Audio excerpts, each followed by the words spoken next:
命が騒いでいる。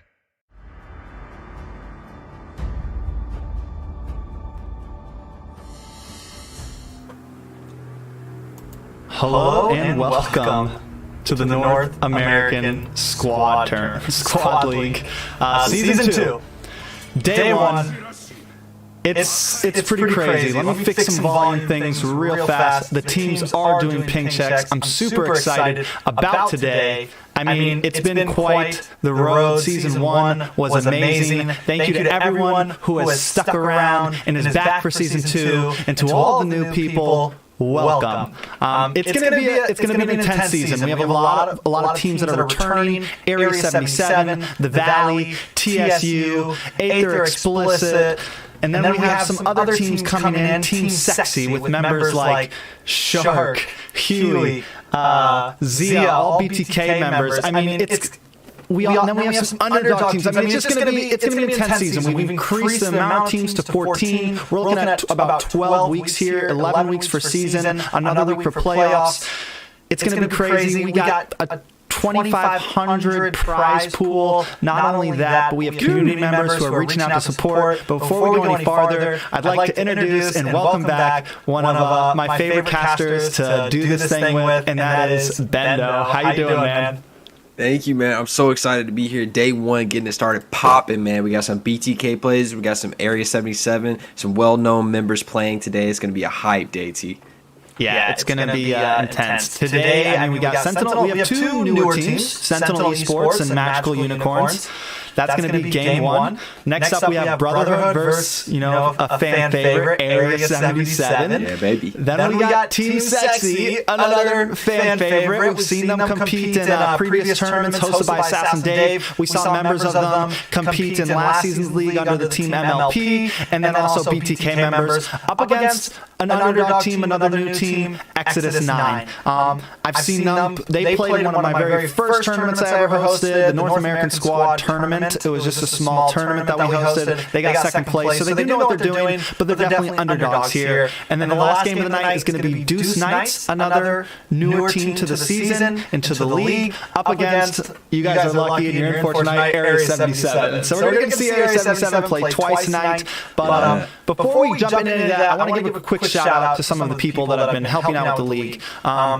First of all, shout out to my mods. Shout out to Ritz. She's in the chat right now. Shout out to Diosito and Sakira. Those guys are doing statistics for me this season. They are going to be helping so we can figure out who gets the most kills, who gets the most deaths, who gets the most assists. At the end of the season, we'll be giving out $100 prizes to players that achieve these goals. Shout out to my graphics designer, Ninja. Man, I really appreciate it. He really come through this season. He did this amazing caster's desk. If you guys need graphics or anything done, feel free to reach out to me. I will link you up with him. And shout out to Moonton for the in-game support, for the in-game promo that we got last weekend. He definitely helped give us a little bit of a boost. But most of all, shout out to our biggest sponsor this season, who helped with a majority of the, almost all of the prize pool they have sponsored, and that is United Farmers X. They are a cryptocurrency. They have a whole ecosystem, blockchain, all this stuff that I really don't know that much about. But the cool thing about them is they have so many utilities to help you learn these things. They have a Discord channel that I'm a part of. They have Reddit, subreddits. They have YouTube pages. All these are below. So if you're interested in buying some cryptocurrency or don't really know where to start, and you don't feel like spending $1,000 for a Bitcoin or something, and you're tired of all these Dogecoin rug pulls and crazy things like that, this is a safe bet to go with. Check out their links below. They're not too expensive. They're awesome, and they're really helping sponsor this league, and they're looking into sponsoring teams and other things and getting involved in ML esports. So make sure you give them a shout out.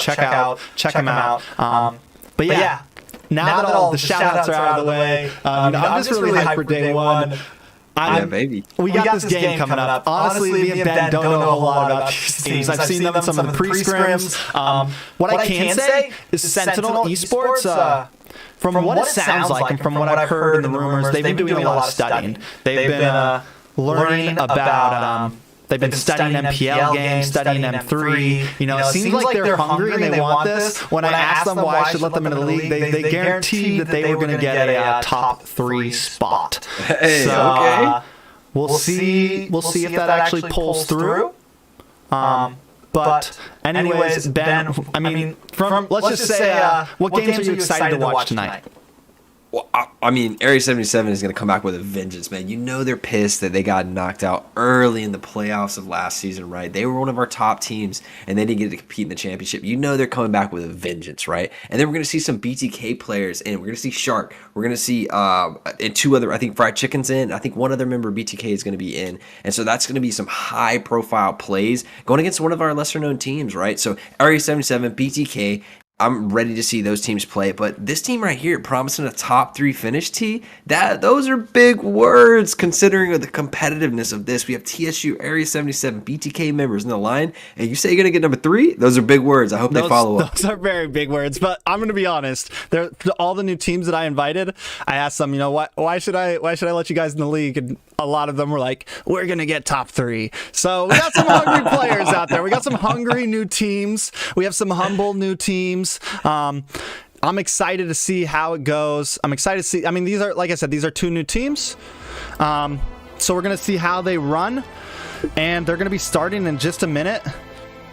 Are you ready, Ben, for game 1 of the season?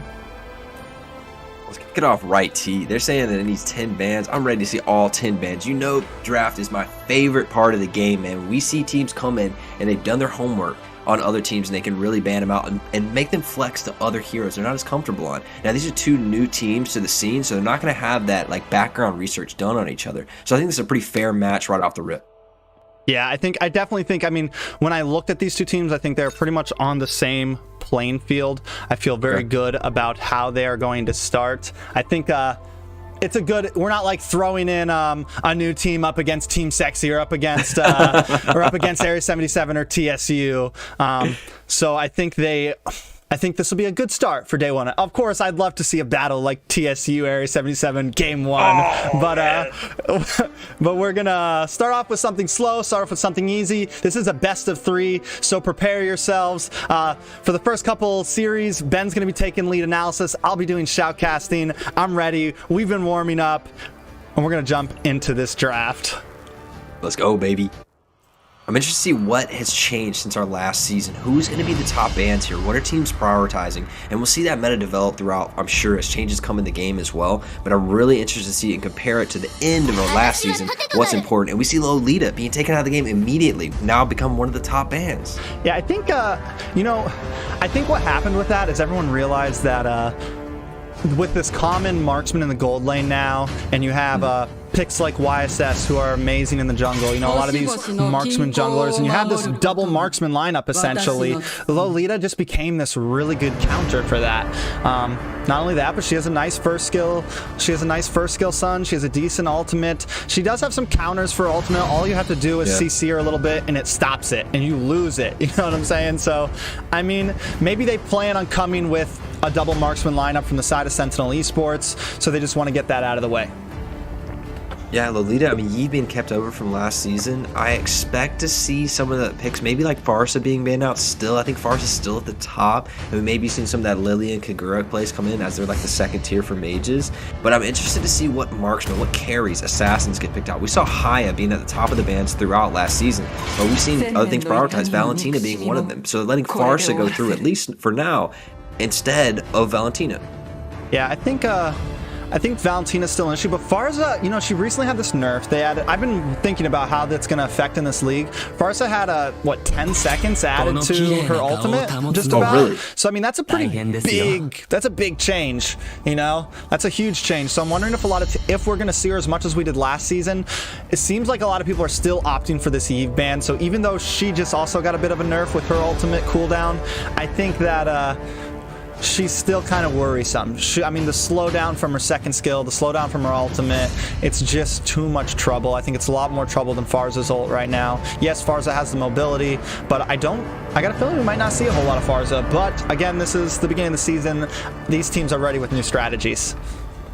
Yeah, I mean, Beatrix, Marksman, I can't wait to see how this all plays out. Now, you say Forrester won't be used, but I've always thought that Forrester was one of the best rotating mid laners of the game. Having that access to the bird early just allows her to get to top and bottom, really affect the map early. And Glue being banned. Now, we've heard about this. We played in the XP lane, completely dominating, dunking on people. So it's good to see it knocked out. Yeah.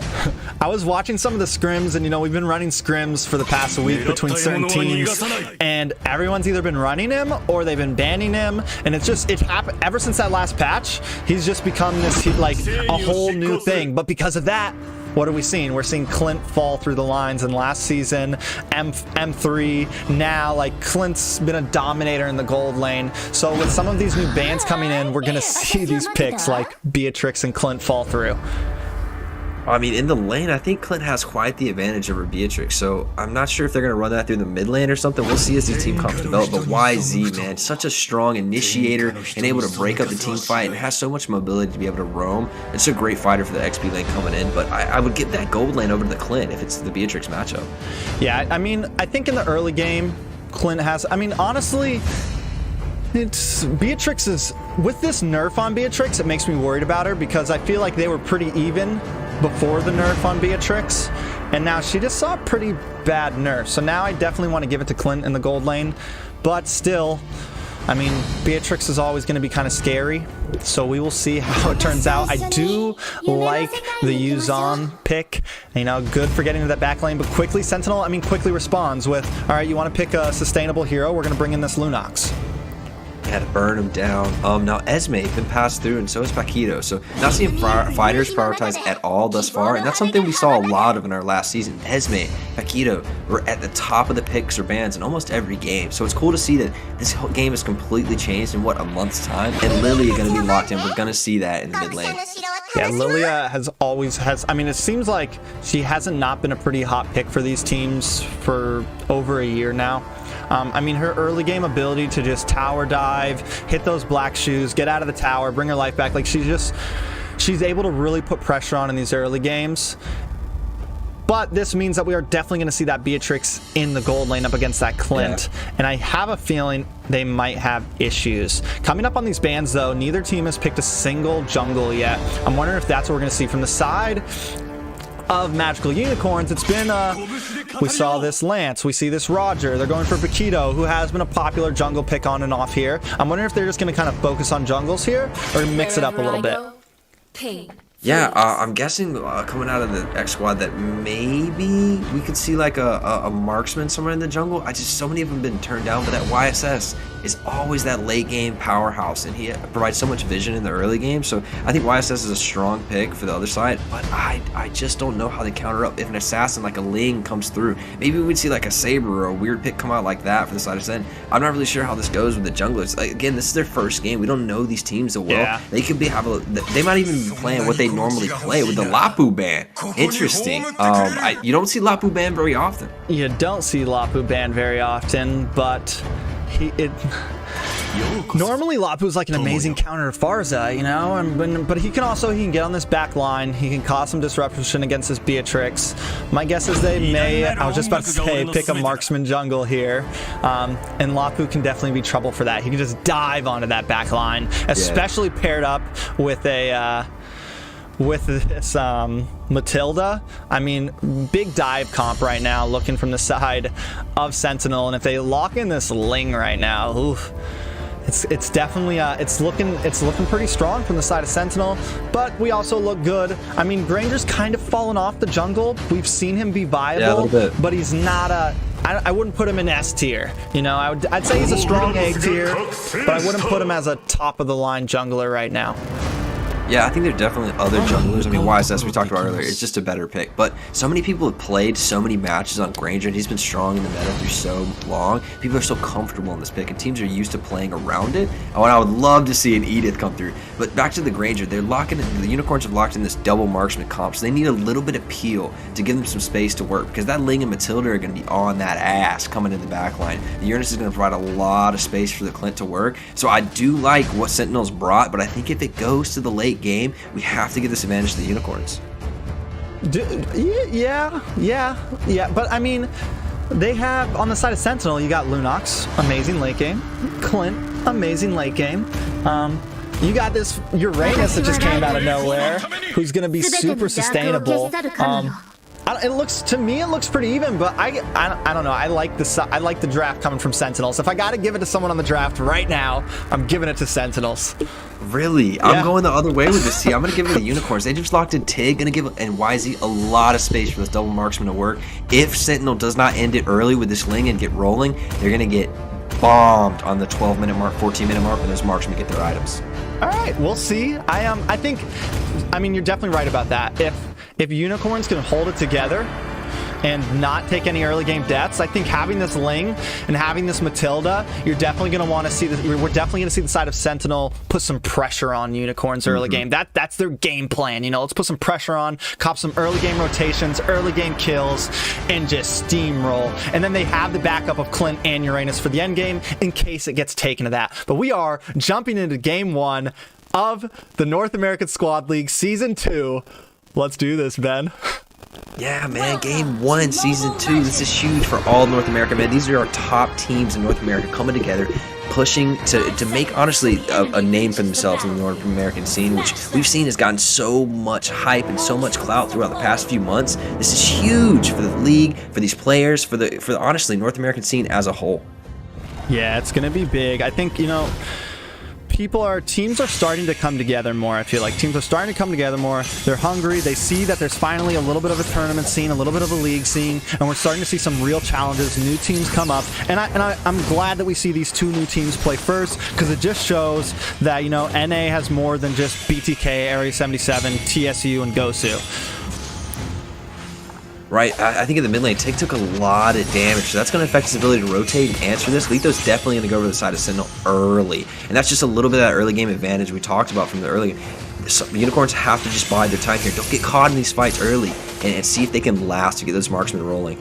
Yeah, I love the way that Tig's sitting, patiently giving vision on this blue buff. They know that Ling hasn't gone for it yet, but Ling opts to not go for the blue buff. Wait a minute, he's going to come down this way. Maybe this is some new rotations that some of these teams are working on. He doesn't want to go up that way at all yet. Maybe try to get a gank on this gold lane first. Yeah, in the top lane, we saw YZ almost take out Uranus under the turret. It was so close, but then almost died to turret damage himself. So we see YZ winning that levels 1 through 3 for that Uranus. And once it comes to that level 8, level 9, his sustain is going to dominate YZ in the lane. So he needs to get it done quickly in that lane for the rest of Sentinel gets up there and takes it over. Yeah, and Granger does have a level advantage onto Ling since he decided not to go for that blue buff. Tig does get the disruption, delays him a bit more, and doesn't die, and does a great job. Ling's sitting behind right now up against this Granger. Ooh, it costs Flicker, but Granger he's going to get out just fine on that. But it costs Tig his Flicker there, and Tig needs that Flicker for the level 4 to make a play. It's so big to have that ultimate Flicker, which people know I cannot land myself. But it did delay a little bit, but was it worth the Flicker? How much is that worth in the grand scheme of things? We'll have to see as the turtle fight comes up. Yeah, first turtle is up. Seeing a little bit of zoning coming from Oh My Wizard coming in. He gets this push on to death. Ling does take half damage. Turtle does go to death, though. First turtle, Tempest of Blazes pop, and he's closing in on Oh My Wizard, but he's forced to pop out because Rosa is on his tracks. Riz is going to be the first one to go down to Prince Reaper, but Death quickly responds by taking out Rosa, but with his final breath, he's able to take out that Clint. It's a 2-for-1 trade to the side of Magical Unicorns. The game is on, Ben. Yeah, 2-for-1 trade. That obviously favors the Unicorns. They are the later scaling. They don't have as much power in the early game. It's great for them to get an advantage. But that's kind of bad for Sen, man. They got Turtle, but they lost another member, so that's probably even trade overall, right? But that gives you a little bit of momentum as a side of Unicorns. Say, hey, we're not getting rolled yet, and this is their power spike for the side of Sentinel. So this is really great for Unicorns. Yeah, it looks like, I think the only thing that, the thing that really messed up Sentinel is there, too, is they got a death in their gold lane. They got a death on Clint. And this is going to give Beatrix a little bit of an advantage down here. We were worried about her, but it seems like she's holding her own. We might see a bit of an engage here. Death holding these walls, but both teams are just going to back off. Ben, at this point, Sentinel doesn't really seem to be doing this early game rush that we thought they would, Ben. Yeah, and honestly, I have to give that to Tigreal. he has gone into the jungle and gotten vision and been able to predict plays and disrupted and really well. So that flicker's paying off. He's going to have it up here again against Clint. He may get the kill down here with Beatrix. Oh, but Clint's able to dash off, but Tigreal does pop that ult, stops him, but he needs to be careful. Oh, my Wizard does take a death to hers only, and that is going to go into the hands of that Clint and be very helpful, but the fight is still going. They want another one. Sword taking some damage, pops those black shoes. In comes the ultimate from that Lunox, doing a little bit of damage to everybody, but Clark taking some huge bursts from Kyoto, but the battle keeps going. Hers only popping back and forth, getting some poke damage on them. They are going to be able to take this lane. Kiata popping that ultimate to try to clear the wave as the rest of Team Sentinel go back to base bet. Yeah, Turtle's up, and the Unicorns do have position on it, but that was just a little bit of miscommunication between Tigreal and Beatrix there. Tigreal wanted that kill so bad. Wizard wanted it, but Beatrix was like, no, man, I just want a little turret damage and let's go, and he got extended gun.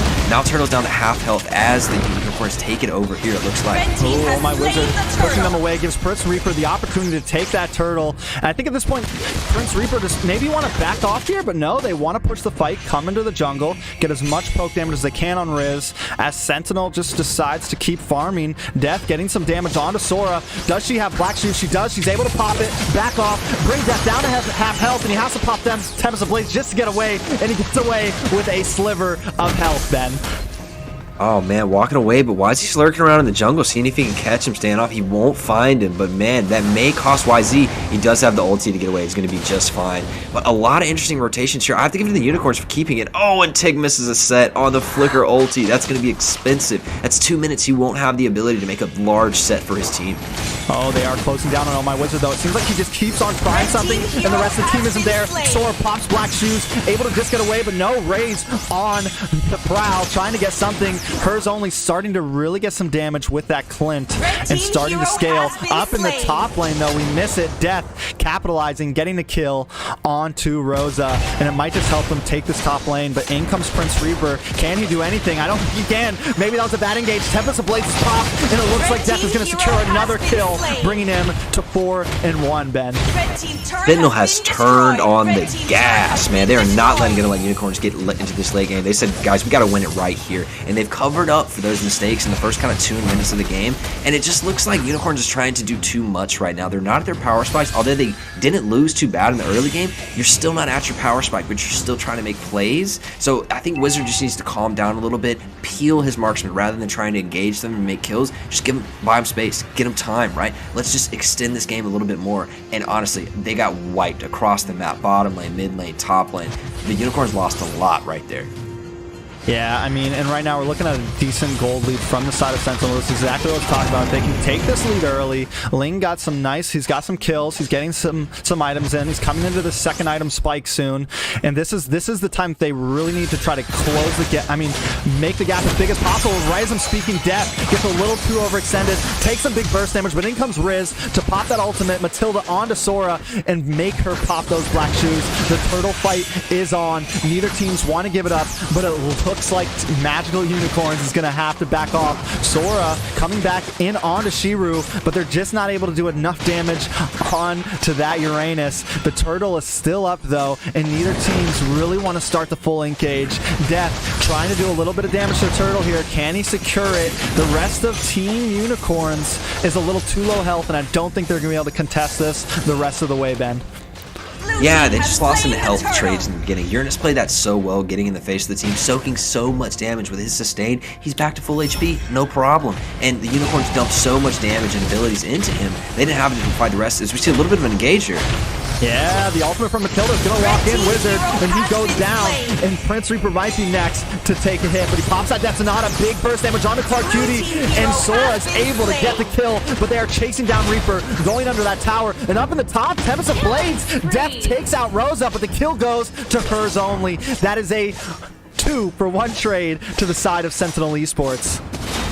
Yeah, YZ's running 1-4 right now, and it seems like YZ and Tig, they want to make plays, but the rest of the team's just not at the point to. They have to calm down and chill out a little bit. Man, 5 more minutes, 6 more minutes, and this game completely turns around. The problem for this is that Clint is at 3-1, and he is the late game insurance for the side of Sin, and man, he is going to be popping.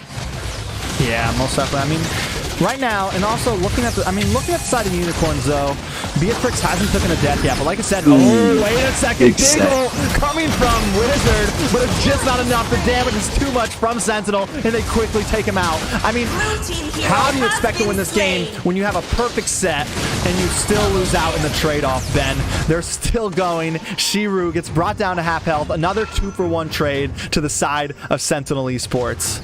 I mean, you got to give credit to Tig, man. Yeah. Amazing set. Nobody's there to follow it up, though. Beatrix is clear in the top lane. The team in the mid lane wasn't even expecting it. So just a little bit of communication error. And this may be due to these teams being a little bit new and not having enough experience together, especially in a tournament setting. But, man, Tig, beautiful set. Nobody's there to follow it up, though. Yeah, nobody's there. He does have some nice sets. In comes Death onto them, but he gets stopped up in that power and taken out by Kyoto. Luckily, Tig was there to help today. Honestly, Tig doing some great plays here, but the rest of the team just doesn't seem to have the damage right now to back it up. Yeah, I would say, honestly, at this point in the game, at 10 minutes, Tig, keep making plays, because soon your team's going to be there. Soon you're getting to the point to make it. Don't stop. You're hot. Keep going at it right now. Ling got caught in the off lane doing a little bit too much by himself there. Ooh, Sonata comes in. He does miss a shot, but Swords able to secure the kill onto Riz. And this is going to give Unicorns position on Lord. Do you think they can take it, Ben? I don't think they're taking it here. I think they're baiting for kills, honestly. I think they want to fight. It's just too dangerous. Just too much damage coming in. Oh my god, hers only doing some big burst damage. Able to take out on my Wizard. And in comes Ling from the base. Securing another kill on the Prince Reaper. This could be but no, Sora on the trail. Kyoto with that sniper in the bush. Able to do something, but not enough. Does take out Clark Cutie, but now she is all alone up against 4 members of Sentinel. She dives under the tower, pops that ultimate, and pushes Sentinel back. But still, the Lord goes to Sentinel Esports, and this could bring them into these inhibitor towers, Ben. Yeah, Unicorns just basically, honestly, did the damage for the Sin side to take the turret. They leashed it for him, man. If you don't have the damage to complete that and Ling is on spawn, he can get across the map so fast, and they end up just giving Lord over at 1/10 of its health straight for the smite. Like, this was not a good play for Unicorns to start up, and they were going to pay for it. Yeah, and not only that, but they're at Lord. They get it down to half health, and Lord brings all of them down. Then they all get knocked up. Oh, my Wizard goes down to Clint, and after that, it was just a GG. Yeah, Sentinel with a huge swing right there. They've gotten all the auto turrets. They're looking for more, T. Another hit onto my Wizard. I get it, you make the sets, but you're not able to do anything right now.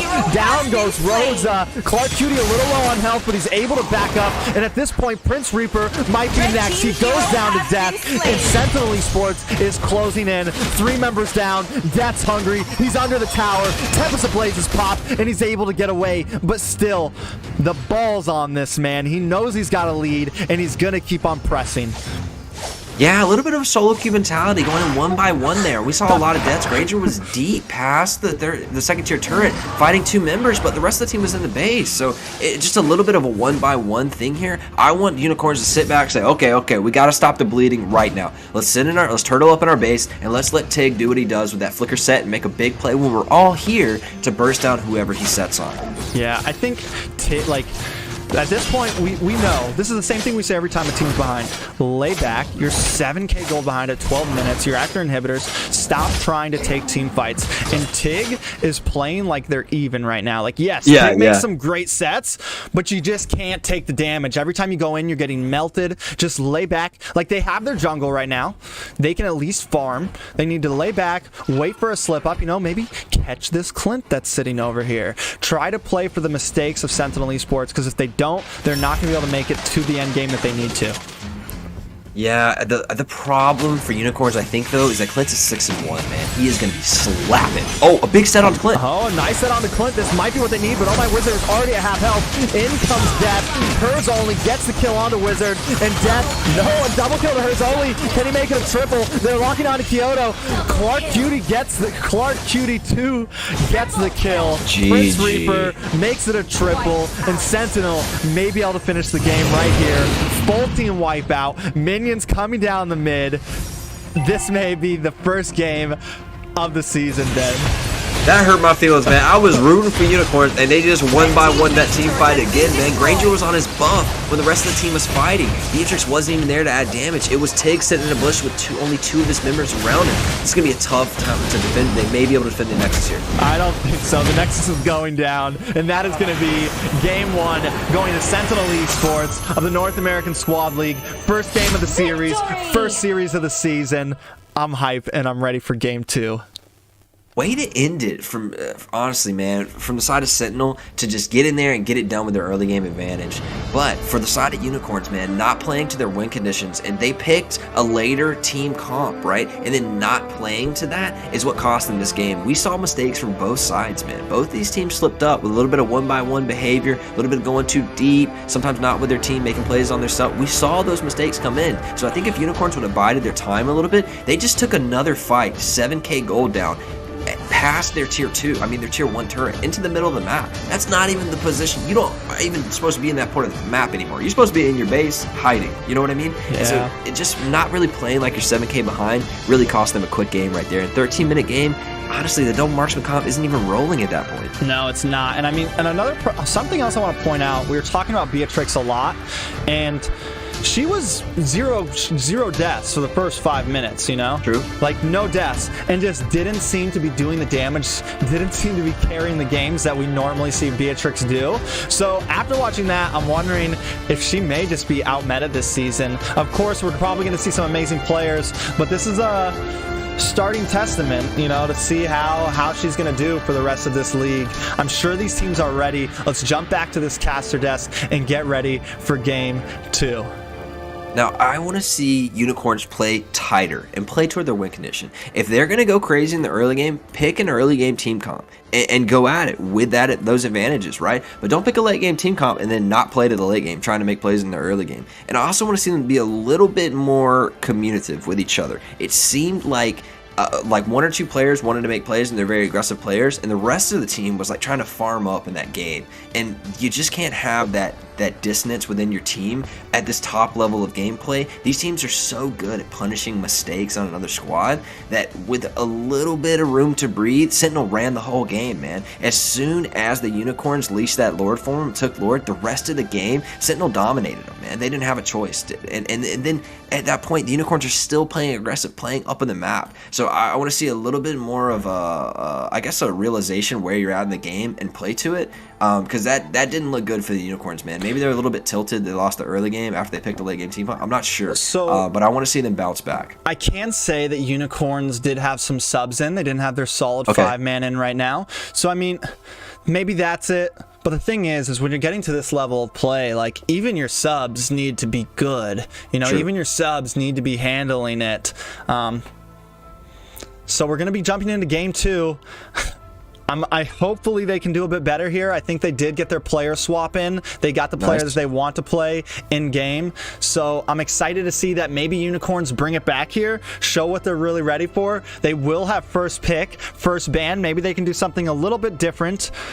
Let's see. Let's jump back into this draft, Ben. So who was that trade out for? Was Wizard the one who... No.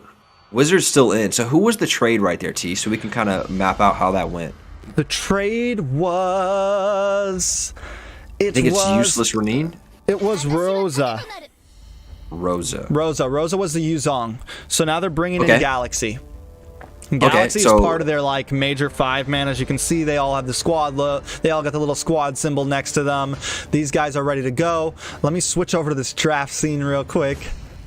Sure, yeah, so that YZ that went kind of 1-4, and he was making a little bit of aggressive plays, kind of playing by himself a little bit and getting punished, honestly, in rotations.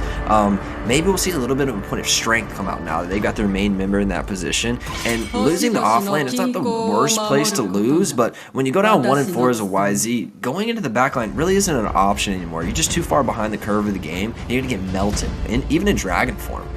So that was tough for him once he got down that low to make the play. We see the same couple of bans coming out here. Maybe a repeat of the ban patterns here, T. Most definitely. We actually have a mess up on the draft right now, so we're going to try to breeze through this and get into Game 2. We did not get the swap, so we have to swap it. Unicorns is supposed to have first pick, first ban. They don't right now, so we're going to fix that in just a second, guys. Let's bring up our caster screen. So at this point, when it comes down to what we saw from the last game, what do you think? I mean, what do you think that Unicorns can really do differently? Do you think they just lost in the draft? Do you think they messed up in the early game, mid game? Like, what do you think that was their major issue with the last one? I think the last game for Unicorns actually did pretty good in the early game, which we gave to the Sentinel, right? And Unicorns didn't lose in the first 3 minutes. They lost in minute 3 to minute 10. They lost the game right there. And so in that transition out of the first couple rotations, they were just playing too aggressive. They weren't playing to their win condition. So either Unicorns takes an early game team comp and they run it back right there with the strengths of the early game, or they got to calm down and change their play style a little bit. If they pick that late game comp, it's really just playing to the comp you draft. If you have win conditions and you don't play to them, you can't get mad when you lose. Yeah, most definitely. I think one of their issues there too, like we were talking about in the end game, they were playing a little too aggressive at times. And I've noticed this in teams in last season. You know, you can't always play like you're winning. You know, and a lot of teams don't know how to like switch gears. They don't know how to fall into that kind of mellow mode, you know, fall into neutral for a little bit. Turtle. When you see, turtle up, you know, play for the late game. Stop taking fights like you're 3K ahead, you know, and a lot of teams do that. We saw it last season sometimes with S2 and Extraction and some of those teams. We saw it during the NACT tournament. You know, some of these teams that they always play like they're winning, and you can't do that. And that's what I saw a little bit from the side of Magical Unicorns. Hopefully they can switch it up, or maybe they can just steamroll like they want to. But they got to do something different, Ben. Yeah, I don't think the draft was too out of whack. I think we saw a clear early game advantage and then a clear late game advantage, right? So it kind of evened out on the draft. I don't think anybody got ahead, just not playing to what you drafted. And one of the other things besides what T just mentioned was a little bit of not being S5, doing things on your own. Like, solo queue is beautiful. I love it to the death, but this is a different type of game, man. This is top tier 5-man squads who roam together, play together for a very long time. If you're not playing as a complete squad, trust me, the other team is. So you can't be doing things alone and expect not to get punished.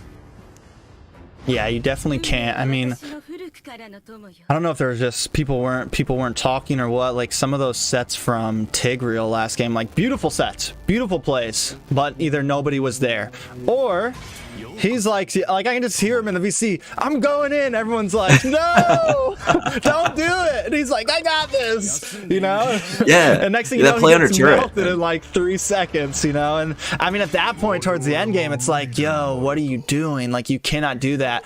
And then I think when we really knew it was up for them was that Lord.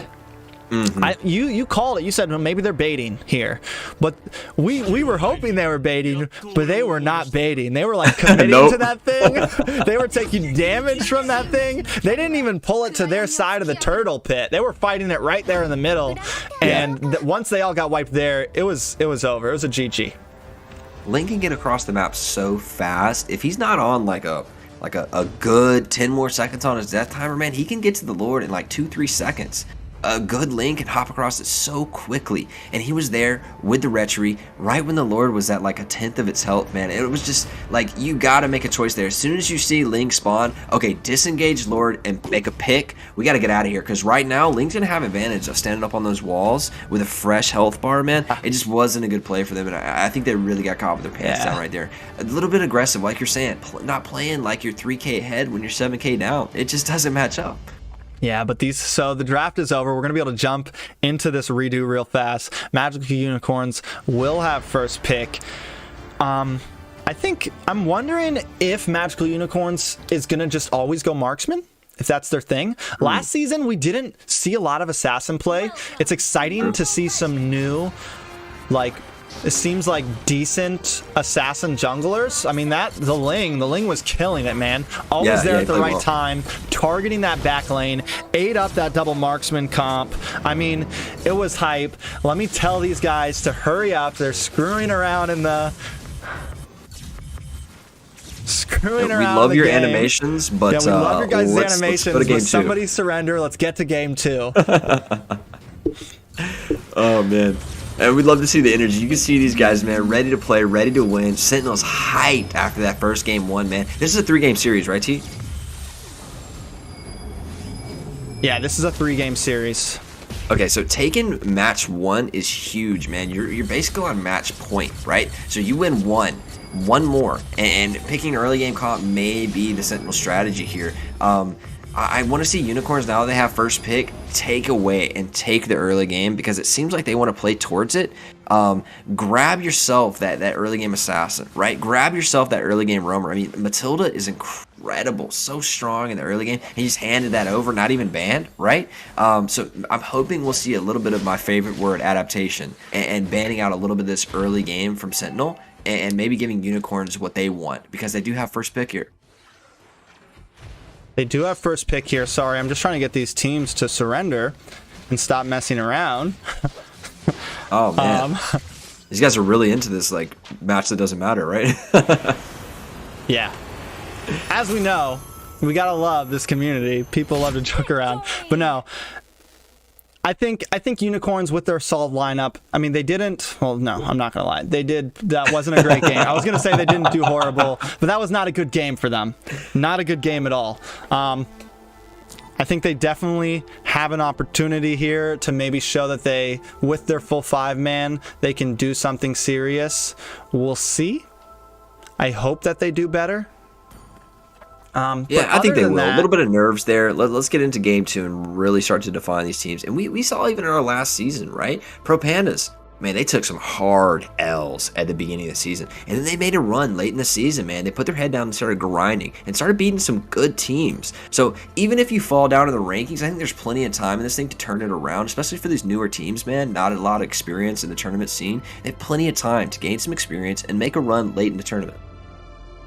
Most definitely. But after something I want to ask you, some of the games coming up later, we got Area 77 up against Brotherhood. One thing I can say about Brotherhood is they were a team that was vouched for from TSU.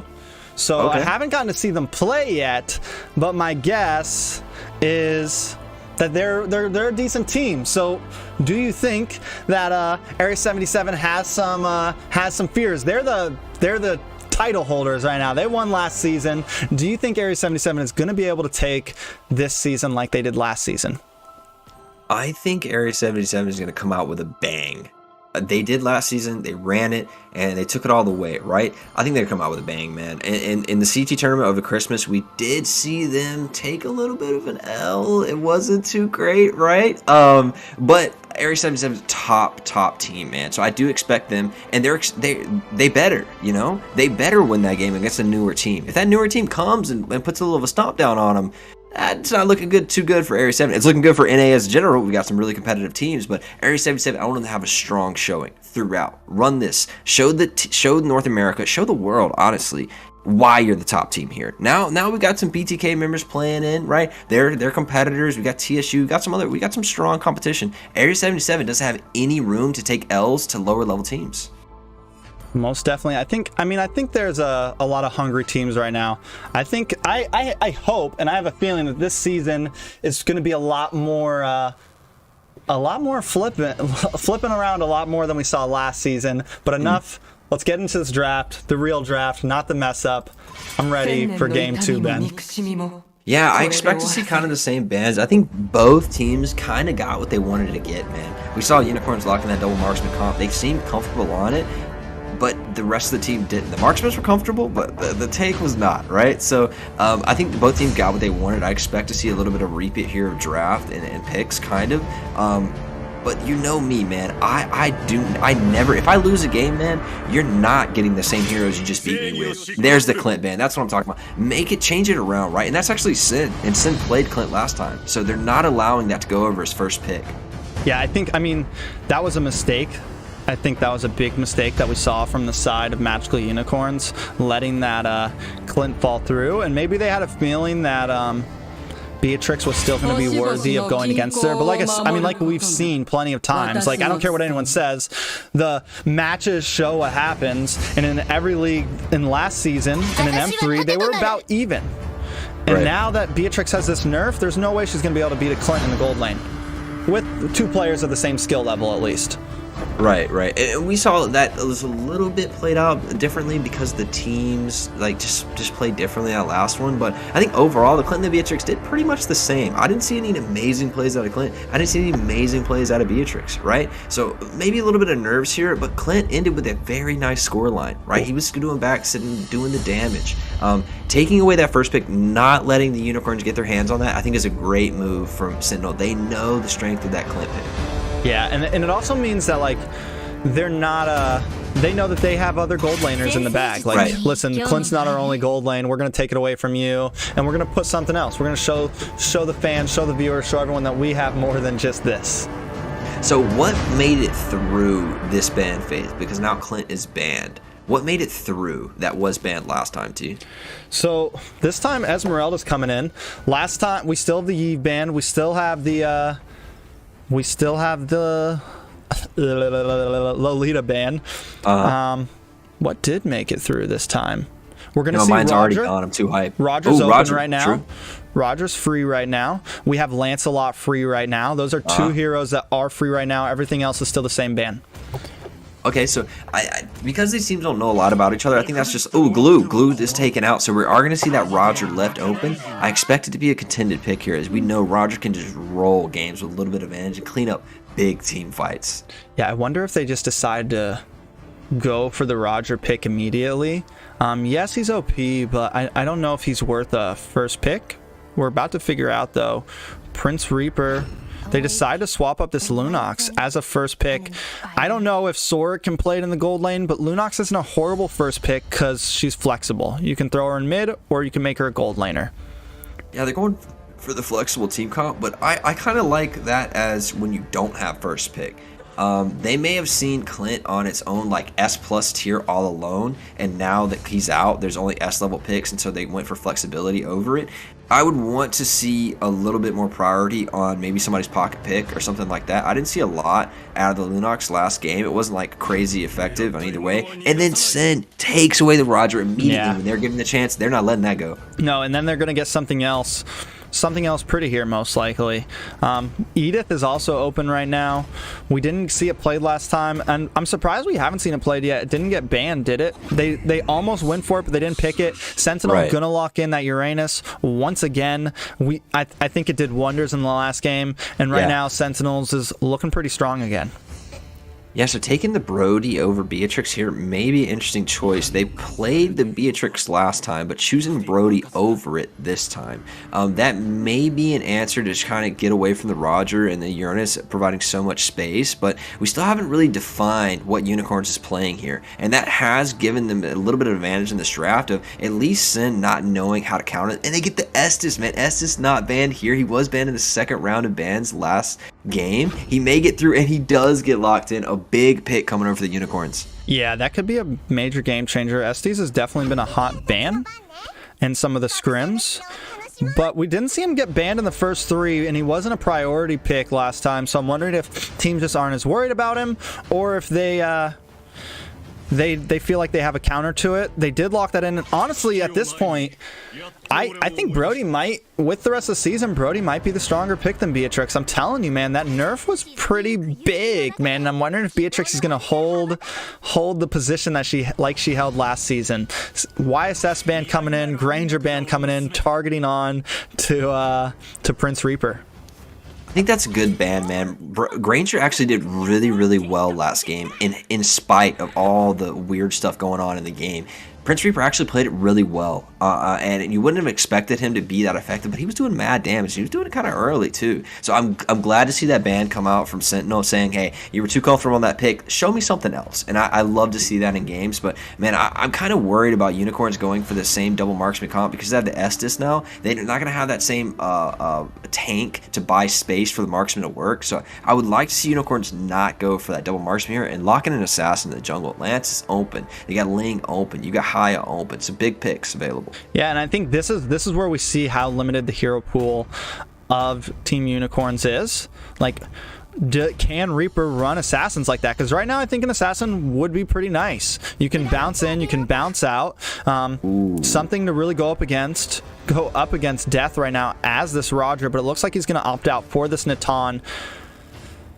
It's not. What do you think about that double mage lock on the side of Sentinel right there? They have Lilia and Kagura. I think that Kagura, either the Kagura or the Lilia, is going to go into the gold lane up against Kiato on this Brody. It's not something we haven't seen, but when I look at Sentinel, there is a lot of magic damage right now. You got Kagura, you got Lilia, and you got Uranus. But we know the burst physical damage that Roger can do, so that kind of makes up for it, maybe. Yeah. Well, it's good to see that the Esme ban, and that you can see the clear plan here. Ban Esme, pick Phobius, right? Unfortunately, there's not a whole lot of dashes on the side of Sentinel. You don't see like a hard dash or like a Paquito or a Lance or somebody like has to dash. So it must be like a pick really strong on the team. That must be like a pocket pick for them because they're picking it without like clear counters. So I'm guessing they have a lot of strength onto this Phobius side, and getting the Hayabusa pick in there. We'd love to see the Assassin come in because you're not going to have the same peeling from a hard tank. You have the more of a support role in the Estus, so I do like that change for the Unicorns. I think this is a really strong comp coming out from both teams. Who would you give this to, T? If you had to pick right now through the draft, who's got this coming out? What I can say is I was that Phobius pick came in, and it's like, okay, but Raft is going to do such a great job at helping that Roger not use his dashes to get in and out. I don't think Phobius isn't going to do a whole lot to Lilia. Yeah, when she pops her black shoes, she'll proc his ult. Uranus does have the dash, but do you really want to ult into a Uranus? I don't know about the Phobius pick.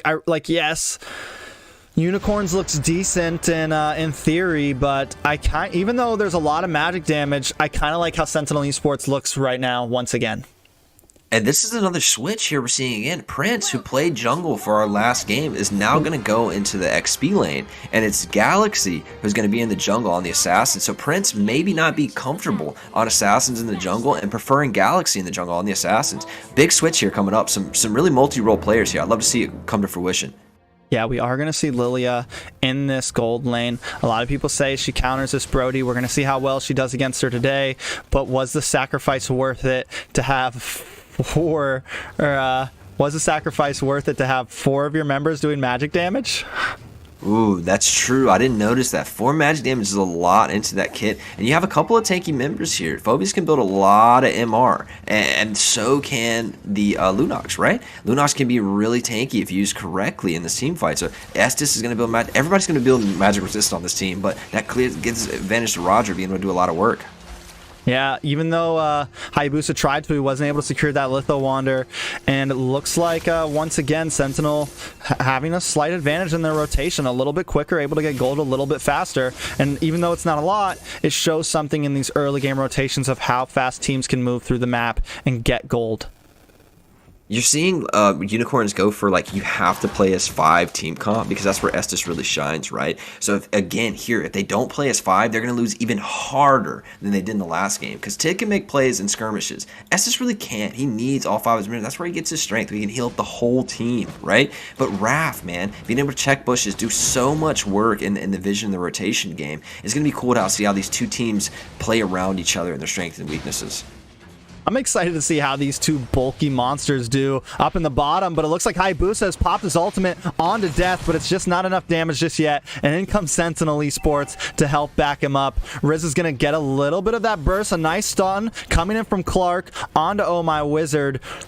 And we're seeing Oh My Wizard in a very different role than Tig. He's in this Estes role, and I'm wondering if he can't make the sets like he did, so let's see how he plays it, Ben. I think it may be a good idea, but he was playing way too aggressive last game. Putting on something that just can't make those aggressive plays, maybe that adaptation that Unicorns needed to kind of slow this game down. Big pick on the mid lane, maybe. Yeah, Clark Cutie, though, able to get out, pop some damage back to Galaxy, hit that ultimate, and hold him up. But Riz, now on the run, Death has secured Turtle, and there's not a single kill, so it looks like Sentinel gets the objective and doesn't take a death. But in comes Kyoto trying to do something onto Clark. Can he get the finish? He pops that ultimate, and a face full of torn apart memories into them, but Death counters by taking a kill onto Prince Reaper in the bottom lane. What a sexy play from the Lunox, going invulnerable right when Kagura jumps in. Man, outplayed right there. Kagura came in for the blood and ended up paying for it. Oh, what a good play from Lunox, going invulnerable at the right time. Yeah, definitely a beautiful play, and a beautiful play from Brody, just knowing to rotate down and able to take out Clark, get a nice kill onto Kagura, and set her back a little bit in her scaling. Yeah, I think this all magic damage team is gonna get hurt if Roger doesn't get fed. But he's off to a 1-0 start, man. He did get turtle, so these are big advantages. Roger may be set up to carry this game. Most definitely. I think that's the major thing. And like, yeah, they have they got 4 magic damage dealers, right? Four magic users. The thing is Roger, if he can get fed, like, you're gonna build all magic defense and ignore the Roger who's half healthy in your health bar, who's half hitting your health bar? Like, no. And it kind of puts your tank and all of your team in a weird position of like, who do we defend against? And even though you normally don't want to see comps like this, for this, it might just work, Ben. I just can't see in this XP lane Phobius ever beating this Uranus, man. Sustain is going to be on the Uranus side. The team fight usefulness, I think, goes in the hand of Uranus as well. So I'm really curious to see this off lane develop because I think Uranus wins it hard. Oh, mid lane skirmish. Ooh, Sora gets a nice kill onto Riz. This could be exactly what unicorns need, but Sora might not get away. Clark Cutie wants to chase it down, but he's not able to get the kill, and Sora escapes with just a hair of health. And that puts them at a 2-1 lead, but the gold is still behind for the side of Magical Unicorns. But Sentinel has positioning on turtle. They're just waiting for somebody to come in here. Please take this fight. With all this burst coming out from the mages, Estes, that's a little too close. Chi-Chi, my guy. Yeah, Clark Cutie just sitting to that bush, ready to go. But Oh My Wizard gets the health back on Kyoto. Turtle, half health, looking like Death might be able to secure it. But in comes Sora. In comes the rest of the team. Galaxy wants something. Death able to get the turtle, though. And Galaxy quickly bursts down from hers only. And the rest of the team is now on the run. Death on the hunt. Sora forced back into his jungle. And useless Ronin rotates up from that bottom lane. So does Prince Reaper, but it's just not fast enough to help that team fight. Yeah, and that goes to the preparation of Sentinel, man. Being there, already in those bushes, controlling the area. And now they're going to transition to get a top lane turret as well. Maybe some kills to follow. Yeah, they're going to try to defend, but Unicorns may not be able to hold it. Sentinels really want to push and get this tower. They want to get something out of this fight. Useless Sane coming in from the bottom to try to distract, and they are able to get the first tower of the game, Ben. Man, Unicorn's coming up there and saying, not for free. And I love that defense with that Estes. That 5-man squad can fight so much sustainability. A little bit of pick maybe here coming off from Galaxy. He keeps going in, but he doesn't have the damage to finish off, man. And if he doesn't get some kills soon, he's going to be outscaled by this Roger, who's now 1-0-1, has 2 turtles to his name. Yeah, I mean, he is farming. He does have that death, though, and he's definitely already outscaled from this Roger. You know, having a death this early in the game as an assassin is not where you want to be at all, Ben. Yeah, we see Brody locking in BOD, man. He is going to be slapping at the 1-0, man. Brody may be the win condition here for Unicorns. And I think his range, given with the sustainability that Estes brings to the team fight, makes them a really good comp as 5. That's why Sentinel needs to split this team up, fight with these skirmishes, and make picks across the map. Don't let this team 5-man roam. Yeah, they need to counterplay. Kind of like what's happening right now. We see Sentinels coming in on this bottom lane, ganking Prince Reaper. They're definitely going to get this kill and this tower, but this is the opportunity for Magical Unicorns to do something in the top lane, but they're not able to get any material up there. They can't get a gank onto that Uranus, and they can't take a tower, so all they do is lose here. Maybe they can switch and get this mid tower? Yeah, I mean, the rotations are fine, but man, Sentinel's so much more prepared for this game. Oh, Clark Cutie almost outplays Galaxy, but Galaxy able to get the kill onto her in the mid lane. Not the tower, but it's something. Oh, maybe they can do something fight coming here. But in comes Sentinel. Sora on the back line, trying to defend. Sentinel's now maybe trying to take this middle tier 3 tower. Nah, we're going to rotate a turtle. We're going to get our 3rd turtle of the game, T, and dare Unicorns to walk into these bushes with these double mage bursts coming in. Yeah, I don't think Unicorns wants to take this. They are about 2k gold behind right now. And they can't. They're doing nothing to useless Ronin. This Uranus is just taking hits, but in comes Phobius, but he quickly gets deleted from death, and down goes Prince Reaper along with Oh My Wizard. Next on the chopping block is Sora. That's a 3-for-0 trade, and Sentinel Esports is hunting down. Kyoto might be next. 3 minions coming down this mid lane. They want to take this tier 3 tower. Useless Ronin, just a wall. No one can get past him, and he's able to sustain and take the damage they need to, while the rest of Sentinel Esports cleans up. A desperate team fight from Unicorns, not wanting to let go of position in this game, but you already are behind. Now you have to play from behind. Good teams can play from ahead and behind. They realize what state of their game in, and they play to it. Right now we're seeing Unicorns. Can they realize, hey, we're behind, let's not make the same mistake as we did last game? Yeah, but here they go for an engage, and Galaxy gets shut down. That Holy Baptism rains down, and he's quickly deleted. Oh My Wizard popping that ultimate, healing up the team. It's doing a good job, but maybe not enough. They are able to defend the tower, though. I mean, I think they shouldn't have contested that turtle.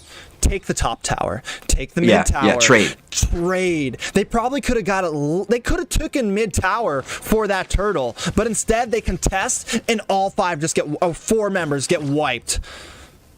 But this Brody, man, still 1-0. The last remaining hope for the Unicorns. He's got damage. He can do the work. So I'm wanting to see them play around Brody, play on this Estes. But, man, this Phoveus has been a dud thus far, man. He's jumped into the backline a couple of these team fights and getting rolled, while Uranus is in the front line providing so much peel, so much sustainability. And you would think the sustainability doesn't go in the favor. And, oh, man, I just looked at the scoreboard. Roger's 4-0. Screw the magic damage, man. Roger's going to roll this game. Yeah, he's definitely going to roll this game. And not only that, but, you have CC from Kagura, you got nice AoE CC from this Lilia, and then you got that Holy Baptism coming from Rafaela. So if anyone does try to dive in, like we saw Galaxy do last time, you just get stopped in your tracks. I mean, and they're doing it well. And the thing is, and yeah, they have this Brody, but they're following. They're following into whatever Sentinel Esports is doing, and they're not making plays of their own. They haven't taken a single tower yet, and in comes Death on the hunt. Prince Reaper getting some health from Oh My Wizard, so decides like Sentinel doesn't want to take it, but they can easily take this Lord, even if Unicorns wants to contest. Unicorns, please don't contest. Please go farm, push another lane, do something else. You're right, though, T, when you said they're following. They're following the rotation of Sentinel, and they're always a step behind. They have to stop and start trading objectives. Yeah, we're behind, but let's not make a 0 for some loss trade. Let's trade a turret for a turtle, right? Let's trade a kill for a turret. Something, some kind of trade here. But right now, I just keep seeing L's, LL. Total losses for the side of Unicorns, and they're a step behind, man. Haya jumping into 5 members. Who's he hoping to kill in that squad in that moment, right? No, he's not going to have the damage to finish that. And so making that play seems just like to be a little tilted. Yeah, you died a couple times in the early game, but it's not over yet. Yeah, and Hayabusa, yeah, he gets some poke damage there. He's able to flicker out, clear the lane a little bit. Lord coming down. Do you think that Magical Unicorns can survive this siege? Honestly, I think they'll be okay in this siege as long as they don't really blunder and take an aggressive plays, that they defend, turtle up here. Estes is great as turtling. Defender's advantage is even stronger, right? Brody has the range, and they do have a little bit of wave clear. They can hold this turtle. Yeah, most definitely. Brody does pop that torn apart memories a little early, though.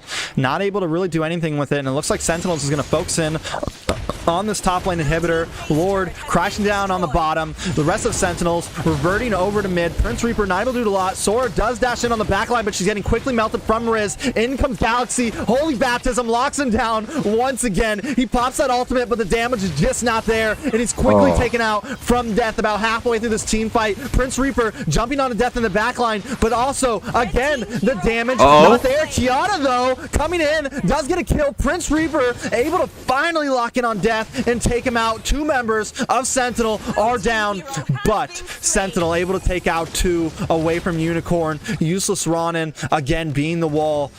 2 for 2 trade, but they get an inhibitor and 2 tier 2 towers, Ben. Trading 2 kills for 2 kills is not bad for Unicorns, right? The advantage there comes in losing the inhibitor for their side, right? And so they're always going to have that one lane pushing. But here in the middle of the map, getting aggressive. Big hit from Sora onto hers only. Down goes that Lilia. Maybe this is what you were talking about, Ben? I mean, we do have the late game from the Estes. We do have Kyoto sitting at 2-0. He's got that Blade of Despair in, and I'm pretty sure he's got another item in. I mean, he's looking at 3 items right now. He's looking strong. I think he could carry this game, Ben. Yoto is the hope, the dream, and the prayer for Magical Unicorns right now. Play around him, give him space, but oh no, a pick off onto the Estes. That's going to be expensive, T. Yeah, you don't want Estes to go down. He's what's keeping y'all up right now. You cannot take a team fight at this point, Ben. Yeah, I didn't see a lot out of the Galaxy pick thus far either, man.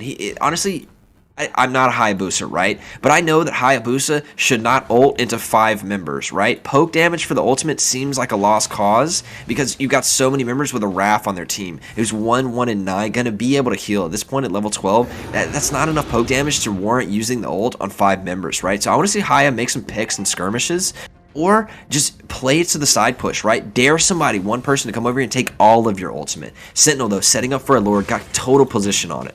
Yeah, I mean, strong position.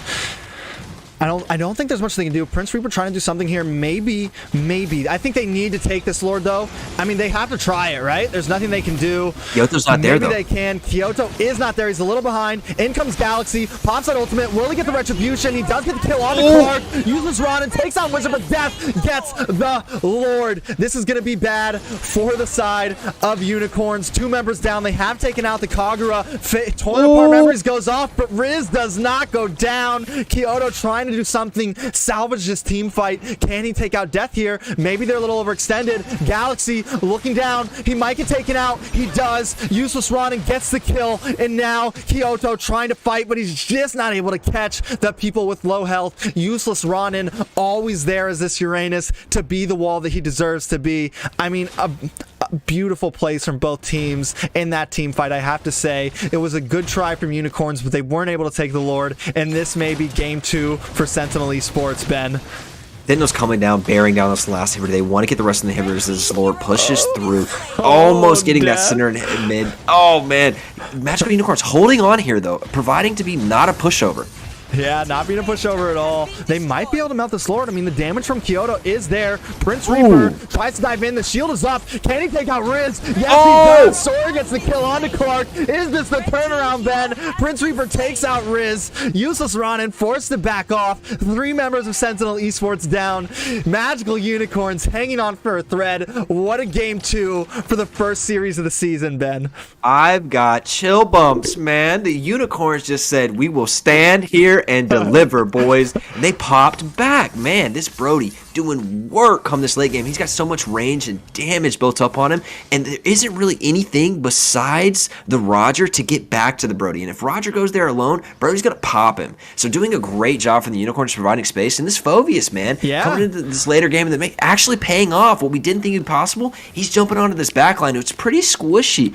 If Uranus is in the front line, there's no protection for the back line, no peel, no nothing. And Phoveus is abusing that. He's getting in, he's doing work, man. Yeah, I mean, in this end, we're getting to the 16-minute mark here soon, and Phoveus is definitely starting to do damage. Not only that, but Sora, the Lunox, also starting to burst down some people. We've kind of been sleeping on her. She's on corner too. Is this bad for Death? They're trying to lock on. The ultimate of Phoveus comes in. Can they chase down Riz? The movement speed from that Raphael is just a little too much, and as long as they don't dash, they can get away. But it seems like for once in this whole game, in the past 2 games, Unicorns starting to hold a bit of a better position on the map. This could be bad for his only. Black Shoes have popped. Sora tries to dive in, able to dodge the Holy Baptism, but what happened in the bottom lane? Death gets a kill. No, that's 2. Prince Reaper might be next. Kyoto and Oh My Wizard are down. The tank is gone. SEs is taken out, and Clark Cutie takes out Prince Reaper. I think this could be a GG. Magical Unicorns try to hold out, but Sentinel proves a little bit tougher in the last parts of these matches, Ben. Yo, they engaged in the mid lane in the bottom half of the Unicorns line. They kept pushing. They were too aggressive a position. They had to back off in that moment, and they're gonna pay the ultimate price. And this is Sentinel taking match in series 2 and 1 in the first series of our tournament. Sentinel takes the W. What a game! What a series! Sentinel Esports, man. They said they want top 3. Hey, not looking bad. I mean, we saw the Ling pick. We saw the Ling pick. We saw a nice Roger pick. We definitely know their jungle has some nice picks. They banned out the Clint after. We know that they have some possibilities. They have a hero pool. They definitely don't look like a team that will be on the losing bracket, but I mean, only time will tell, right? Yeah, Unicorns, they've looked a lot better in game 2. They really did. I think the dud here for me was Galaxy on the Hayabusa. He died early and was just behind the curve of the game, and his damage wasn't enough to make picks when he was presented with the opportunities, right? Lunox, taking the MVP for the side of Unicorns, did a lot of work, man. But if I had to give the MVP to somebody, I'm giving it to the Brody, man. Did a lot of work in the end of that game, but you got to give it to Sentinel, man. Really strong play, punishing the mistakes of Unicorns, being ahead in position, making smart rotations, and just honestly pinning Unicorns down to where they didn't have many good options. Yeah, I mean, even in the late game when we finally start seeing Unicorns start to come back, I mean, they for a second there, I thought they might have made the comeback, man. I really thought they were gonna do it. I was like, when they took out Death, Prince Reaper's in the back line tearing things up. You got Kyoto just smashing away, but it just wasn't enough, and it seemed like Oh My Wizard got caught off there, you know, and he just wasn't bulky enough, you know. Again, like, what do I decide to go for my defense? And he's just either getting burst down by Death, or he's getting burst down by Clark, or he's getting burst down by Hers Only, and they just weren't able to keep up there. And every time Oh My Wizard was taken out, every time that Estes was gone, that was it. You know, there was nothing they could do. Yeah, in that last team fight, Hayabusa winning on the Lilia, who he thought he caught outright, and 2 members of the Unicorns kind of pressed towards the mid lane, and the other 3 Unicorns in the bot lane, they kept pushing. They stayed in an aggressive position, but you had to back off there, because then they were outnumbered in the bottom lane, and the Brody got picked. And as soon as Brody was it, that's it, man. That's the go sign for Sentinel to go all in. Roger has no more fears going in that backline and getting popped by burst, because Rafaela can take over the sustained damage that the Unicorns are going to put out that point and heal him through it. So honestly, a great game for both teams. I loved that game too. The Unicorns are not going to be a rollover team. They just proved going down the first game and coming back in that second game, and even losing the early game of that game, they still continued to fight, and I love to see that from teams. They did a successful job of turtling up, and then towards the end, though, man, they took an aggressive position. They started going out in the map when they thought they had a little spunk, and they paid the price for it. Yeah, one of the shoutouts, you know, if we had to pick an MVP of that, I don't know if I could pick one of the whole thing. I mean, Death did an amazing job in the first game as Ling, but this second game, Riz on that Rafaela. Listen, holy baptism is not, it's a straight line, and it's a pretty small thing, and to tag the Galaxy every single time he came in, I mean, it just seemed like she never wasted one of those ultimates, and it always landed on somebody, and every time it did, it got the kill. I gotta give it up to Riz, man. I mean, team fight participation, 83%. Oof. Same thing with Death. It seemed like those two were just always together in those fights, but I mean, Riz did an amazing job as a Raph that game. Yeah, I'll give it to you. I'll go without any. The Raph was actually incredible, and so many members just eked away on the side of Sentinel. Roger, multiple times, quite low. Just seeing, he's played with that Raph so many times, you could see their collaboration pay off here. They're so comfortable playing with each other, man. Playing to the extent of a champion. That's when you know players and playing on those heroes and with those teams are very comfortable in those positions. It's so fun to watch these top level teams square off. This is incredible gameplay. That game too was hype, man. I got chill bumps when Magical Unicorns turned it around there after losing their second inhibitor and almost wiped Sentinel off the map right there. That was a big opportunity for them, but with a little bit of mustard, man, they pressed a little far. Yeah, I mean, right when I was like, I remember saying, looks like they're starting to get some position back on the map here, but I mean, they were still 4 or 5k gold behind, even in that game. At that, you know, they should have taken those kills. Maybe like we talked about in the first game, take those kills, take your jungle back. Maybe don't press too crazy. Be prepared for next Lord Pit or something along those lines. I also think that in that game, you know, Galaxy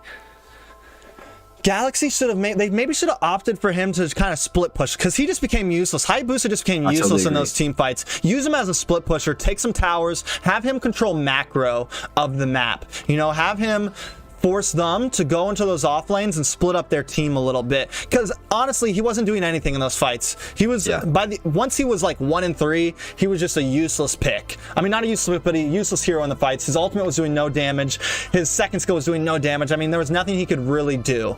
But enough of them. We're getting into Game 2, or Series 2, a new team, Brotherhood, who has the word of TSU behind them. TSU is the winners of the North American Community Tournament, up against the champions of Season 1, Area 77. What do you think, Ben? I want to see the Brotherhood come out and make a good showing. Of course, we want all teams here to come and play their best, and we want to see good games. Nobody likes to see a stomp, right? But honestly, man, I'm hoping Area 77 comes up straight gas, no chill. Absolutely early game team comp, get into the rotations, never give Brotherhood an opportunity to step in this game. I want to see Area 77 control it from minute 1 to like minute 10 when they end the game. Yes. I would like to see, last season I was normally backing Area 77, but I'd like to see Brotherhood. Like I said, I think this season we're gonna see some flipping, man. I think we're gonna see some teams that we love maybe take some crazy losses. I don't think it's gonna be as one-sided as it was last time. Last season, the top 4 teams stayed in the top 4 about the whole time. I think we're going to see a lot of rotations this time. I think things are going to change up, and I'm excited to see how this goes. Now, that's B Gamer, right? B Gamer is associated in some way with TSU, right? So B Gamer is the manager and coach for TSU. He's in the lobby right now to invite Brotherhood. He is pretty much translating and being the manager for Brotherhood also. He's not playing for either team. He's not playing for either team. He's just the manager for both teams for this season. He's kind of my in-between. He's the one who recommended me to take on Brotherhood into the league. They had a nice ranking also, and they seem like a nice professional team, so we're getting them in. I can see a lot. Honestly, I love TSU. I've made that very, very clear, right? But we're starting to see some really respectable gameplay come out of the Latin American countries that I really vibe with, man. I'm not gonna lie, I like these teams. They play well, they're humble people, and I really like to see they're a good look for the North American scene in general. And man, shout out to B Gamer putting the work in to bring these teams in to show us some really awesome teams. We appreciate it, man. I want to see this Brotherhood team make a big dent in Area 77 right here. You know, I regularly talk about like teams and how they need to be branding. You know, we're the bigger picture of all this is trying to get team sponsorship, trying to help teams so they can play and make money off of their teams, and make money and play this, and not just, you know, bring bigger things. And B Gamer is one of those people that sees the vision, wants to do the same things, gets behind these teams, pushes them to new limits. Amazing guy, seriously. You know, there's only a few teams that I really put on the pedestal right now of like branded and MPL worthy. I definitely put TSU up there. They are a branded team. They keep the same players. They practice regularly. They're not just thrown together. They're a team that I keep my eye out for. So when he reached out about the Brotherhood thing, I was quick to be like, you back them? Your words on them? I'll put them in. Absolutely. Okay, so Brotherhood, man, wants to be TSU's little brother, little hermano. You know, we'll see him come in and do some work in the name of TSU. If B Gamer reps him, hey, I rep him too, man. So let's switch this conversation around a little bit, and let's see the Brotherhood maybe take and maybe put some pressure towards Area 77. Now, A77, you know they're strong, man. You know they are one of the top teams. So this will be a great example of Brotherhood skills. Do they match up to the top level NA can present? We'll see where they rank here, playing against one of the top teams. This is where you prove yourself, man. If you want to be the best, you got to beat the best. Most definitely. I want to apologize to anyone that sees me looking down. I am kind of handling and asking these teams if they want ping checks and stuff. I think... Oh, we forgive you, T. Don't worry. Of course. And Bendo's great at talking, so... Let's just keep talking, yeah. Let's just keep rolling. These teams are ready. We're going to do a ping check for them real fast. I think Brotherhood stands a chance here, but also Area 77 are monsters. I don't care what anyone says. You know, people give them some slack sometimes, but they're monsters, and I know they've been practicing. Though I have caught some rumors recently that they all took a little bit of a break in the past couple weeks, and there was some drama. Some teams saying that they were washed now. I'm sure they're here to prove themselves. We'll see if taking a break affected them. If not practicing as much affected them, I hope that they can do good. I don't know about you, T, but I feel like a break can sometimes do wonders for a squad, especially somebody like Area 77 that's been grinding, been in a lot of tournament games, doing work. Sometimes a break is like the best thing that can happen. So if you think they're washed, man, I think they're well rested and ready to crank it up. Most definitely. We're going to jump right in this ping check right now. Make fast and surrender. That needs to be one of the ones right there. Oh man, so I can't wait for this pink check to be over with, and as we roll through this, it's going to be even smoother, man. Even already as a start, man, season 2 is so much smoother. Shout out to all the mods helping in the background, making things go really quickly. We appreciate. I know the viewers appreciate it, just making this whole scene look better as a whole. Me and T talked about it. Yeah, we had a little baby that was like crawling around. Now it's maybe walking, T, and we're soon ready to run. He's wobbling, like my daughter wobbles. She's wobbling right now, but they're doing good. And like you said, man, big shout out. I can't say it enough. Big shout out to Ritz. She's in the chat right now. Mm-hmm. She's been modding. She's been jumping in these players' VCs for us right now. So if you guys see her in the shout out, make sure you tell. If you guys see her in the chat, make sure you tell her thank you. She's talking to these teams, doing screen checks, doing stuff like that. Big shout out to MAIGCAL. He's doing VC checks tonight. Shout out to Richie. He'll be doing VC checks on Thursday. I mean, Diosito. We're gonna, like I said, we got a lot of things working on season 2. We're constantly trying to improve, and I'm super excited about how it turns out. Yeah, pink checks often like give me the wrong sense, man. I want to like analyze and everything, and then I have to realize, oh, this is all like troll picks and bans, man. They're not gonna play any of these or do any of this, right? And so it kind of throws off. But I want to see these teams, man. Area 77's had such a strong grasp on what is really important for their players, and I want to see them crank that out again. The guy in the chat said, I think breaks are bad. I think breaks are good, man. If you wash yourself out and you burn yourself out too much, I don't think you can just compete running gas all the time. You gotta rest. You gotta take time. So I want Area 70 to come in and prove, man, we took a break, well rested, we came in ready to play. Yeah, I want to let everybody know too, this is kind of a time we're just kind of finding things to talk about. We're waiting on ping checks. We're not pulling M3 and putting on a 20-minute be right back screen. The goal is to maybe start using this time as answering questions. Right now, both of us do have our chat open. If you have a clean, good question, one of us will be free to answer it. You can ask about us. You can ask about the teams. Who do we think is going to win? That's actually something I want to ask Ben. Who do you put on top this season?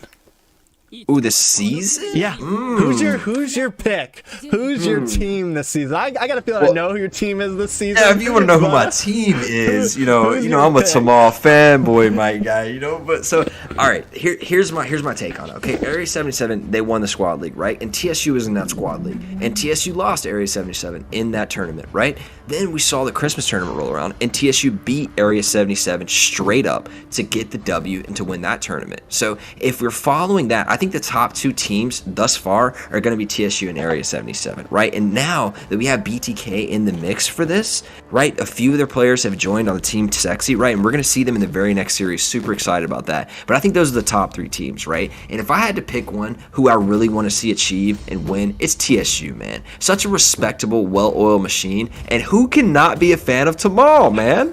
So I'm going for TSU. You knew it. Come on, TSU. All right. What about you, T? Who you taking? Oh God. I agree with you. I think some of the top teams right now. Did you forget about the Valley though? The Valley. I did kind of forget about the Valley. I'm not gonna lie. I did, man. I put them down. Against Area 77 last season. Not to mention the Valley's got UZ and Eugen returning, Gosu, and they also have a new pick, Gosu Hoon. Ooh. I don't know if he's just kind of a fill, if we're actually going to see him play. Only time will tell. But they're definitely looking a little better than last season. And they were already second place last season. They're a team to watch out for. Team SEXI. Okay. Team SEXI. We got Sir Bossy. We know the dude's a monster. We got Shark, a third-place world champion. We got Zia, a third-place world champion. Like I said, and now we got some of these new teams. Sentinal ESPORTS looking good. Looking good, man. I mean, it's a toss-up. I like to ask you guys to think who you're going to pick as best, but I don't ever like to pick who I think is going to win. You don't ever like to be sure you're biased. Come on, T. You gotta put something out there, man. You gotta lay your predictions down. It's okay to be wrong, T. You know TSU is gonna take this thing. It's okay. Come on, my boys are gonna run it. I'll tell you who I think is gonna win this next game. I think Area 77 takes this against Brotherhood. Right, I think everybody would predict that, right? Area 77, a well-oiled machine, multiple titles under their name. They've shown that either they are a top team, top second team, or top third team in the entire continent, right? These guys are badass. So, of course, anybody looking at this would put Area 77 on top. But who doesn't like the underdog story? The Brotherhood here, man. If you're playing the top, this is, man, yo, every time you play somebody above you and better than you, you get better. The other team doesn't necessarily get better. They sometimes play down to another team's level, right? So when you're playing somebody better than you, you inherently improve. So this is a chance for the Brotherhood to get some experience against the top teams of the league. And really, man, like I said, even if you take a couple L's early in this tournament, there's plenty of time to make a run late. Most definitely. We have a couple people saying that best on paper, Team SEXI looks the cleanest. Okay. I think on paper, Team SEXI definitely looks really good. I think Team SEXI definitely looks really, really good. But again, like, TSU can't, I think, because they are a largely Hispanic team, a lot of the American community kind of counts them out. They can't be slept on. They just won the North American Community Tournament. They got top 4 in the first league. They're consistently winning tournaments down in Latin America. I mean, they're definitely someone to watch for. Area 77 can't be slept on, and neither can the Valley. The Valley got second. I mean, I forgot about them. Like, you can't sleep on them. They're definitely top teams, and now we're finally going to start to. I mean, we have. Other than those 4 teams, we have 10 other teams fighting for this. 8th, they're explicit, is saying they're going to make a huge comeback. They got last spot last season. No. So we'll see. Man, we have done from the pink last check. time. Oh, pink check. Are Pink we check going into is this game over. then? We're going to be going into this game in just a second. All right, ready to get this one underway here. And I really am curious to see what Area 77 prioritizes. As a top team in the league, sometimes those people are the ones to set meta, right, for these tournaments. Because what they pick, other teams are like, man, they use that really well. Let's try that ourselves. And that's why I love to see a long tournament with a lot of games, man, because these teams can learn from each other, counter each other, play really well against. And oh, man, I just can't wait to see as this develops throughout these weeks, man. We're going to have some incredible runs like Pro Pandas, man, taking hard L's in the beginning of last season, and they're making a dark run, right? And almost made it to the top 4 spot, but sadly didn't get it there. Yeah, we are in this draft. Brotherhood's going to have first pick, first ban here. Okay. Going for the Chow. Now, I know that's probably surprising, but so I was watching some scrim games, and I happened to be watching Area 77 playing rank. I was watching Marcuti stream in the game just to kind of get some eyes on some of these teams. And their Chow right now, had a Chank Chow the other night. That was just, I mean, monstrous. He looked like Tamal. Looks like Tamal on Chow. I mean, dude was monstrous. So maybe Brotherhood knows a little something that not everyone else does. Yeah, and well, Area 77 has a little bit of disadvantage in this draft because they're an unknown team, right? Brotherhood's able to do their homework on them from a lot of gameplays and pick out some of their stronger picks, make sure they don't get them, just get a sense of how they like to play and counter it, right? Brotherhood, a little bit unknown, and so they come in with a little bit of a noob advantage because not many people know what they play, right? So Area 77 is probably going to be going for like top meta bans, making sure things that counter what they want to play aren't involved, right? But other than that, they don't have any huge information on Brotherhood. They definitely don't. I don't think anybody does. Like, Brotherhood's definitely kind of the dark horse here. No one really knows much about them. They're kind of just sliding in. I think a lot of people, I know when I posted the announcements, there was 3 teams that everyone was like, who the hell are these people? How'd they even get in? And that was Brotherhood, Exodus 9, and the Kingdom.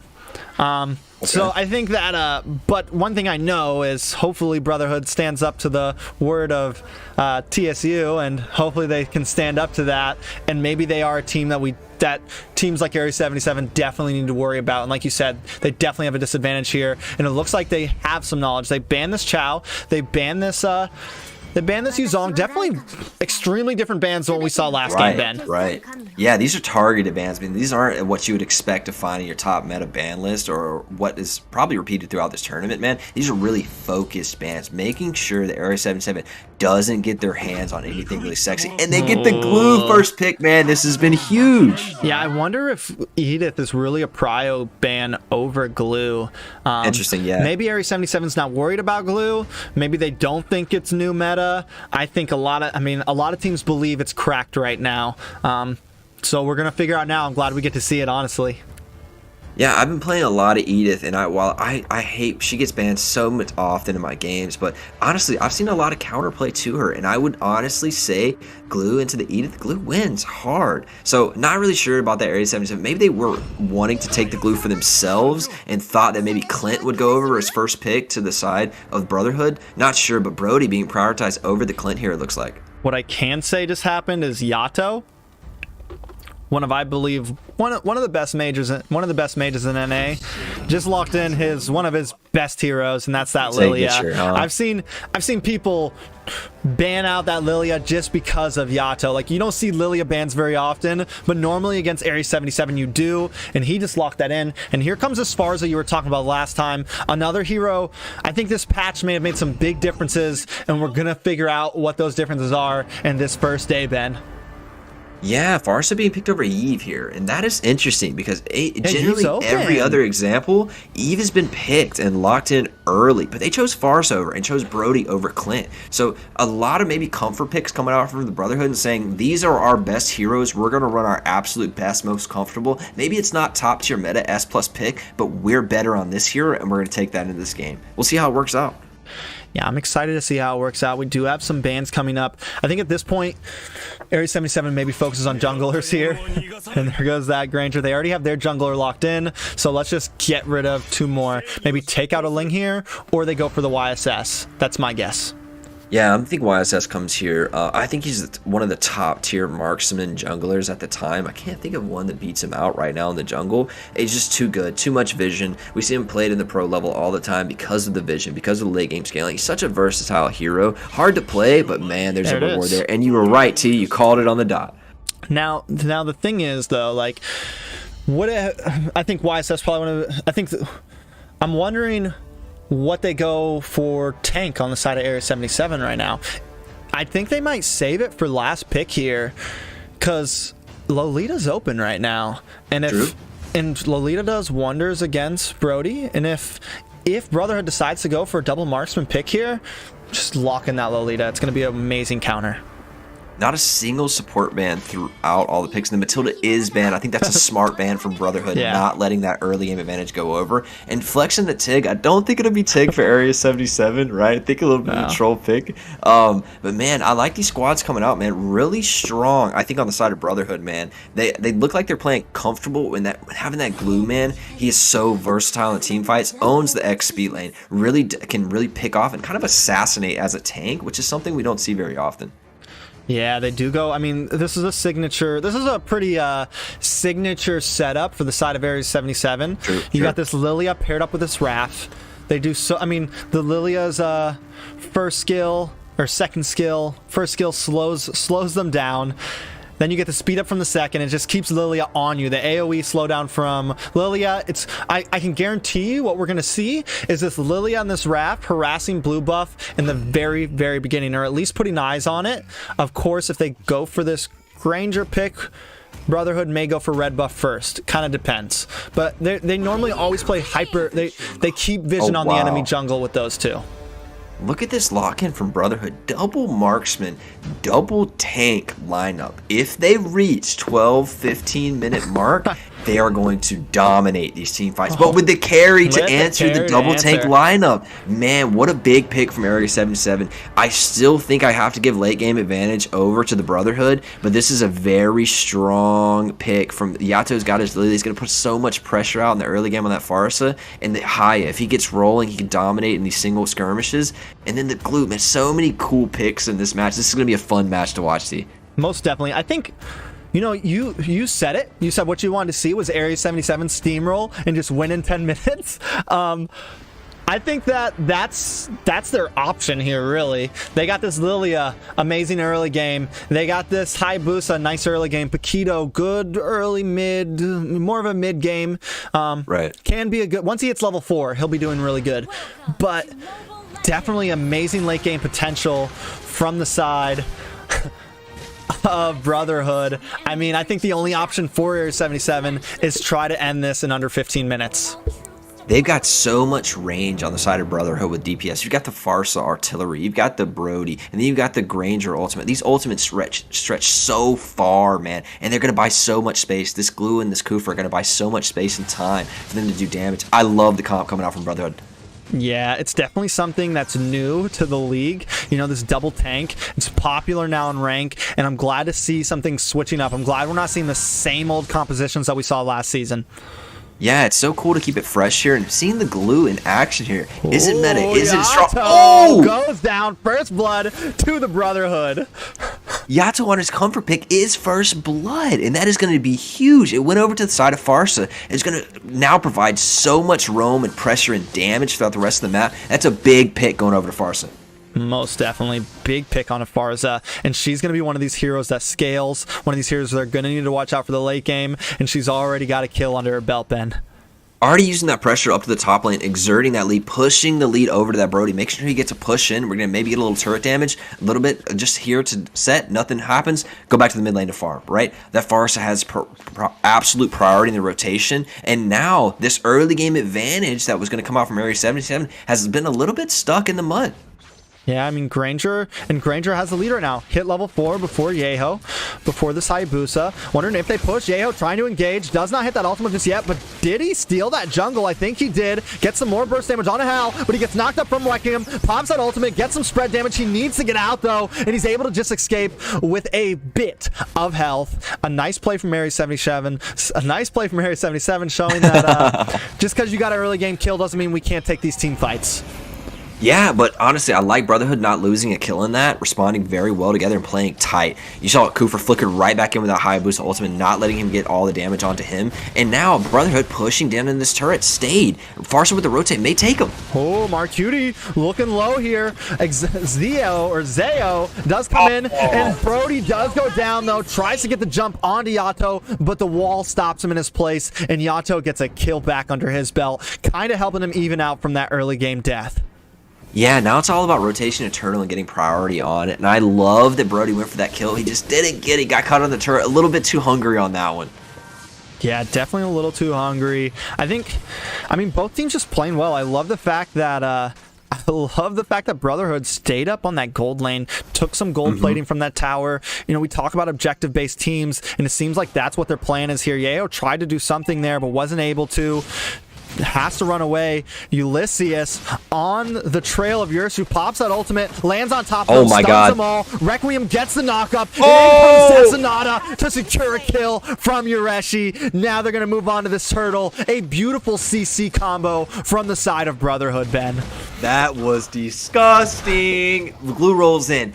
Sub 10%, maybe 20% health, and then the Kufa locks down the stun even further, and then the Granger from long range with Destinata shoots off one ulti and takes off. Beautiful teamwork coming out from Brotherhood. It looks clean, and they take Turtle T.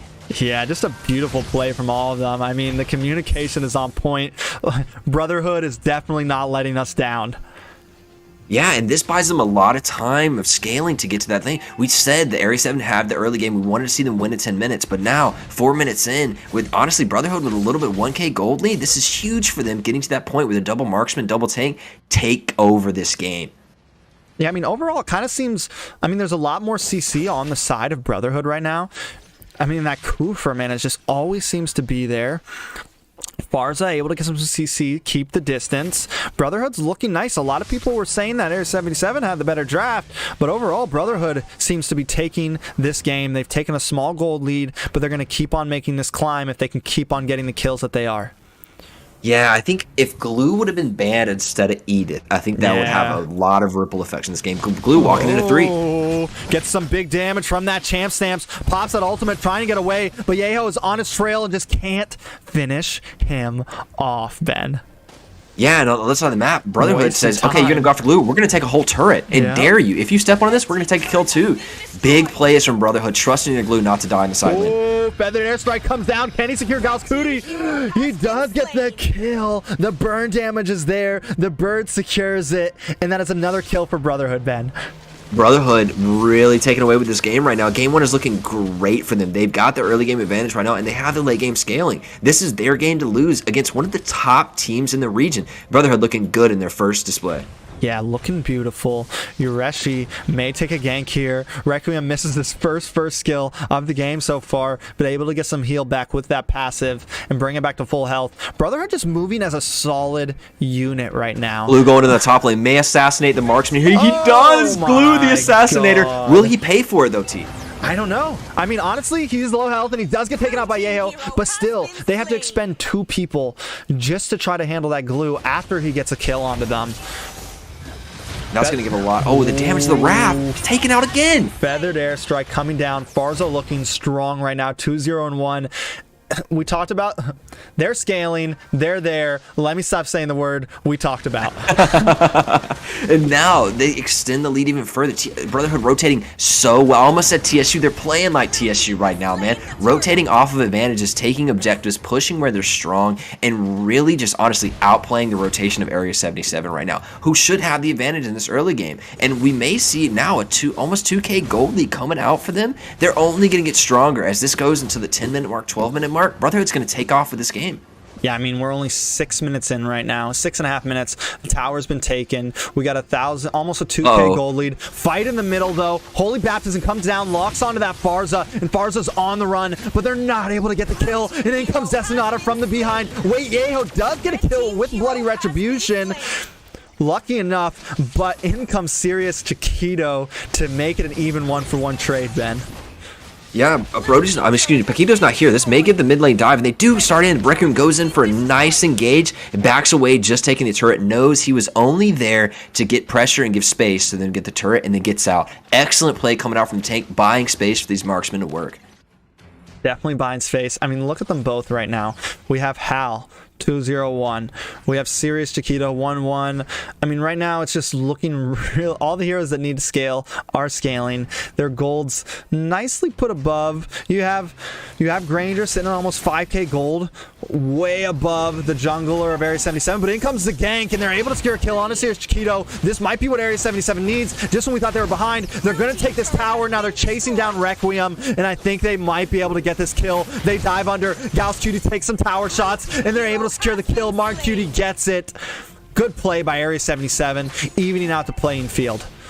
We talk about that when teams are behind, make your own play on the other side of the map, and Area 77 does it, and Brotherhood takes the bait, loses 2 kills a turret, and they may lose a second turret, and Brotherhood's trying to make a play on the map, but they're out rotated already. They're behind this play. Oh, a nice stun though from Farza. Huge damage. Airstrike, and Hal pops that Desinata and gets a kill. Can he also secure Yato? He does not. Ulysses does, and down goes Hal. A nice 2-for-1 trade? 2-for-1 trade to the side of Brotherhood. Hayek in trouble. He does get taken down over that blue buff. Got a little greedy on it and gets punished for it. Going on that blue buff. Another kill goes over to Brody. And honestly, Brotherhood playing so aggressive, but Area 77 has ramped up the pace on this game. Yeah, I mean, the brawls right now, both teams just going back and forth, no one giving each other any space. Ulysses gets another kill on a Marcuti, and then he backs off. The stuns from this glue right now are just precise, and it's showing why maybe glue is going to be a major ban in this season to come. Yeah, I guarantee you he will not make it into game 2. He is not good. He is 3-1. Pac, who's a very strong offlaner, is 0-2, not doing anything into this glue. Right now, Brotherhood's taking control of the Lord Pit. They may take an early Lord here, T.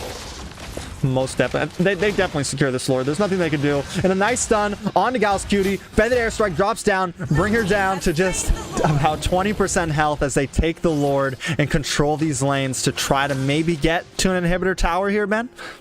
Working on a 3K, 2.5K gold lead right here. Lord's pushing out. We expect to get some more turrets here. The outer ring of turrets has been completely evaporated by Brotherhood on the side of Area 77. They have no outer turrets anymore. Brotherhood is pushing this game forward, and they have, I know I've said it before, they have the late game scaling, T. So what is Area 77 going to do to slow this down? But if they gotta make plays now because they let it scale. It's just a tough spot for Area 77. I do think their saving grace here is Hayabusa is at 3-1. Holy Baptism locks down onto Hal and onto Rafaela, and they come onto Requiem. Brotherhood just smashing down. I mean, Area 77 just smashing down. This is what they need to do. Area 77, we can't count them out. We talked about in the last game, they know how to play from behind. And even though they are behind, even though they're 2K, that's not a lot of gold for 10 minutes, they're able to staunch the bleeding a little bit here.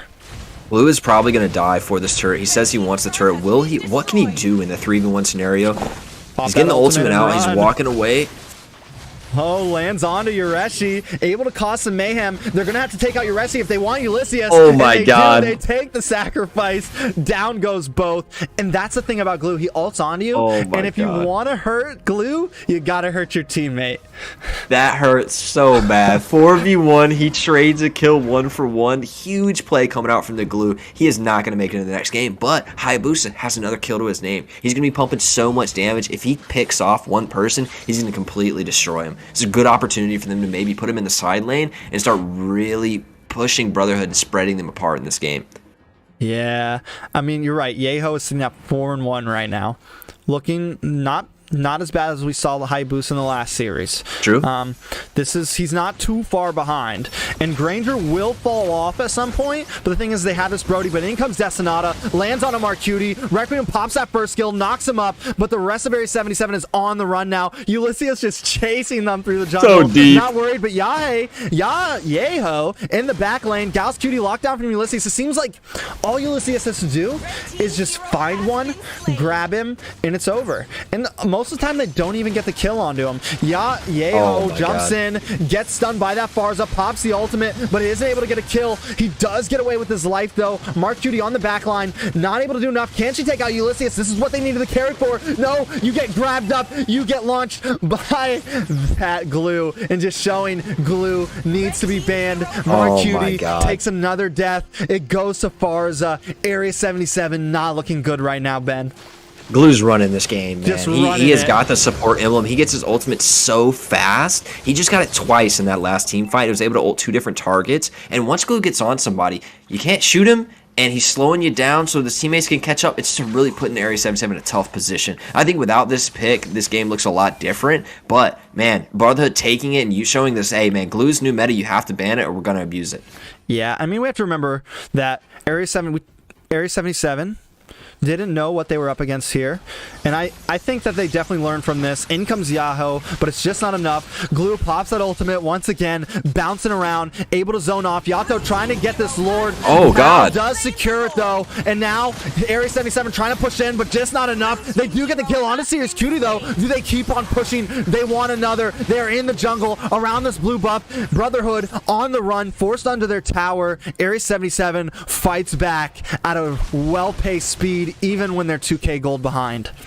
Yeah, Area 77 showing, hey, we're a top team. We're not going to just roll over and lose. We're going to fight this back. Pack goes into the back line, picks off Farsa, and really sets up Area 77 to take that team fight. Yeah, Brotherhood got the Lord, but it's not going to mean much. As the turrets are mostly knocked down, they can catch it in the lane and burn it down before it matches effect. And now, we're sitting at maybe like a 2k, 1.5k gold difference, and we're getting to that 14-minute mark where this 5v5 looks very heavily in the favor of Brotherhood. Yeah, the last hope for Area 77 right now, Carry. The problem is Carry isn't the most mobile of heroes. Yes, the idea looks good on paper to lock down. Down goes Zio. Yayo does get the kill, but now Yayo's locked down. Hal Zesanata comes in. Big burst damage to the whole team, and it takes out Yayo. Next up, maybe Ureshi. Locked down by Ulysses, and Hal gets the kill. Yato trying to push in, but just not enough. Pops Black Shoes back to the back of the team, trying to burst down Ulysses. Serious Cutie does go down to Gal's Cutie. These names are what make it hard to cast. Ulysses, another ultimate. Where does it come from? Mark Cutie goes down, and Ulysses is just a force to be reckoned with. They can do nothing against this Glue. Another ultimate. 3 ultimates in one team fight. This man is on fire. Minions able to take Area 77 inhibitor during that whole team fight. Moonson, you gotta fix Glue, man. He's busted. He just ulted 3 times. Was taking 3v1 damage. Turns around, gets another ultimate, and completely wipes off team fight. Granger just standing at the edge of that, providing a little bit of DPS, but that was mostly Glue, man, working in these team fights. It is honestly devastating Area 77.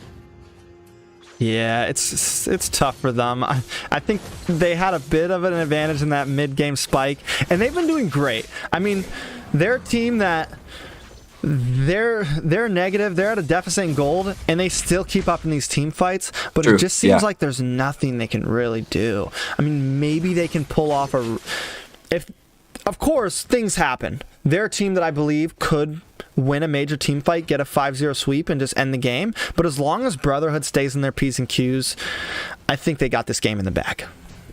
Yeah, I'm just looking over Glue's itemization, man. He is so tanking. He's now locked in the winter truncheon, man. So even if he does get taken low, he's going to become invulnerable. So this Glue is going to be a force to be reckoned with. And Glue just went 3v1. Can he 1v5, T? Is it possible? Can he 1v5? I mean, it's possible. As long as he gets rid of that Mark Cutie. Like, Mark Cutie is starting to do damage as that carry. True. We are seeing her start to work through these team fights a little bit. But the movement, she's just not able to dip and dodge. I think it may have been better to get Flicker instead of Purify and just use that movement to get onto this Kufra, get onto some of that back line. We'll see how things go. The turtle's up. Farsa's got to stop getting picked in these team fights. I mean, she's died a couple of times here. Needs to play a little bit more with the team because she provides so much artillery support. And man, Brotherhood daring Area 77 to walk in this pit. Yeah, Mark Cutie coming around the back though, trying to get some damage onto Hal. The engage there, Yurishi, Champ Stamp, Nice all coming in from Oh god. And members of Area 79 are getting melted. 2 members down, make that 3 almost. It'll Mark Cutie be next. Ulysses chasing down. Can Mark Cutie get the kill though? She just needs a flicker. The Winter Truncheon does pop. She gets caught by the ultimate. This is it for Mark Cutie. Uresi on the chase, trying to get Zayo, but maybe won't be able to. Winter Truncheon pops. Can it save the day? Yeho trying to come in. Uresi does get the kill on Zayo, and now it is Uresi and Yeho up against Ulysses. Another ultimate from Glue. Blue team turrets are going down, though. They are able to stop the Lord take. It seemed kind of like an even pick in the fight overall. Yeah, that was really even. And I think Ulysses missed a couple of spells right there that would have spelled doom for Area 77 on those pullbacks and his ulti. But man, this pick, he's popping the Winter Truncheon, providing so much time. And Varsa with the Winter Truncheon herself provides a little bit more time. I think he could have picked Paquito off and he wouldn't have missed that last skill. But man, the other players need to really play around the Glue and let him make the initiations and the picks, because right now he is your team. Honestly, he's doing so much work. He's like 2 or 3 members of the squad. And I'm not seeing a lot come out except for like a finishing for the rest of it. And so they got to play like that. Glue's your man, play behind him, play around him, or Area 77 is going to find that one position they can pick and win, and they're going to do it to you. Yeah, I think they need to maybe just let this Lord go, but they want to try to push it. Ulysses and Requiem doing a good job of zoning. In comes Yeho, not able to get it. Hal secures the Lord, and this might be a bad position for Area 77. Ulysses on the prowl once again, secures Gal Cutie. Doesn't get the throw, though. Has to jump off because he knows he's in bad territory, and I like that call. I like the fact that he's like, nope, I missed my first second skill combo while I was on top of you, so I'm just going to hop off and leave for now. Yeah, honestly, really well played, Glue. And Raph may pay a price here as the team's grouped up and moving around. Ooh, Yeho does dive in and get onto that Farza. Chiquito does go down. Immortality pops. Gauss Cutie times that Holy Baptism perfectly, and it does stun, and they get the kill. It's 1 down for Brotherhood. Area 77 wants Ulysses next. He's in deep territory. Can they take him? You asked for it. A 4v1, but the rest of Brotherhood is here to help. Yureshi gets caught up by Requiem. Now he's in a bad position. Chance Stance does pop. It looks like Gauss Cutie is helping, but a beautiful feathered airstrike coming in from Zayo. Lord crashing in on the top lane. Area 77 forced to revert back to this top lane after they've lost a member. Brotherhood is going to take this tier 2 tower, and it looks like they've taken the advantage in that team fight. I wish they would have kept the pressure on there. They had Lord pushing to the top lane. I wish Brotherhood would have kept pushing down when they tried to retreat and not let them back there and get even more off the map. They had plenty of resources left to go, and it just seemed like they weren't really aware of the map state and the macro set that they could have made. The burst damage from this Farza right now is just insanity, and so many scaling heroes on the side of Brotherhood. It just looks like Area 77 is doing so well at keeping up, but it just seems like a battle they can't win right now.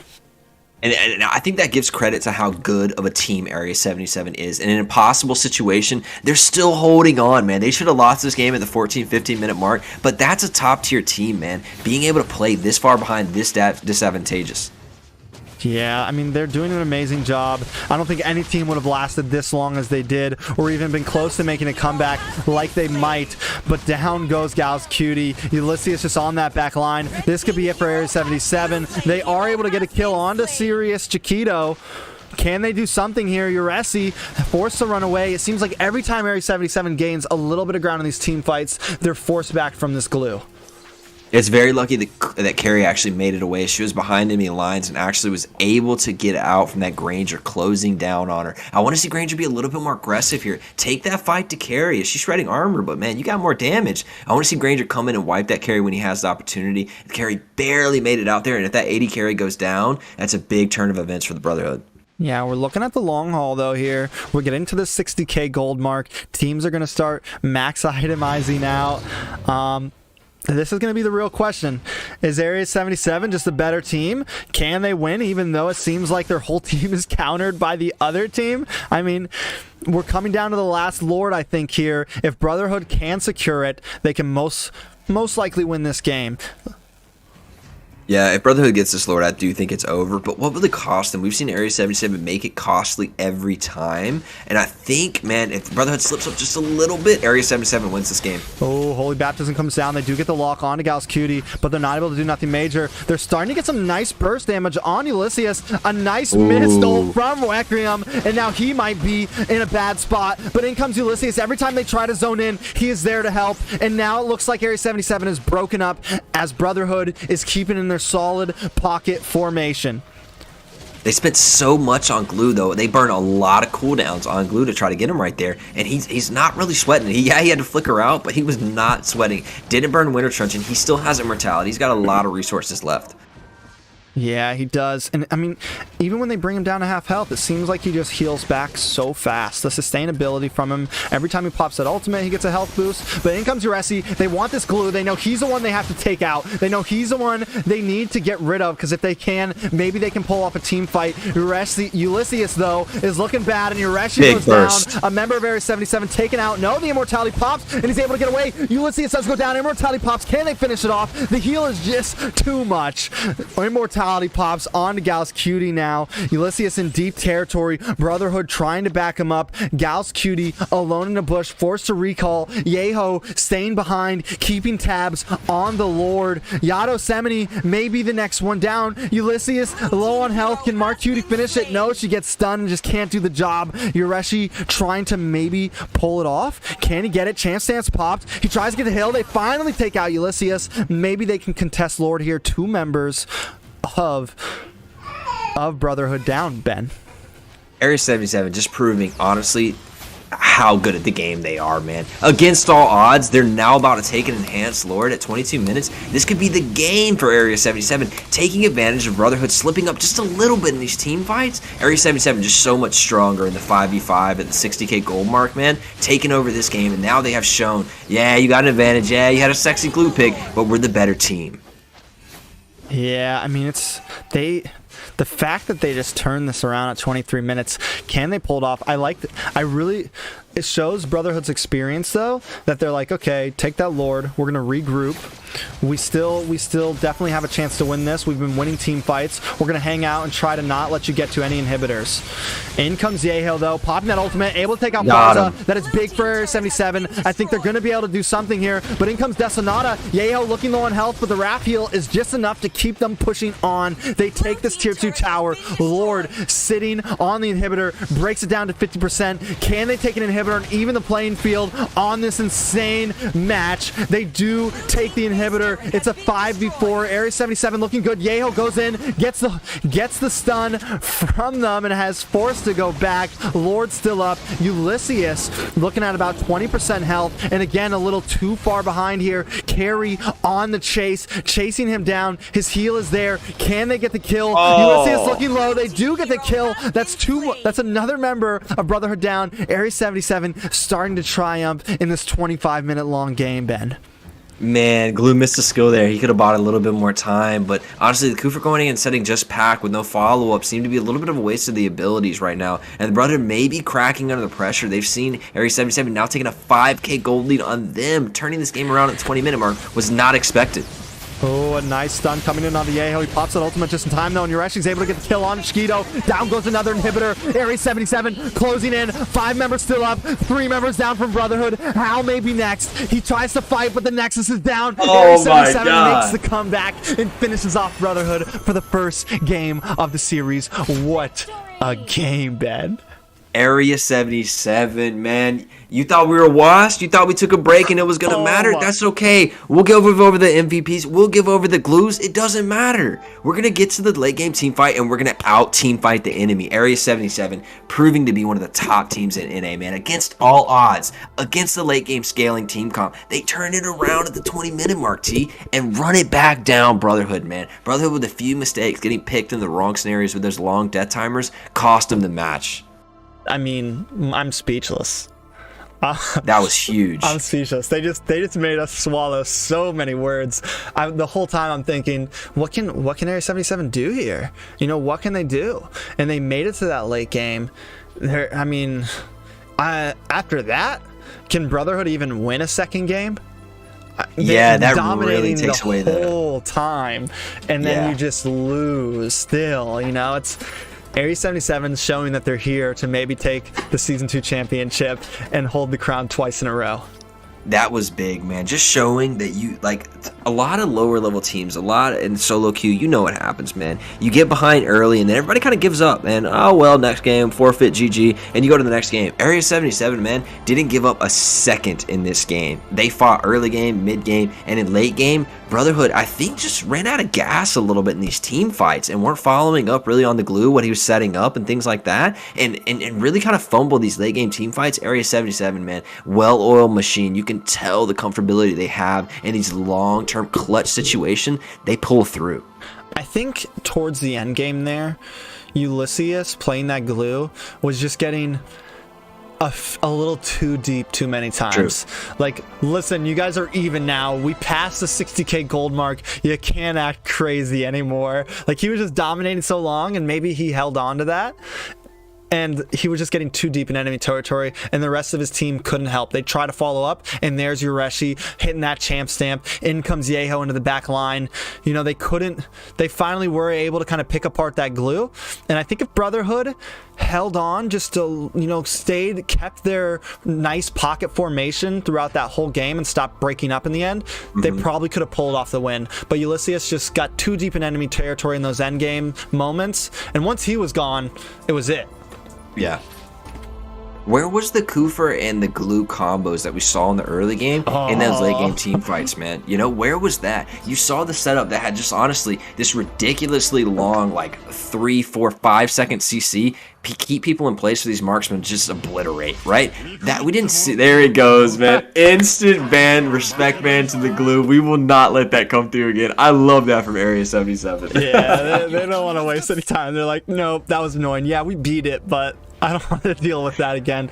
And you're right. I think Brotherhood really had their rotations really well in the early game. I think their early game was super strong, their combinations. But when it came down to those, there's a big difference in having team fights in the early game, because it's normally 3 versus 2. You're trying to catch gangs. You don't see many 5v5s. But when it comes down to that late game, those 5v5s, you know, like your whole team against my whole team, in the jungle, in the lane, moving across the map, it's a much different thing. And it's harder to chain those CCs. It's harder to make those combos. You're not bushwhacking. You're not ambushing. You're just brawling.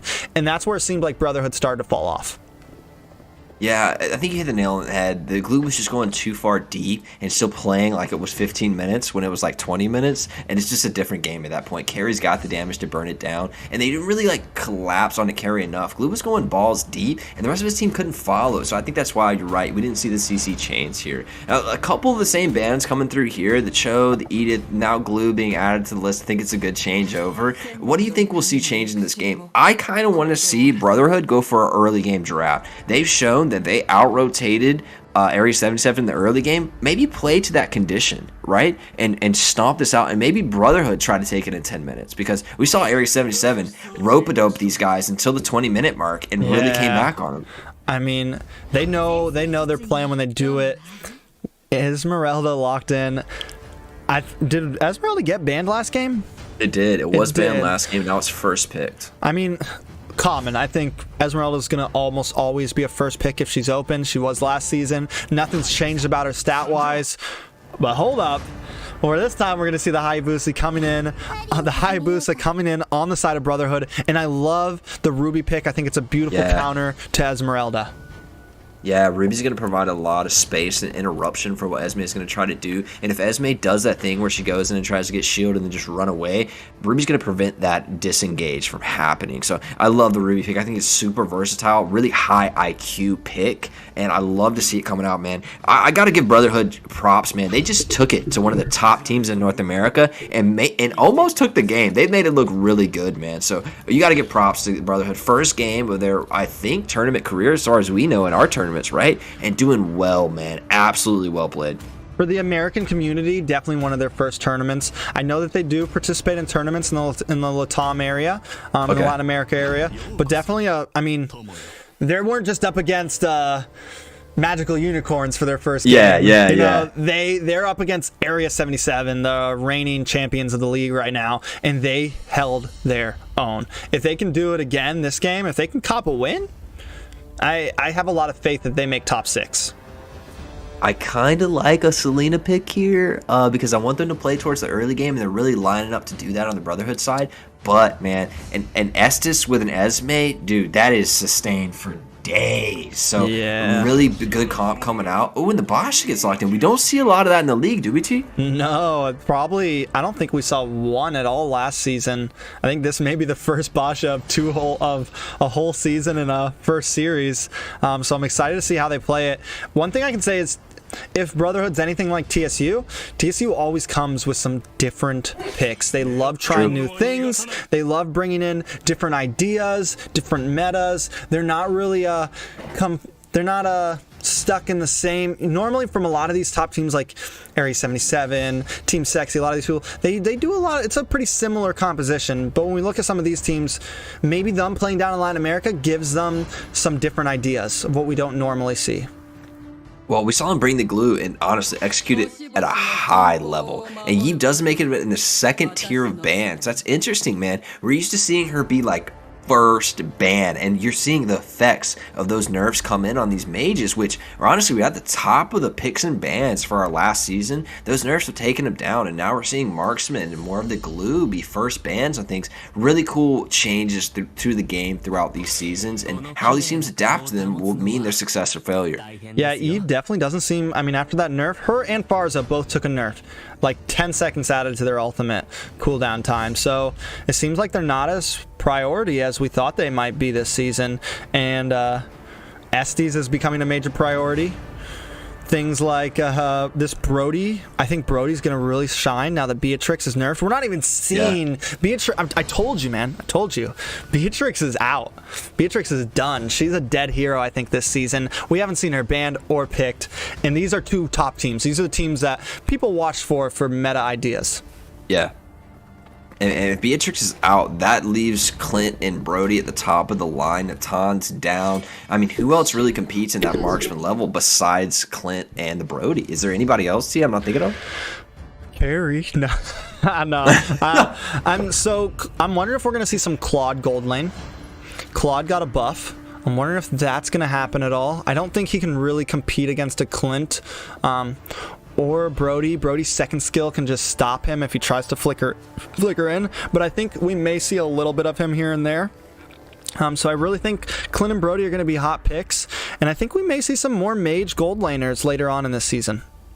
Ooh, a Bane jungle would be nasty. But I like what the Brotherhood is locked in here, man. They're really amazing at early game rotations, and they've played to a comp that can really run the game over. If they get the same early game they had in the last game with Selena, man, if she gets rolling and starts landing those arrows, man, this game could go quickly for the side of Brotherhood. I like them switching their win condition from early to late here because of the success they had. Keep that momentum going that you had from last game. I love to see this. Yeah, I mean, we definitely know we're going to see some big aggression coming from that Basha. The rotation, just, rolling across the map and jumping into a side lane, trying to get these dives. My question is recently, Ruby's been a popular tank. So do they opt for Ruby tank and put Basha in the off lane? Because that would be something interesting to see. Or are we going to see Ruby in the XP lane? Marksman, we completely forgot about Popo and Koopa. I think can definitely hold his own.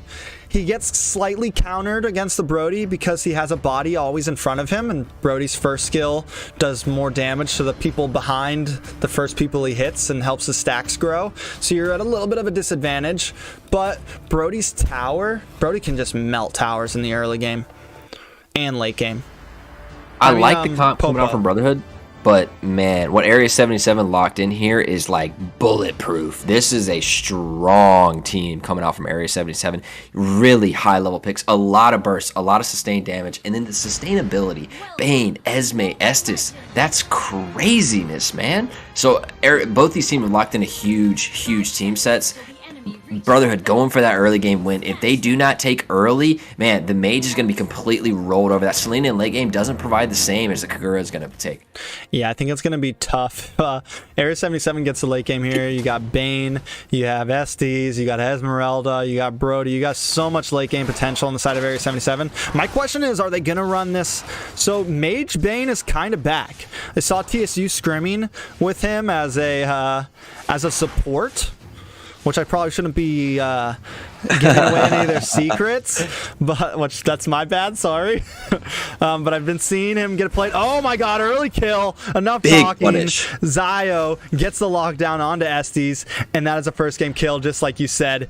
Brotherhood pushing hard in the early. Selena getting their rotation early, she's so strong to make these picks. But you're right, T. They put Bosch in the off lane. This is something new we're seeing coming into Esmeralda. I don't think it'll have the same sustain, but we're just seeing that preference on Ruby being in those early game rotations, providing so much for that rotation, that CC, sustainability. Huge tank pick right now. Yeah, I mean, I haven't seen it in a long time, but it's something I did forget. Basha is a decent counter to Esmeralda. His ultimate does nice DPS, nice damage over time, and is able to help keep that heal down. And it's something I completely forgot about because you just don't see it a lot. But another big engage onto Gal's Cutie. Zio, though, does get caught up, and Mar Cutie comes in. He wants the kill. Can he get it? He does get it, but now he's in a bad position. Requiem on his trail. Will he make this a double? He jumps on with his second skill, but he gets taken out by Chiquito as Yeho in the bottom lane ganks and responds by taking out Ulysses.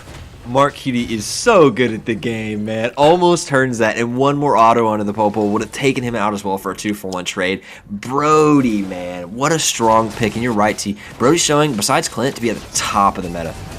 Yeah, I mean, just a monster right now. I think he's definitely going to be a very popular... He was already a pretty popular pick in past seasons in M3, and I think with Beatrix getting nerfed down, he is going to be one of the most popular gold lane heroes we see other than Clint, because Clint is most likely going to get banned. I think a problem for Brody here in this off lane is that the Popo now has 2 kills.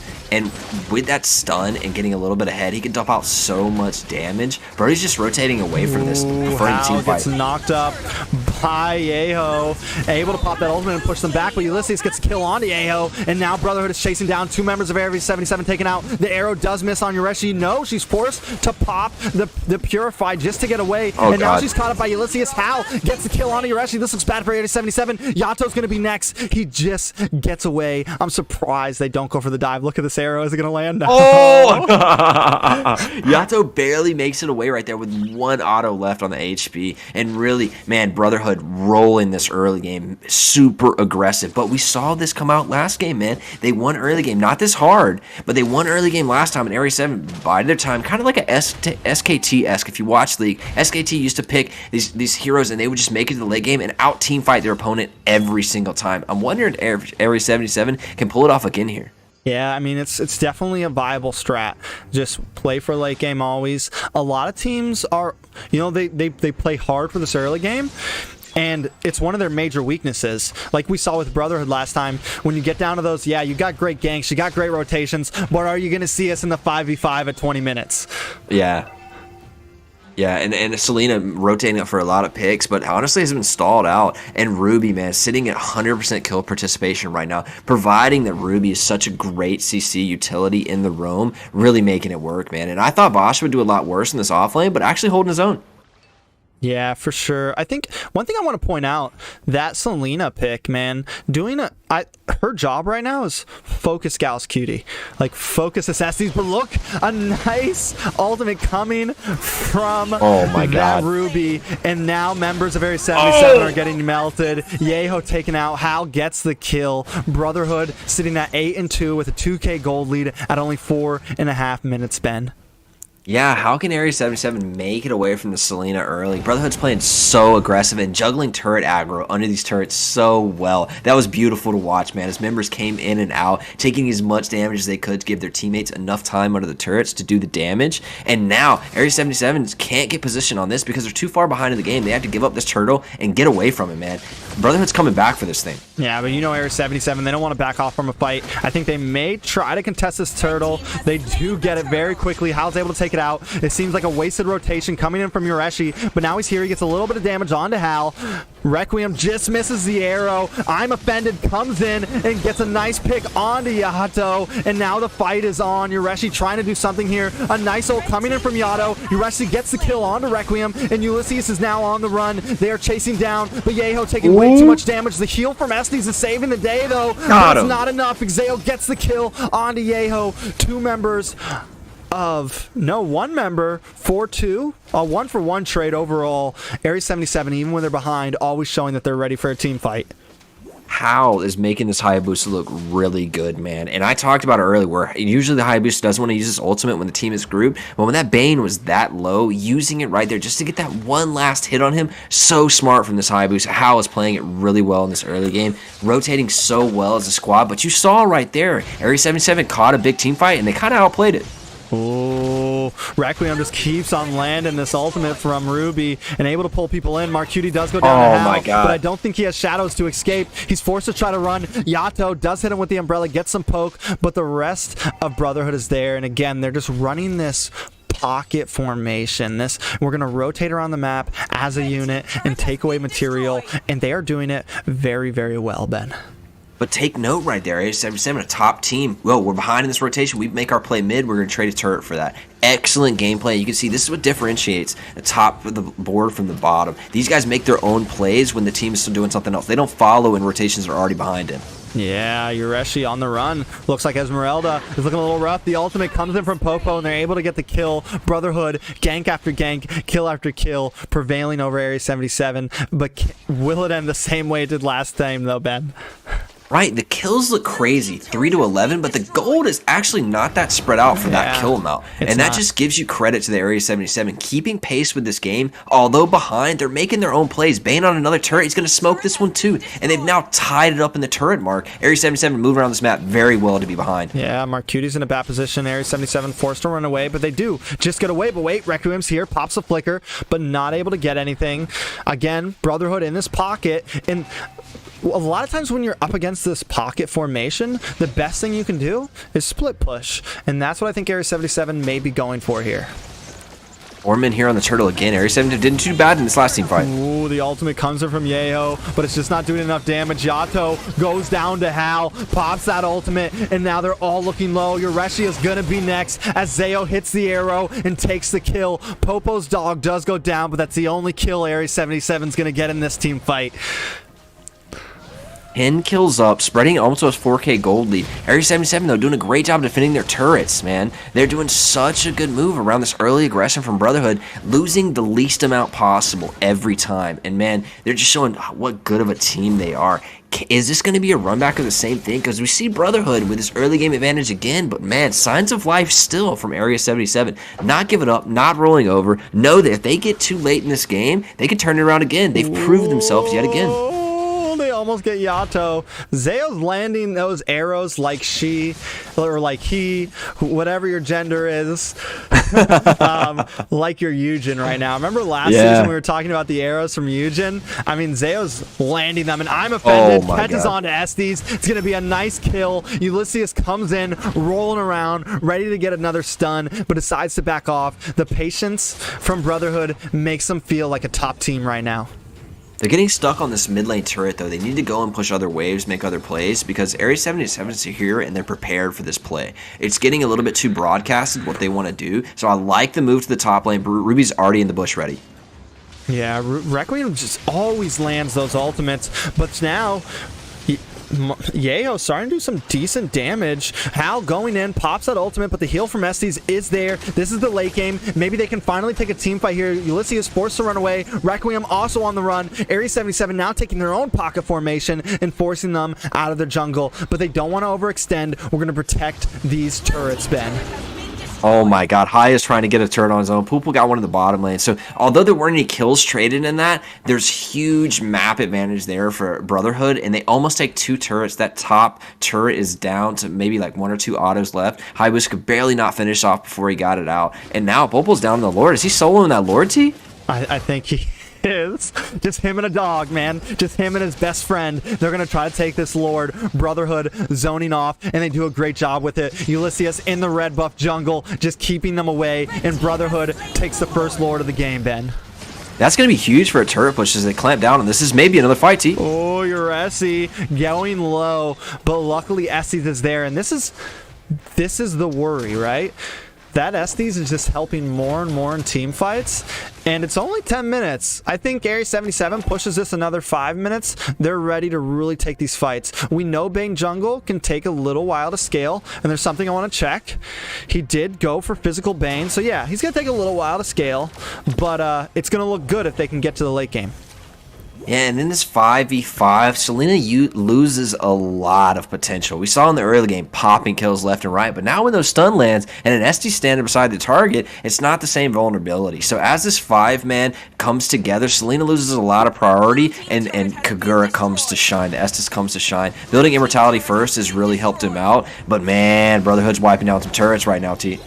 Yeah, they definitely are. I mean, Brotherhood just doing a good job. They're not overextending like we see so many teams do. They're patient. They wait for Lord to hit up on this bottom inhibitor, and they're gonna let them deal with Lord while we take some things in the mid. They take the tier 2. Popo gets a little bit of dash, and he's gonna have to bring back his dog, and I'm pretty sure that Brotherhood's gonna be able to secure their first inhibitor of this game right here. The fight is on. Ulysses is deep, and look at the damage. I mean, they're under the tower, and they take out 2 members. Hal gets the double kill, triple kill on Yoshi. Yes, Hal does go down, and so does Ulysses, but in comes Sirius Chiquito, and they trade off. It's a 4-for-3 trade to the side of Brotherhood, and they do get the tier 2 tower in the mid lane. I feel like it's a good trade, but still, Area 77 does okay and survives the battle. Yeah, that's that thing, Mary. 77 just surviving, getting this thing later and later. And honestly, I don't like the choice there from Brotherhood to go for that fight. It looks like they went for kills there rather than objectives, and they wound up using Allura, getting 2 outer turrets, but they didn't penetrate the base. That doesn't earn them any inhibitors, and now Area 77 is in the perfect position. Lord's not on the map for another 50 seconds to turtle in their base and not lose any more progression for a little, buying themselves more time. But man, this Hayabusa 7-1 doing work for the side of Brotherhood. I love this Hayabusa. Yeah, he's definitely doing work. I mean, Brotherhood's just doing an amazing job. We talked about them being the dark horses. We said that they're the underdogs, and they're bringing it to the champions right now. I got a feeling this goes to game 3, Ben. I think so too, but the worries in the back of my head, this is kind of looking like last game, man, where Brotherhood has an advantage and Area 7 just holds on, and then they just beat them in the 5v5. They team fight better. Looking a little like last game. They definitely do team fight better. Brotherhood needs to close it out with this Lord. If they can't close it out with this Lord, they need to close out with this Lord and finish the game, because if they don't, we're going into 20-minute territory, 18-minute territory. We're already at 40k gold, but the fight is on. Requiem pretty deep, trying to stop Ureshi, trying to hold him down. Sirius Chiquito, though, takes a big damage. Hal gets the Lord, but Ureshi gets the kill on that Popo, and this is the fight we wanted to see. Now Zhao is also looking low. Torn apart memories goes off. Mark Cutie gets the kill, but Hal is there for Mark Cutie, or Gal's Cutie also going down with him. Yeho all by his lonesome. Hal wants to kill and gets it. It's a 2 for 2. It's a 4-for-3 trade to the side of Area 77. I think they can defend this Lord, and now it's looking like Area 77 might make the comeback again, Ben. Man, Haya wanted that last kill and he thought he had it. He's so fed, but Bane is here. He's scaled now, man. He has so much burst, and walking into that 1v1, Bane just takes the kill away from Hal, running 9-2 right now, decimating these team fights. But this is eerily similar to first game where Area 77, they buy their time and they know they're just going to out-team fight him in the late game. Who cares if we lose early game? You can't beat us. You can't finish. And they got a Lord here, but it's quite weak running down the top lane. It's not going to be able to do much.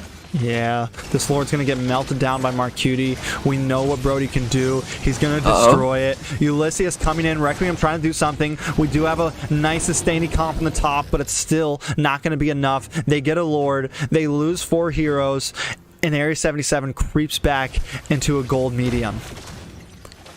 See, I hate to say it for my boys in the Brotherhood, but I think they may have lost all of their advantages, and now from this point on, moving into the 15-minute mark with this huge Estes squad, Selena's not as effective anymore. Kagura is way more valuable in these team fights, and you're starting to see it. They lost that last team fight. Yeah, they got Lord, but they lost the fight, and we'll see it play out again here. Yeah, Requiem trying to do something, but not enough. He does pop that second skill. Has not used I'm Offended yet, or no, he has. He has no ultimate. Requiem can't do much. Uresi doing a good job at just poking, keeping vision as the rest of Area 77 clears this lane. Bane slowly getting stronger and stronger and is going to start doing some major damage. I think Brotherhood, I love their patience, but when you're steamrolling like that in the first 10 minutes, just push, man.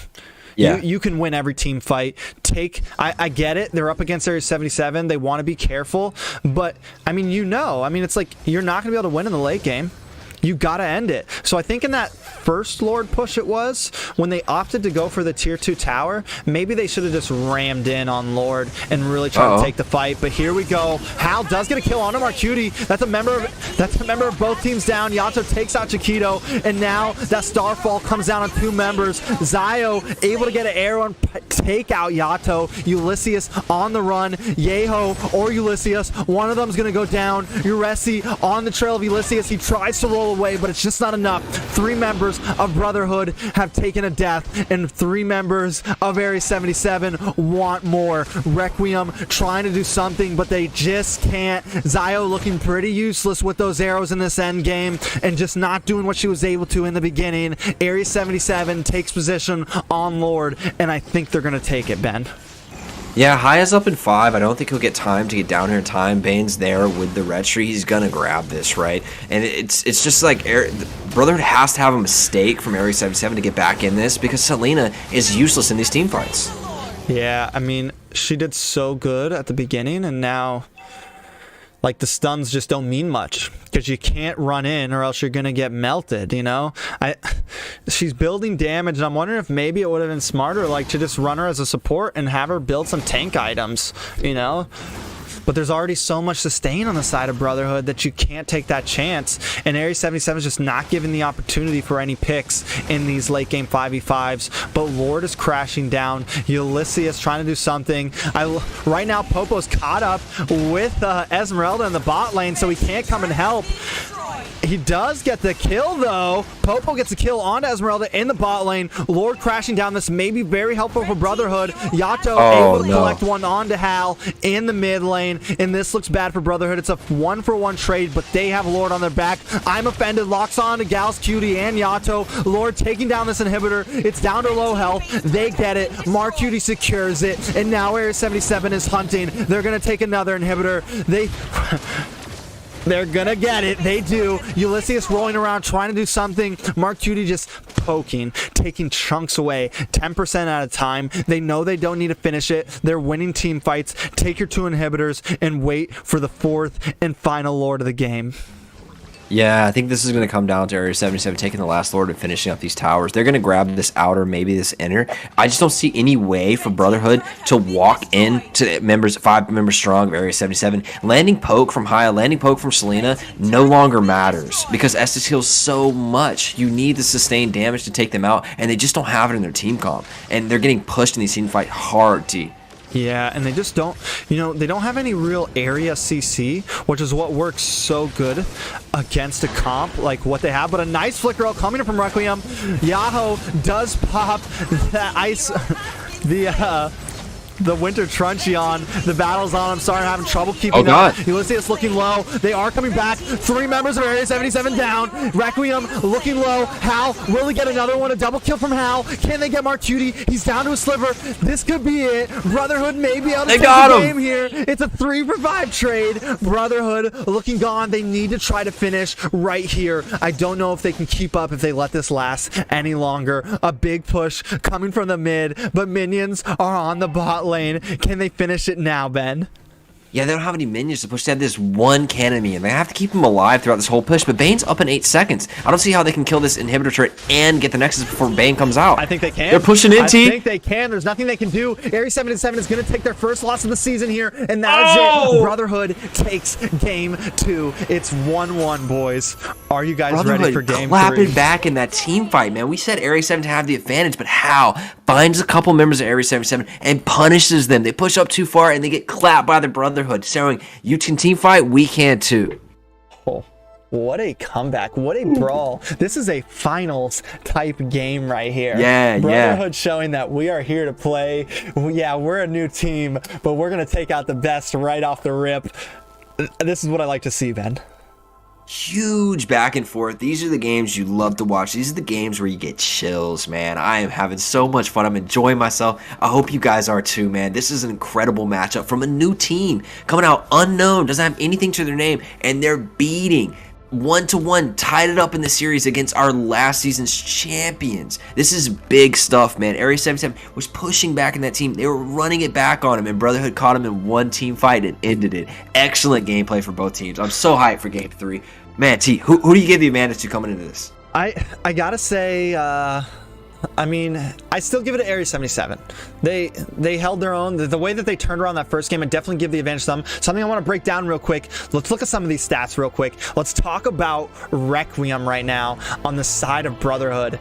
0, 1, and 20. Yeah. One death out of 20 long minutes of gameplay, and didn't steal a single kill. Fed their team 20 assists. Yeah, Hal got the MVP, but Requiem, man, I mean, definitely a tank to watch this season. That I'm Offended ultimate coming in from Ruby, beautiful. And we saw right there that final team fight, just a beautiful flicker ult from Requiem for Ciejo to opt into using a Winter Truncheon for a second. I'm guessing he sold an item real fast and picked it up, unless I missed something. There was a lot going on, but I mean, just such a clean play. If I had to give an MVP to anybody of that game, it's most likely Requiem. Hal, though, it's between Hal and Requiem, because Hal, just such a great Hayabusa. I think I'll give it to Hal, because in a couple of those team fights, he dove in the back line and handled himself. Yeah, Ruby set everything up, and that scoreline is impressive, but for me, Hal getting in the back line with that triple kill into the base, doing work in that last team fight to take it home, man, he ran that. He got an early game advantage and pressed the mark. But if we had to give it to a tank, you know it's going to Requiem. I think even possibly here, Ruby's going to get banned, because that was so influential in these team fights and just cucked a lot of what Aries 77 was trying to do. Ruby just chopped it up, man. Didn't let it happen. Yeah. And I think we may see that banned and not taken into the next game. And I think the comp with having that Ruby and having Ulysses as that Bastia, we kind of doubted the Bastia, and it didn't get to show it a whole lot. But one thing I can say is Esmeralda did not seem as bulky as she normally does in the end game, and she had a Estes with her. Like, the only thing that was helping her be as bulky as she was that Estes. So Brotherhood showing their showing that they know how to draft, showing that, hey, we can counter draft, we know what we're doing in the game and in the draft. Brotherhood, definitely a team to watch out for. I'm sure these teams are ready for game 3. I know I am. Let's get back to this caster desk and get them ready. All right, so if I had to change one thing about Brotherhood's lineup there, I would swap out the Selena for a different early game mage, because while it did set them up for the early game, it was almost useless in the late game team fights, man. She was sitting in the back throwing in stuns, but that's about it, and most of them to that late game weren't effective. So I want to see an early game mage come out there, but something that just doesn't completely fall off in the late game, because if they had a mage in that, Brotherhood runs that at 15 minute, 20 minute, they run that completely, right? So I think the Selena pick could change there and be really strong. Another respect ban to Glue, not letting that come back in. I want to see if the Ruby ban comes out here as well. I don't think I think Glue after this match, if any of the other teams are watching, like, no one's gonna let Brotherhood play glue. That's True. done for. That's over. I mean, of course, there probably are some counters out there. I think Alice does okay against it. You get heal from all of it. The problem is to get heal from all of it, you got to literally jump into him. So it depends. We see this Edith ban again. Things not looking too different from the side of Area 77. I feel like Area 77 doesn't think that they should have lost that last game. I agree, because they were pushing back and they kind of had it and just kind of goofed a team fight in the last. And Brotherhood played it well, man. Yeah, they definitely played it well. I think that I don't think they change up a whole lot here. I mean, of course, drafts are always going to be different depending on counters and who the enemy picks. We're going to see Brotherhood with first pick. So what I do like is that Brotherhood's not scared of Yato's Lilia at all. No, they let him have it. Like, they're not really worried. It seems like Brotherhood has kept the same exact bans every single game. Chow. The first 3 bans have always been the same. Chow, Clint, Yuzong. We're not worried about the rest of your heroes. We can beat them. Yeah. letting a lot of picks go over. Well, we would classify as S tier, but that whole conception of S tier and what is meta is changing. And they lock in the Hayabusa again, man. It was so influential for How. I think this is going to be a run back of the last game. He dominated on Hayabusa. It was excellent gameplay. Yeah, I'm wondering if maybe they should have dropped that Edith ban and went for the Hayabusa ban. They let Edith pass in the first game, didn't they? And Brotherhood didn't go for it. So I think it's been banned 3 times straight. But in the second game, it was banned late. Maybe they know something. Yeah, maybe. I think they're just scared of Edith. Edith provides a lot of utility in her tank phase and so much damage when she switches over. And I think played at a high level, it is a great pick. I just think there are counters to it, and we haven't really seen somebody execute on it. When you see somebody execute and they take the ruby away instead of letting it go, I think that's really smart. I think if you see something do it, you ban it, right? If they have something else, then you ban that next game. But letting Hayabusa go over, it just seems like maybe a repeat of that last game. Most definitely. I think... Wow, they're running it back, T. They are running it back. They're running the same exact comp, except this time Area 77 gets the ruby. We know that that's going to be an issue for our Esmeralda, and we know that it's going to just be an issue overall. Rubies was a problem that last game, so Area 77 wants to take it from them. They know that they're comfortable with it. I think Ruby's going to be a really popular tank this season. So going for the Basha into the Esme, they're really comfortable with that matchup. They don't want to take the Uranus, which we've seen in the past be a great match into that. And I love the change here from Selena to Kagura. Yes, man, we talked about it in this game. I think that gives them so many more options in this early and late game. Don't pin all your hopes in this early game stomp. We've shown that Area 77 can go back and turtle and not lose the game. Give yourself a little bit more late game insurance. And I think that Kagura provides enough in the early game for Brotherhood, who's going to win those early rotations, to do it, but also some usefulness in those 5v5s late game. Most definitely. Kagura is just overall has always been a pretty stamp. They haven't seemed to really mess with her. You know, they haven't given her any crazy buffs. They haven't given her any crazy nerfs. But she's always a viable pick. And we've seen Yato kind of fall back on her sometimes. And she's good at bush ganking. She's good at getting out of stuns. As long as she's got her umbrella on her, she can get away from this Ruby. So I think it's a really good pick here. I'm interested to see what the Brotherhood takes as their support without the Ruby. Lolita is still open, but I think that will be banned out in these next 2 bans that come in. They're going to pin that support pool down and make sure that these rotations from Requiem can't be as clean. And then that Ruby, you're right, it was so influential in last game, changing the game. Going over to Area 77's side is going to be big. Yeah, I'm wondering what we're going to see from Requiem this time as tank. We did see him run, we saw him run that Kufra pretty well. But that was along with the glue. Do they go for another double tank comp like that? Is that something Brotherhood really wants to run all the time? Is that going to be their major strategy here? Area 77 opting to ban a tank support, get rid of Raph. I think they may keep on focusing on that. Brody still is on the table, and a marksman hasn't been chosen by the side of Brotherhood yet. Popo has been chosen by the side of Area 77, taking away 2 of the big picks that made that comp so nasty from the side of Brotherhood was that Popo and the Ruby, and they've kind of dismantled it a little bit. So it'll be interesting to see what the Brotherhood puts in that place with Area 77 really, I think, kind of counterplaying. And usually you would suspect that the newer team will be playing into Area 77 trying to counter theirs, but right now, the way this is going is Brotherhood wants to run it back, and it's Area 77, who's adapting, having to change to them. So this is a big stamp for Brotherhood, putting their name into this region and saying, we're going to make Area 77 change theirs to ours, rather than the other way around. Most definitely. I need you to cover this draft for a little bit longer, Ben. Go ahead, yeah. So the Wrath has been banned and the Lance ban. I'm not sure about the Lance ban from the Brotherhood. I haven't seen anything crazy. I think they're just knocking out like high-level assassins coming from the team, but you've still left over a lot. Oh, they have one less. I thought they skipped a ban for a second. I was going to trip, but we're fine. The Kufra is banned, so the Area 77 did focus the supports, but they've left Lolita open, and I think Lolita is a really strong pick right now. I suspect Brotherhood will lock that in because it provides so much for the rest of this team to work on. I mean, one big stun, and you got the Hayabusa and the Kagura to follow that up. That's a lot of damage coming in on it. Popo is going to be very strong in the off lane, doing a lot of work by himself.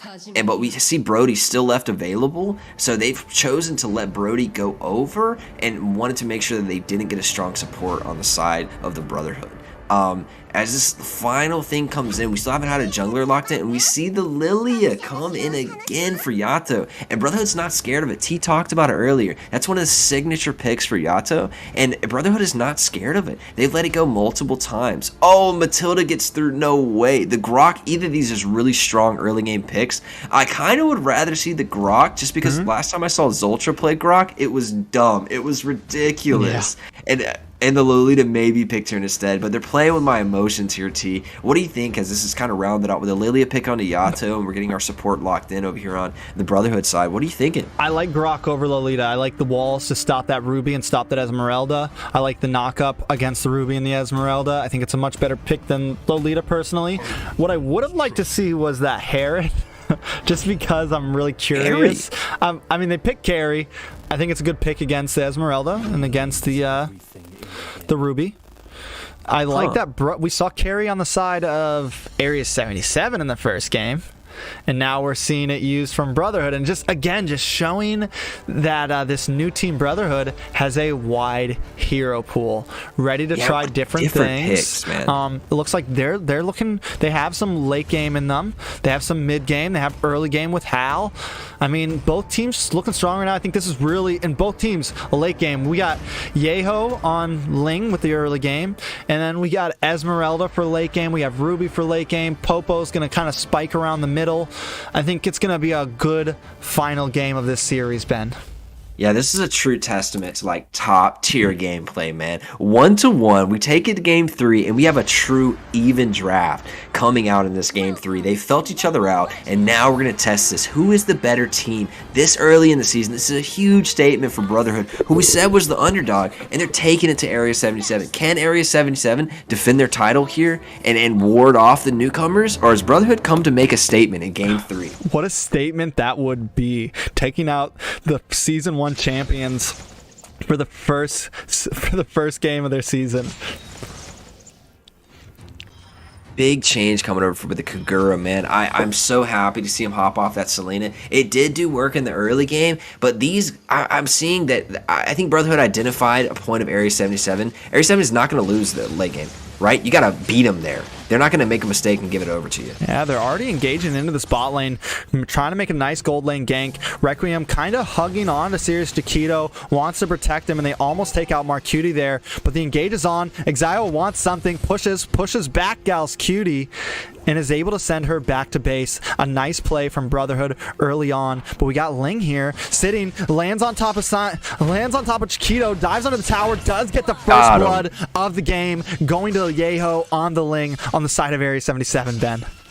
Yeah, I just wanted to see the Brody here instead of the carry. It was open and available, and I don't really understand. I know some tanky members on the side of Area 77, but I would much rather see that Brody, man, instead. And now Carrie's going to get picked on because she doesn't have that same mobility and abilities that Brody brings to the table, and Ling identifying that weakness and taking it to him for first blood. Yeah, I feel like we're going to see this Grok in that bot lane a lot, trying to really babysit this carry. Maybe not, but that's what it looks like so far, and we've seen that sometimes not work great. Sometimes it's okay, but if you got to sit down there too long, it's going to give the rest of your team a big disadvantage when that turtle comes up in the EXP lane. I mean, they take pretty much a gold shield away, and they've kind of, maybe they're 100 gold off. They kind of even out the gold with that rotation down, and Area 77 doesn't answer it. They're not prepping Turtle. They're a little bit behind in this rotation. I expect them to move up towards Turtle and take position on that, but they haven't yet. So honestly, great move early game from Brotherhood, man. It seems Area 77 is a little shy on the trigger early game, and letting Brotherhood run the early game almost 3 games straight now. Most definitely. Maybe it's not that Area 77 shy. Maybe Brotherhood just has a really strong early game, because that's what it's been looking like. And Area 77's not...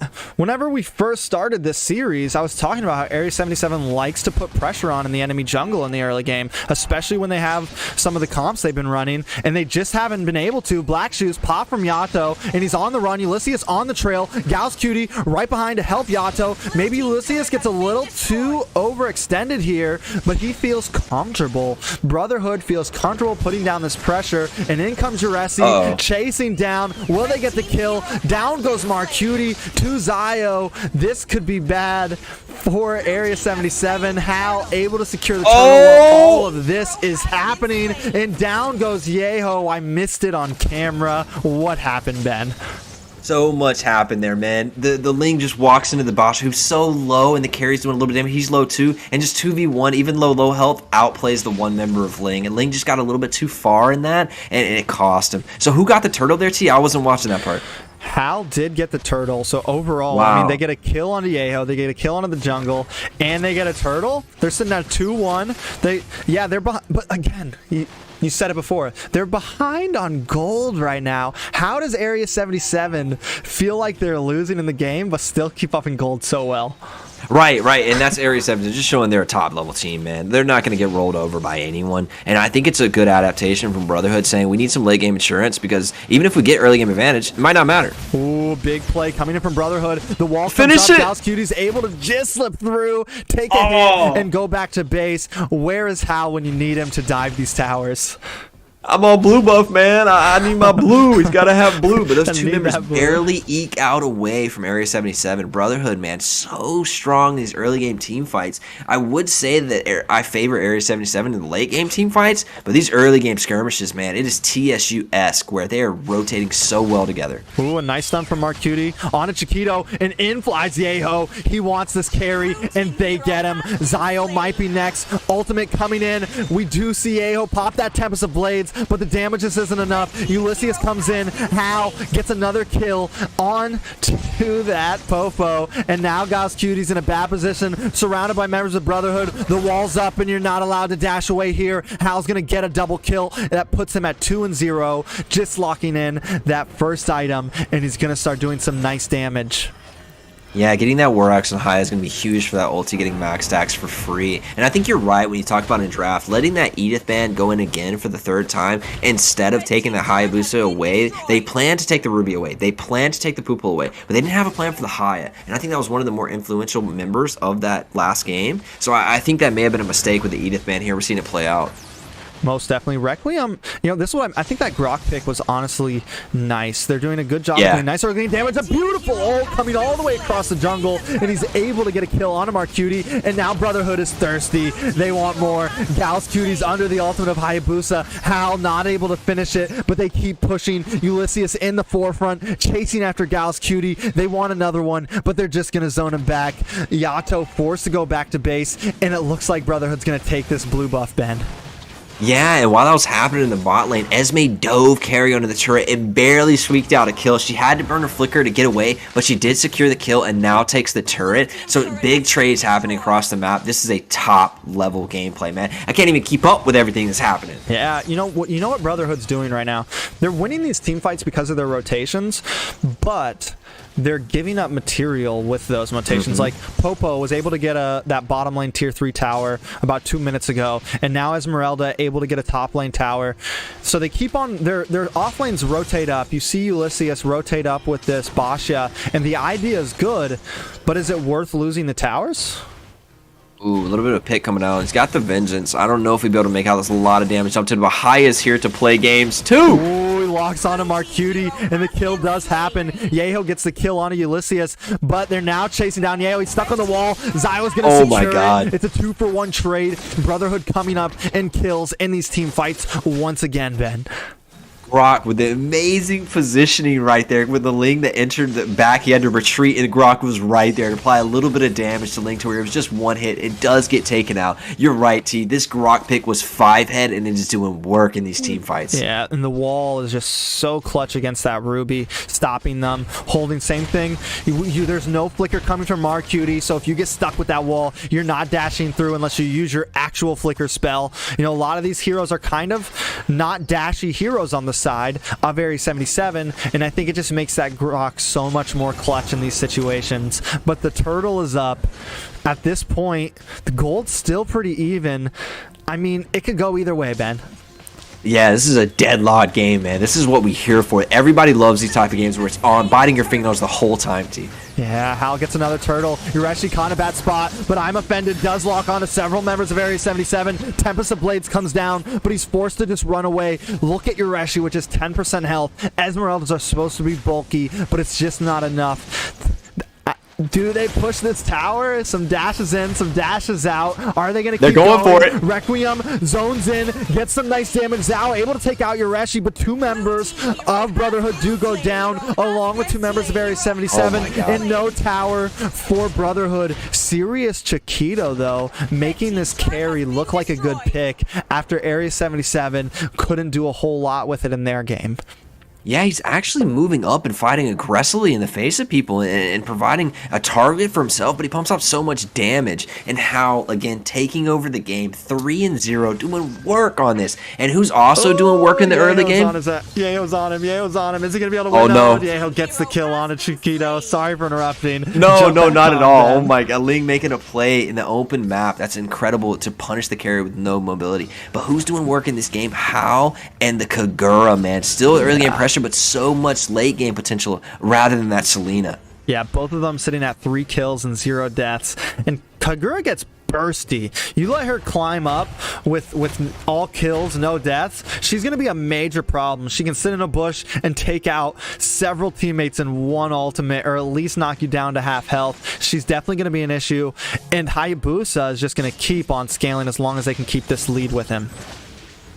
Love to see this mid-game jock. I don't think it'll result to much as they're just pushing waves, but the Lord comes up in 10. I don't think anybody wants that. I think they want a team fight. This is all just jockeying for position in the team fight, and these turrets being just standing gold on the map for whoever wins the team fight. They go and take the standing gold. Yeah, and Yureshi's in a bad spot, gets knocked up from that Grok, and Hal's able to get the kill. Popo Koopa not looking good. The dog's dead, and the Lord is up next. Brotherhood may be able to take this. The contestation is possibly over. Yato trying to do something, but a wall is placed by Requiem, forcing him to go around the bush.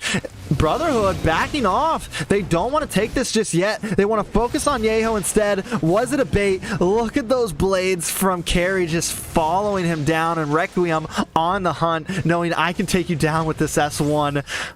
You call him the jock, and I love that. It's what they're doing, this back and forth, this little bit of back and forth, waiting for the mistake. Black shoots past from Yato. He's not going to have an ultimate, and Ulysses takes the engage, jumping in, able to get the kill onto Gal's Cutie, but the fight is still happening in the red buff jungle. Yeho able to get to the back line and take out Exio. He still has Tempest of Blades, and he's ready for more. Mark Cutie is taken out by Hal. Tempest of Blades pops, and he's able to respond to Hal, but he has to run on the run. Hal hunting down. Hal wanting more, wanting another kill. It's a 2-for-1 trade to the side of Brotherhood, but no Lord taken yet, Ben.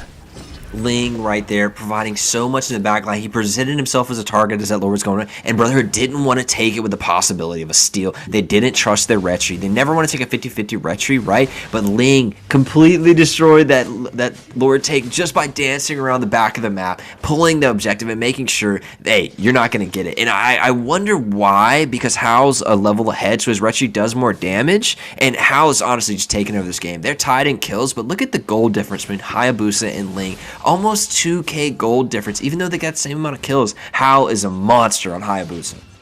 Most definitely a monster. Requiem forced to use that ult out, but in comes Zio and just one-shots Yeho, and now Hal's moving in. They know they have an advantage here. The jungle is gone. Let's take out Yato next, or maybe Yureshi. Either one works. Hal takes out that Esmeralda, and down goes Yato, but Yato responds with at least taking one member down also. It's a 2-for-3 trade to the side of Brotherhood, and still no Lord. Make that 4 members of Area 77 down. I think Hal may want to move on to this Lord now.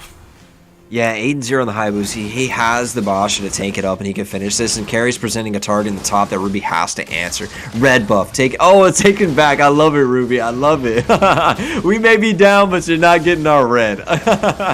Taking over Lord for free. Honestly, man, they had to ban Howl on Yabusa. He has shown that this man is powerful on it. And this is into a comp and a Ruby and a Pulpul. Like, these can stun Hayabusa hard and they can pick him. But they're not getting the opportunity. Howl is just so well played on it. And I have to give credit to the one shot on Ling right there. Grok with the stun and the Kagura with the finish completely removes it. And that buys them Lord.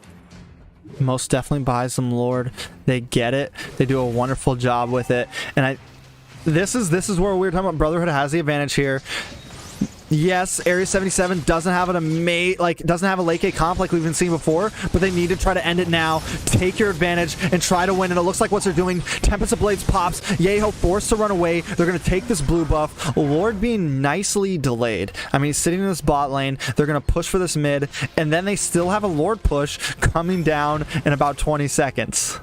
Yeah, I love what you said. They're delaying the Lord push. They're going into the jungle, taking control, and just pushing Area 77 back into their bases. That Lord does get at least a charge on the inhibitor here coming up, and they've already rotated the top lane. They're going for a lot of turrets here, T, picking up all the standing gold on the map. Yeah, they're going to clean up here. Carry and that Basha sitting on the top lane as the rest of the members focus bot and mid. Hal coming in. They want to take this tier 2. They're going to take away all the tier 2s in this push. I don't know if they're going to be able to get an inhibitor here, but look at Yato force to pop black shoes. Oh my god. Hal almost gets it, and in the top lane, they're just melting down this inhibitor. Chiquito, but a nice ult, a nice I'm offended coming from Gal's Cutie. Hal gets taken out. This is exactly what we saw last time. Area 77 takes out 3 members in one foul swoop. They're moving forward. Requiem and Zio are forced to run away. I mean, this is the exact same play, but Zio just bursts Yato with an ultimate one shot, but pays the price from Yureshi. I don't think it was worth it. It's 5v1. A beautiful play from Area 77. A flicker ult coming in that top inhibitor from Ruby, just securing 3 kills on the 3 members of Brotherhood. I love that play from Kagura. Buying your team just enough time to respawn. Now Area 77 gets nothing on the map. They have no push. They can't get any turrets for all those kills they just got. It really limits the potential of what Area 77 can do for that push. Now most members, and Zio's up in 8 seconds here. What was that from Yeho? Huge. Sitting under the tower. Gets knocked up from Requiem. I mean, he was just standing there. I don't know what happened there. A definite false play. But with a jungler down, a beautiful wall coming in from Grok. They want to take this blue buff once again. It seems like Brotherhood, even though they got wiped out, have secured position once more, Ben. Yeah, that Ling play was costly. That's going to buy them another Lord here. But we just talked about it from last game. Remember when Brotherhood, they started up that, in the Unicorns, they started up that Lord and Ling got to the pit so quickly. If Brotherhood's not careful, they'll make the same mistake here. They'll start up Lord and Ling will be there in time to land the retreat. Yeah, maybe they can stop him, but they also have Hal. I mean, he will be there in time to contest it, but do you really want to dive in? I mean, if you do a dive all by yourself, it's going to be risky. He does come in. He does steal the Lord. Yeho gets it. Ben calls it, but this could be bad for Area 77. Health bars are looking low, but Area 77 is quickly responding. Hal on the run, but Chiquito just melting down Yureshi as Ulysses stands in the middle of them, absorbing damage. He needs to try to get away because the rest of the team does not want to seem to help, but a beautiful hit from Zio onto Yureshi, a member of Area 77 down, and now they're chasing down Gal's Cutie. Chiquito doing something here, getting another kill. That's 2 members of Area 77 down. Can they make it 3? Mark Cutie not looking great here, knocked up from that Grok and taken out by Zio. 3 members of Area 77 down. A Lord crashing down on the Brotherhood. Will they even bother with Lord? Or are they going to try to push in this top tower? They're going for the inhibitor. Ulysses staying back to handle Lord. Yato Semini popped black shoes, not able able to do much. Yeho trying to save the day with a little, by using that Tempest of Blades to escape the damage with one minion. They can't push it. They're forced to go back and clear waves. The battle goes on, Ben. Extremely good steal from the Ling. Just able to get there just in time, and teams underestimate his mobility so much to get to that pit. He punishes them for it, but it does cost Area 77 3 more kills. They don't get to do anything with the Lord, but I think it's in their favor still, because if Brotherhood gets that same Lord and they're able to push down in this base, they lose another inhibitor at least, right? So it's a good to get it off the map, and at least it didn't go into the enemy's hands. And now we're approaching that 17-minute mark with these top 2 Titans slugging it out at nearing the 20-minute mark again, man. This is what we're here for, T. Yeah, this is definitely what we're here for. I mean, these guys, this is definitely the series of the night. Well, I mean, there's still 2 more to come, but this is a major one indeed, and I'm excited to see how it plays out. Area 77 pop that invisibility. They're able to get a stun onto Hal. This is bad for him. He tries to flicker. He pops the ult, but I don't think there's any getting away from this one. He's going to go down to Yeho, and that's a member gone. But Carrie is on the trail of Yureshi in the bot lane. They want to try to secure something to respond against this. She dives under the tower. Can she get the kill? She's able to secure it and dash out from under the tower. Back in the top lane, Yeho's immortality does pop, and Ulysses is able to get the kill. The brawls are back and forth on both sides of the map. I'm forced to flicker around and watch this, trying to keep up with the casting. These battles are intense. This seems like a finals match, Ben. I don't think Bulbul's going to be able to make it out here, and I think it may cost him the game with that push. He does burn Flicker to get away, but Kagura are always going to be able to chase that down. And they do take him down eventually for 3 members for 1 of Hal. Hal's not worth 3 members. He's good, but he ain't worth 3, man. Yeah, they need to. Brotherhood, man. That carry is doing good, doing work, making it look pretty. Gal's Cutie sitting in this bush. I'm offended, locking on to Chiquito, but she's able to jump back. A nice ultimate coming in from Grok, knocking them off. Yato forced to pop those black shoes as Yureshi tries to get some damage onto Requiem. He might be able to get away, but just not. Yato gets the kill, and they're able to take out 1 member of Brotherhood. Mark Cutie coming up in just 14 seconds. Lord is up as Requiem sits on a 40-second death counter. At this point, Brotherhood just needs to try to buy a bit more time so they can get 5 to fight for this next Lord. Yeah, Area 77 making great advantage of Defender's advantage right there. Oh, we got a little mid lane scuffle here, team. Maybe Esme. Oh my God. Esme goes down right before Lord is up. This is huge. This is Esme down, Requiem's down for the other team. So 4v4 for the Lord pit. Will they attempt it here, or will they just jock for position? Jock for position. They're going to jock. We're going to see them jock a little back and forth, you know, do a little slap boxing, play hands, let the Lord dance around until finally someone makes a bad play and they're able to get it. But Brotherhood wants to push it, wants to contest it, but again, this is what you're talking about, man. But as Ulysses too deep here, he is looking 1v5. Paseo just comes in and takes out Yato. Is that a double kill? 2 members are down. Serious Chiquito secures one into Gal's Cutie. This could be it for Area 77. This is the moment they needed. Chasing down Marquita now. Hal on his trail. Chiquito just doing so much damage. There's nothing Marquita can do. He's just trying to buy some time as Yeho's in the mid lane trying to push and respond back. Requiem on his trail, not able to get the knockup. Ulysses backing him up. The wall's up. Tempest of Blades is there, but Brotherhood is clearing the Lord pit, and 3 members of Area 77 are gone, and there's no contesting. I think Brotherhood may just take this series, Ben. Yeah, 3 members dead. Ling's not going to go for a steal. He's on the other side of the map. As soon as they lost that team fight, he immediately went to the mid lane to push minions in to delay the push from Brotherhood. I'm not sure about the choice there of saying, hey, I'm going to give up this Lord completely and not, because you've already won 1 steal. Brotherhood is innately scared again for a repeat occurrence, right? But he doesn't do it. He goes for the split push instead. Interesting to see how this plays out. As Poople's coming up in 8 seconds, it will be a 5-man versus 5-man defense for this Lord. Most definitely. Hal going pretty deep, though. He's pretty low on health. He doesn't want to get caught up while he's in the middle of the base. They need to try to take him out. They do. They're not able to get the kill. No, Yureshi does get the kill, but the inhibitor goes down in the middle. It's now 4v5 for Brotherhood, but they have a Lord on their side. Can they finish this here without Hal, without one of their major damage dealers? They are able to lock down onto Zio. Popo and Koopa doing his job, keeping people at bay. away, and Lord goes down. Brotherhood not able to finish. We're looking at a 25 to maybe 30-minute game here, unless Gals Cutie can do something. I'm offended, locking on to several minutes of Brotherhood.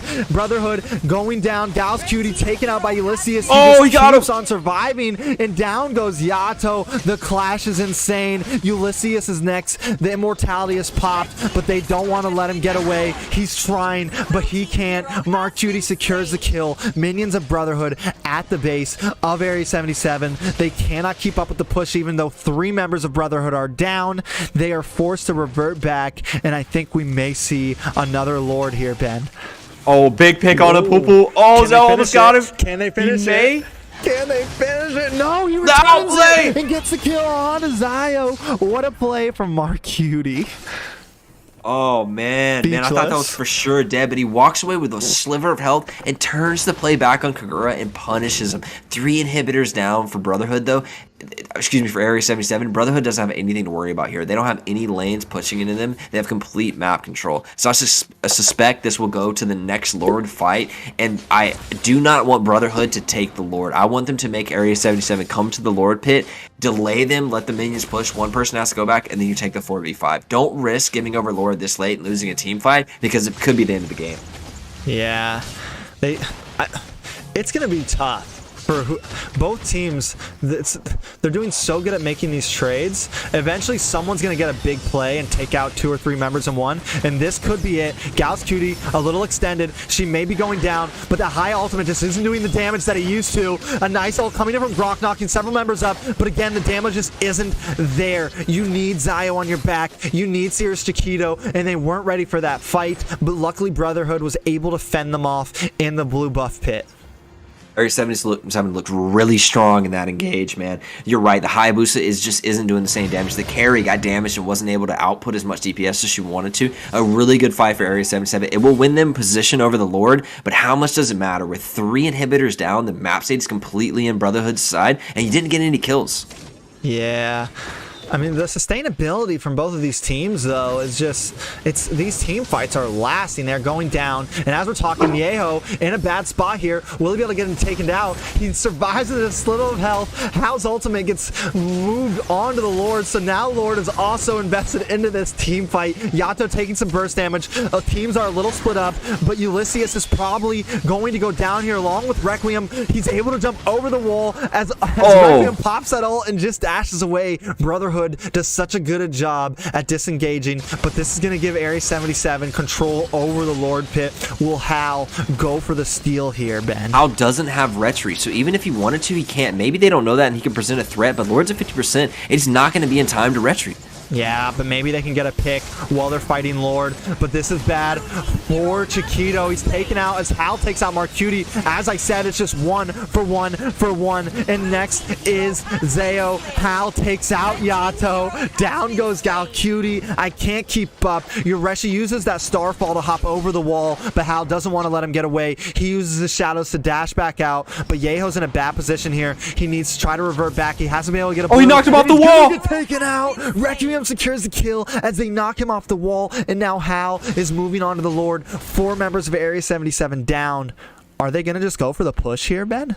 I think they go for the push. Esme doesn't have enough to defend 3 waves, and they got 30 seconds on the nearest, 52 on Ling. So even if they can't finish the game right here, they can retreat to Lord and take it within 20 seconds. Yeah, they can definitely take this. They're on the Nexus. Everyone focus hard. 2 waves of minions. Nothing Yureshi can do. The series goes to Brotherhood. Huge! My man, the Brotherhood, the underdogs, they come out and they take our Season 1 champions down in their debut. This is the first time we've seen them, and they take down Area 77 in a gridlocked 3-game series. Incredible gameplay from the Brotherhood. Welcome to the league, my friends. Wow. Wow. Like, wow. Those were 3 amazing games, Ben. I mean, this is what we're here to see. This is what we're here to see. Day 1. Man. Day 1, baby. Season 2. What do you think? I can't believe what did Area 77 do wrong there, man? Honestly, I think they weren't aggressive enough in the early game. They just got too behind in most early game situations. And you saw at the end of that game, they won 2 team fights back to back, right? And I think they didn't realize at the very end of the game, they won those two team fights, pushed Brotherhood off, and then they started taking Lord. They got Lord at 50%, and I don't think they realized Hal didn't have Retry. And that little bit of information could have just made Area 77 send it for the Lord, because they got off Lord not wanting to take a smite fight, and they went towards the team fight when they had the Retry available to win Lord without any contest. So that little bit of information knowledge could have tilted it, but I think the overall mistake here is giving up early game 3 games straight. Yeah, like, and you're right. They weren't able. It seems like Brotherhood just such a strong early game, and we were kind of doubting their late game, but in that last game they pulled together. And I think where Area 77 kind of messed up in that third game is they went for they didn't have that late game capabilities that they normally do. They had that Ling. Ling was never able to secure a single blue buff ever. And the fact that he kept up in those fights without it was still like shows that they know how to play and do well in these fights, even when they're behind. As we always say, Area 77 does such a good job, even when they're a couple gold in the ladder. But Brotherhood just stood tall, man. I think Area 77 shouldn't have really changed what they did from the second game. I don't think Area 77 was supposed to lose second game. They just messed up in a team fight, but their comp was still good. Their comp was still a winning comp in the second game. Looking at the score lines here, I think the adaptation I suggested for Brotherhood, instead of picking that Selena to go for something that gave them more options in the late game, you see him, man, the MVP of the match, Zio, just dominating on the Kagura, man, provided so much damage throughout that game and didn't have the fall off that Selena had. I feel like they really corrected their draft from game 2. They saw the mistake and said, hey, this provided a lot in the early game, but the early game is not what we need to win against Area 77. It doesn't matter if we win the early game. We have to win late game to beat these guys, and they took it the distance, man. These were 20-minute plus games, and this really tested the Brotherhood and saying, we're not going to have to just win early game, which we know they're good at. We have to adapt, and we have to beat them in late game, their own game. And they did, man. They take the series. My hat's off to Brotherhood, man. Came out and really impressed me. I'm sure they impressed most of the audience watching. Incredible gameplay in their debut. Most definitely. We are running a little behind on schedule with the length of those past games, so we're not going to talk too much. What I do have to say is if I picked an MVP, Zio. I mean, the Kagura, the burst damage, how many times she caught people, even when she was running away, just feeling like she was behind, just catching people off guard, did amazing. We're going to jump to this caster desk real fast and get Team SEXI versus Exodus 9. Now, this is a huge matchup. So I know you guys might not be familiar with Team SEXI, right? A little bit of a troll name. They were under that name in the North American Community Tournament, really? NACC, hosted by Pika and some other tournaments. Okay. So this is a well-known name, and the members are extremely popular.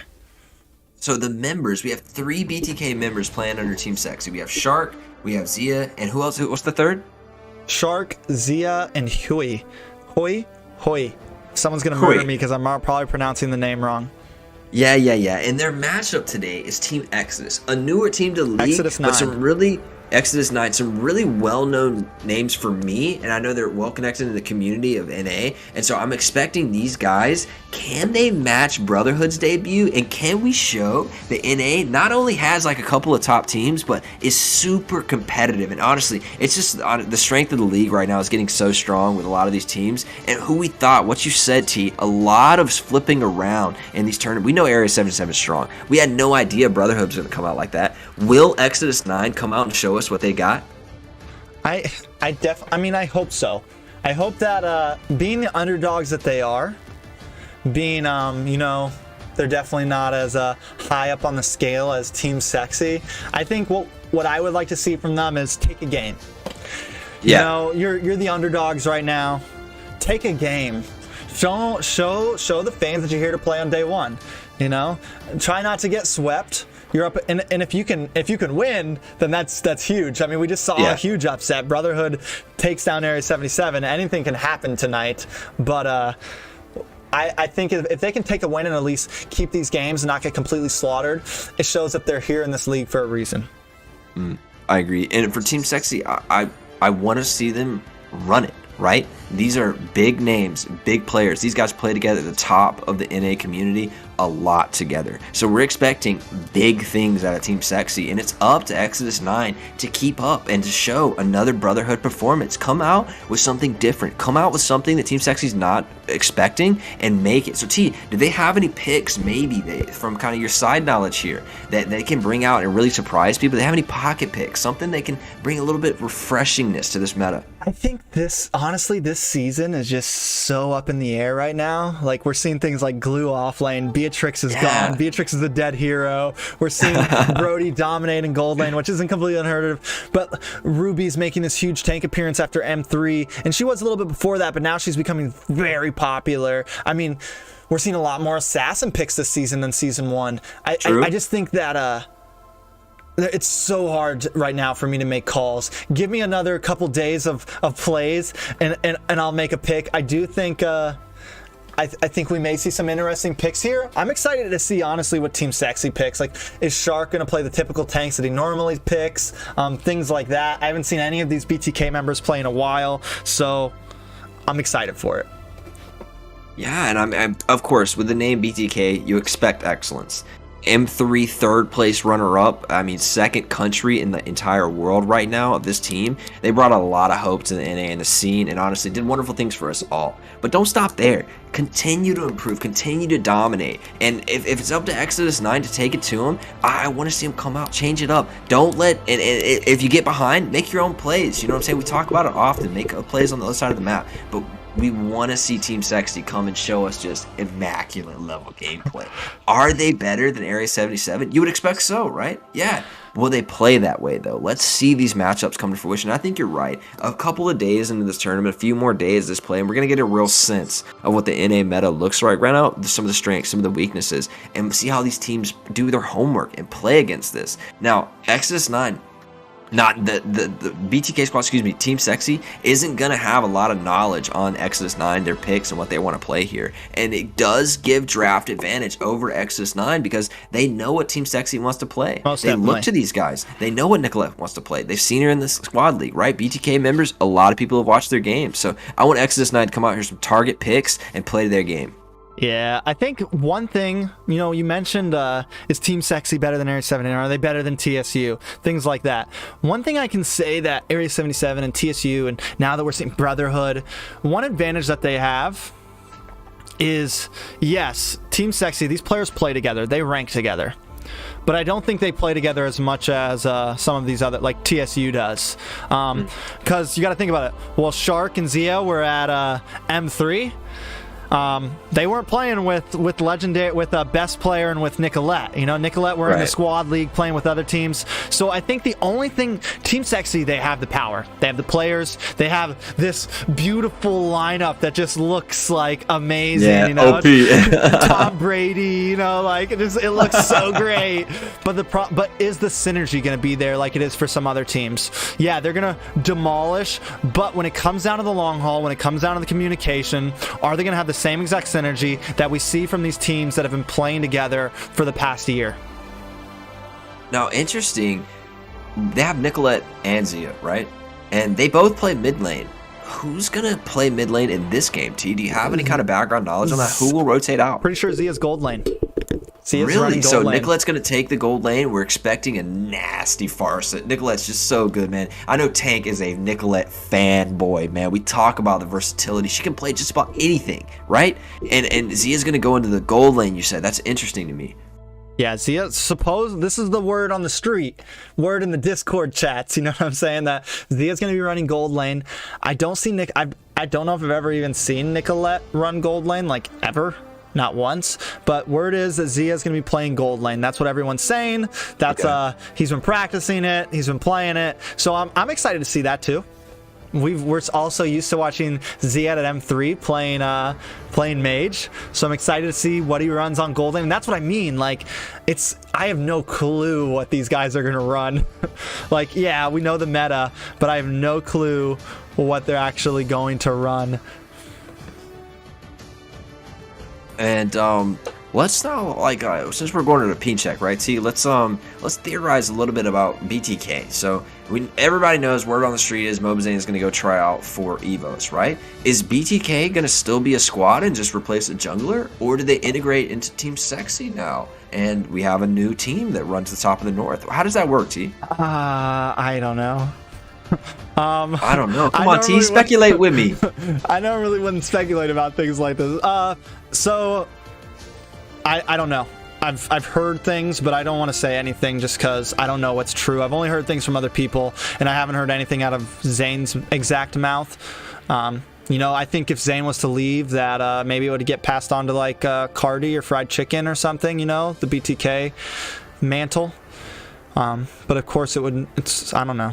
It wouldn't be the same. I don't know. I don't know. I don't want to say anything that'll get me in trouble, man, or anybody think I say something wrong or say something. I'm over here stirring the pot, man. And T's like, nah, bro. I'm not falling for that one. Come on, man. We're trying to get the chat going. We had them going for a second there. But no, I like that these teams, maybe even going through a little bit of a roster change, are saying, hey, we're going to still go play as at least a 3-man squad and play with some other teams. Keep going with your tournament experience. The more connections you make, the more tournament experience you have, regardless of the level, they're going to prepare them further on, man. And I love that these players coming back from M3 are deadlocked into this game, trying hard to keep on pushing and improving. I want to see NA go back to M4 and maybe now take second place. Maybe take first place. Get him a coach, get him an analyst. Can we take 2 teams to M3, or is it only one? My hope is that for M4, 2 teams will be rostered from NA. After the performance of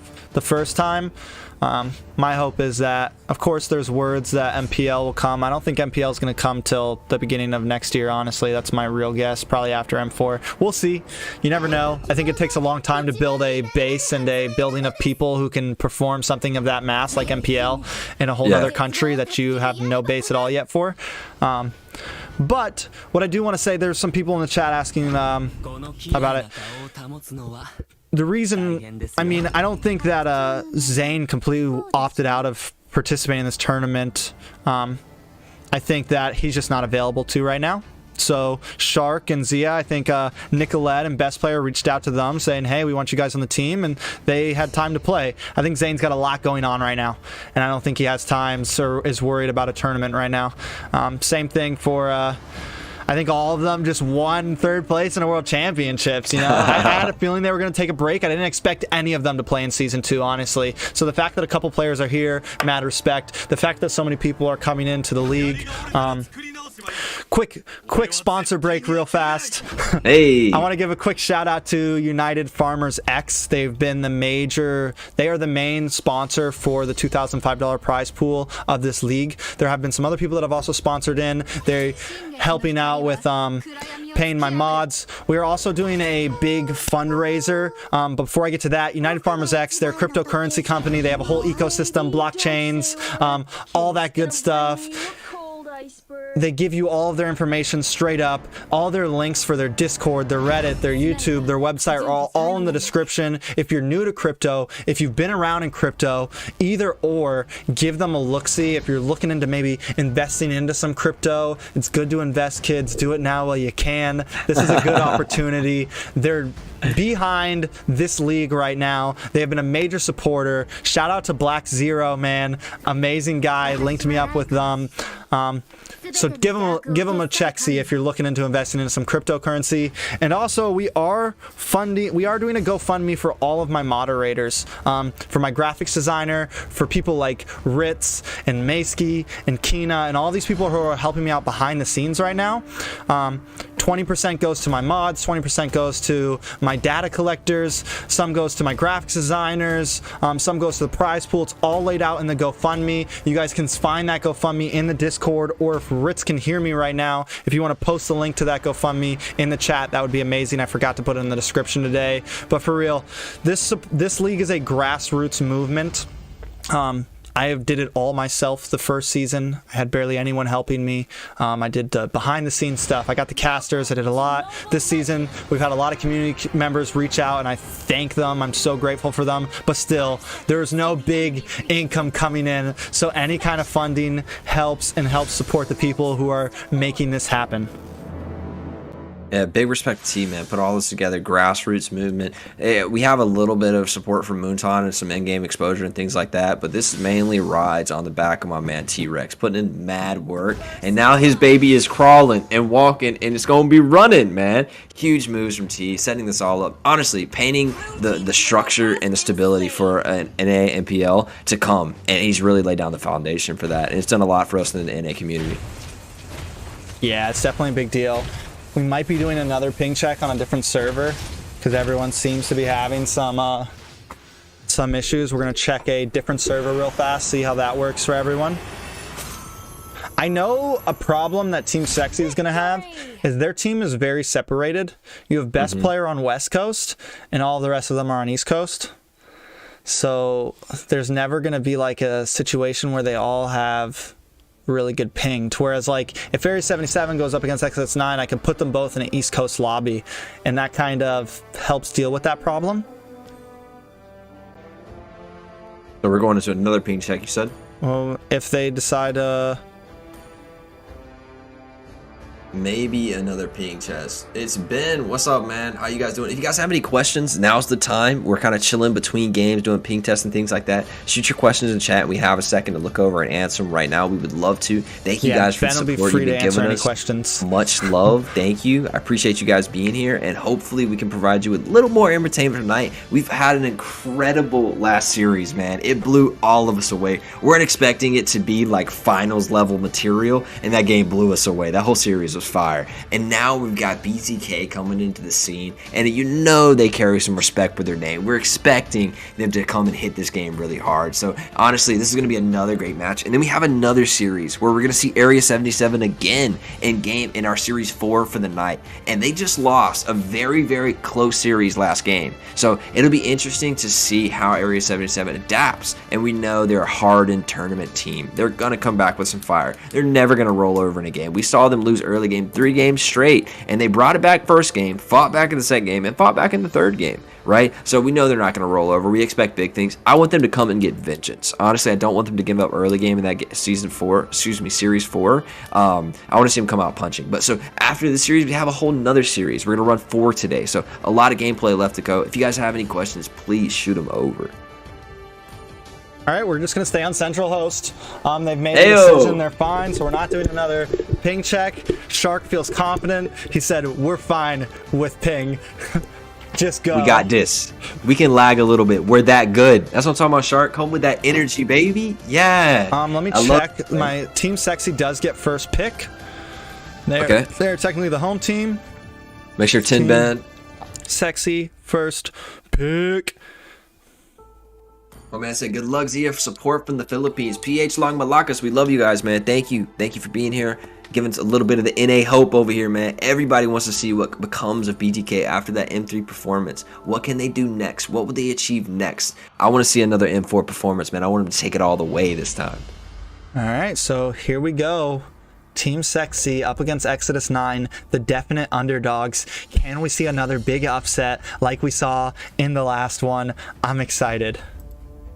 Yeah, this is huge, man. I mean, we were not expecting everybody game to game last series to Area 77. And Brotherhood came out. They didn't give a damn who you are, what your name is, what you did last season. We want it today. And man, TSU word goes a long way. TSU kind of vouched for them to get in the league, and I salute you guys. You brought us an incredible team. I'm happy they're here to play.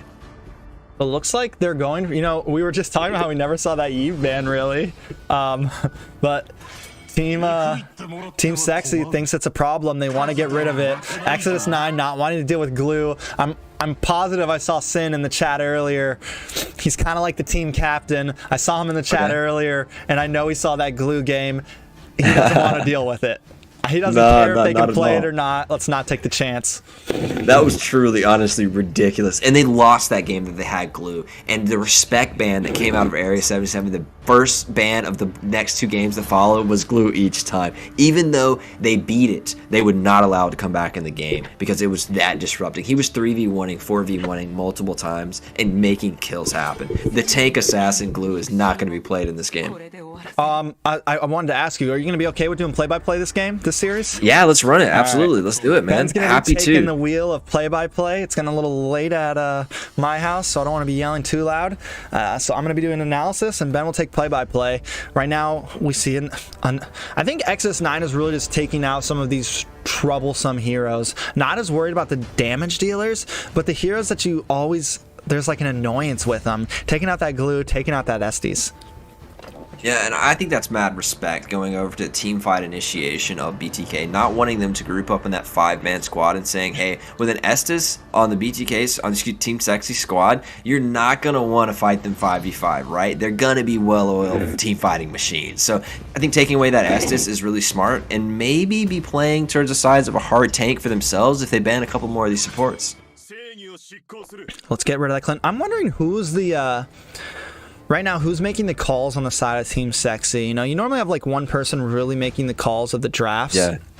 And I'm wondering if, is it Shark? Is it Best Player? That's kind of something that's going through my brain. I do like the Clint ban, but it seems, again, like you mentioned, from the side of Team Sexy, seems like typical rank bans almost. You know, they're typical bans because they don't know Exodus 9. So maybe Exodus 9 takes advantage of this in this game and gets a win because you don't know what we want to play. You don't know who our mains are. You don't know what we're really comfortable with right now.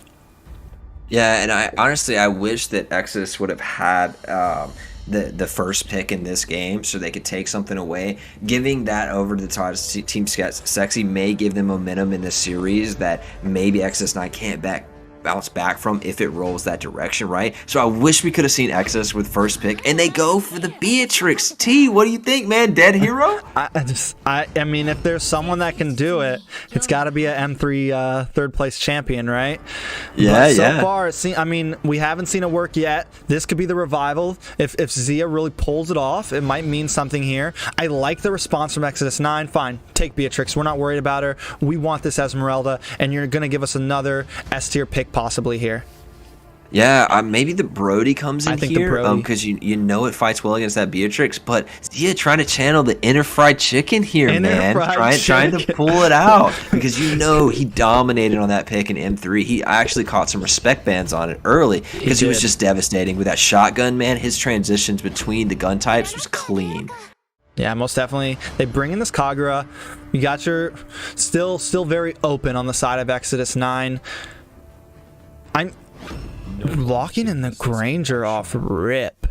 That's Best Player. He's so comfortable on it, man. But I think Best Player knows, like, okay, I'm going to probably have some lag issues here.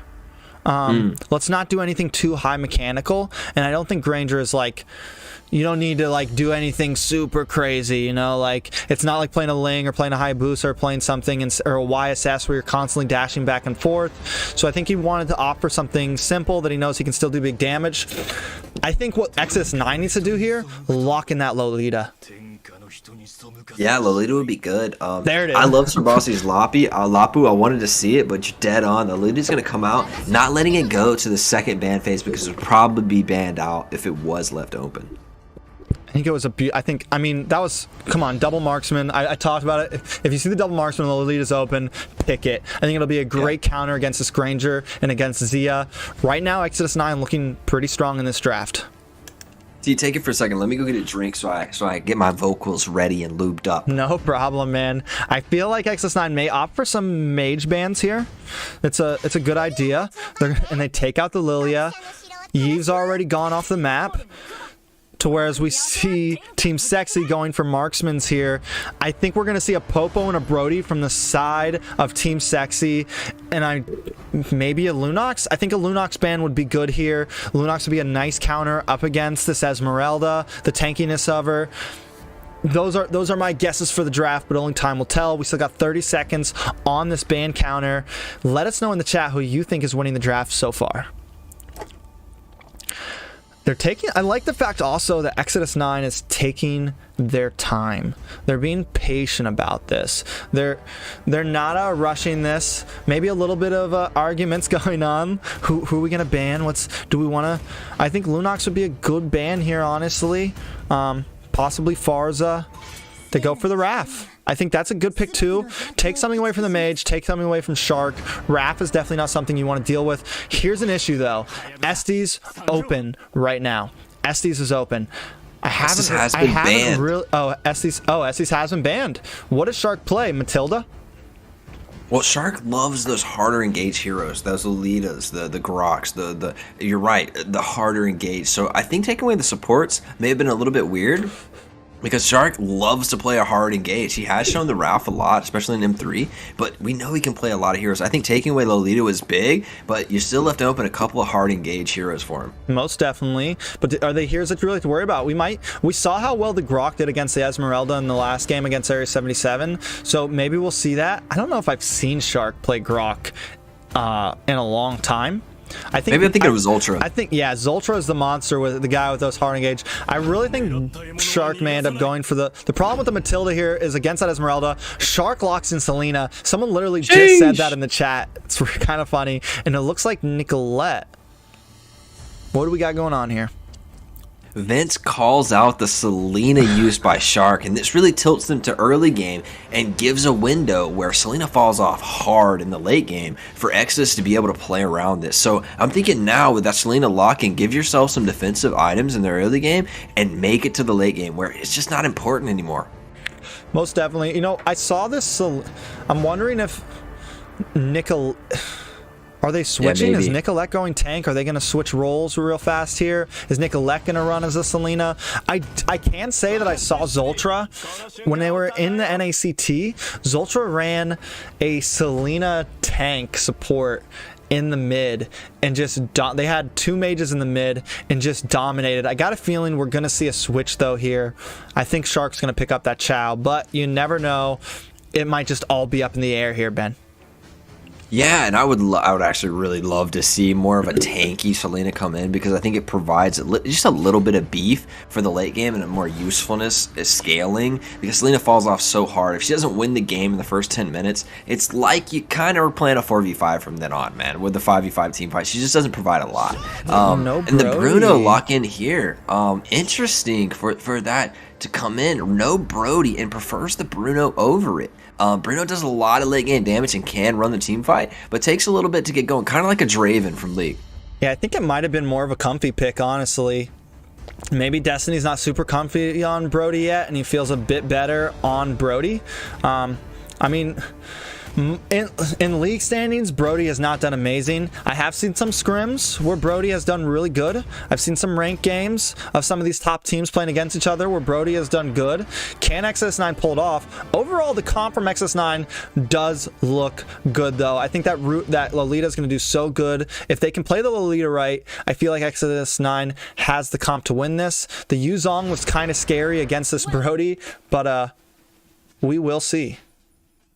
Game 1 of our Series 3 begins. We have Team SEXI versus Exodus, new to the league. Both teams, players from BTK on not new at all, right? But Exodus new to the league, their debut game here, going against some former BTK members. What will they do? Will they come out strong like Brotherhood, or will it be a little bit more of a salty match?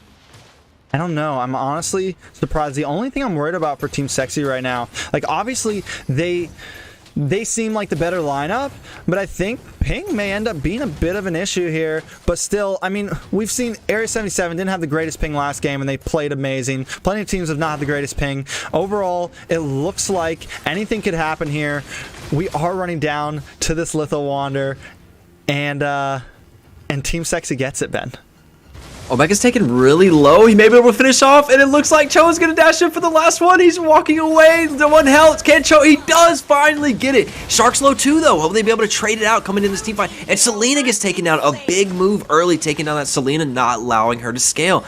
Big picks in the early game. 1-to-1 trade. These teams fighting early, T. Yeah, definitely. I like the aggression coming from Team Sexy. They decided, we're going to get in your jungle. We're going to make this Lolita pay real early. Shark is on that. Selena. Nicola is running this tank Chow, which is an interesting draft overall. I think what we're going to see from Team Sexy is just aggression. Like, they feel like they're the better team, and I don't think they even have any worry about Exodus 9, so I think we're going to see them really push hard in this early game.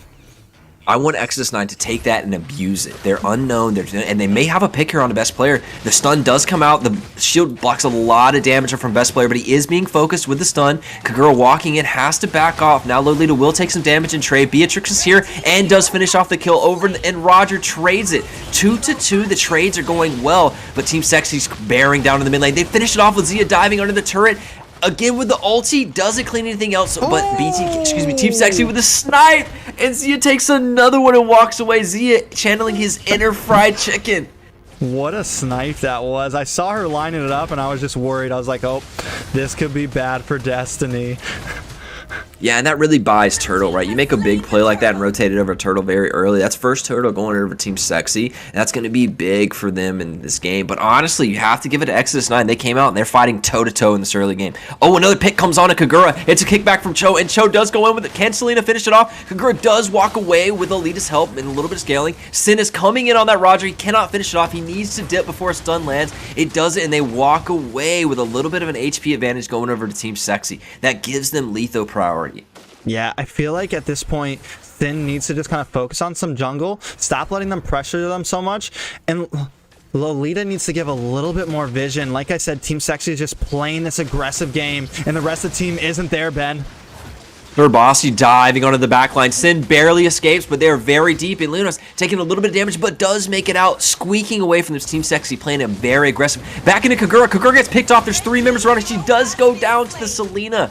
Another kill goes over to the side of Team Sexy. Now 5-2. This early game is going quickly in your right, T. An aggressive start from Team Sexy. Oh, Sin, man. I think you're in a bad position here. Oh! Lolita with the stun, but it doesn't take it enough, and Sin does get taken down. And moreover to Sir Bossy, he's very low into the team fight. Leonis is carrying him over with the Esme. Can she finish? Kagura barely misses, and Sir Bossy walks away with a sliver of health.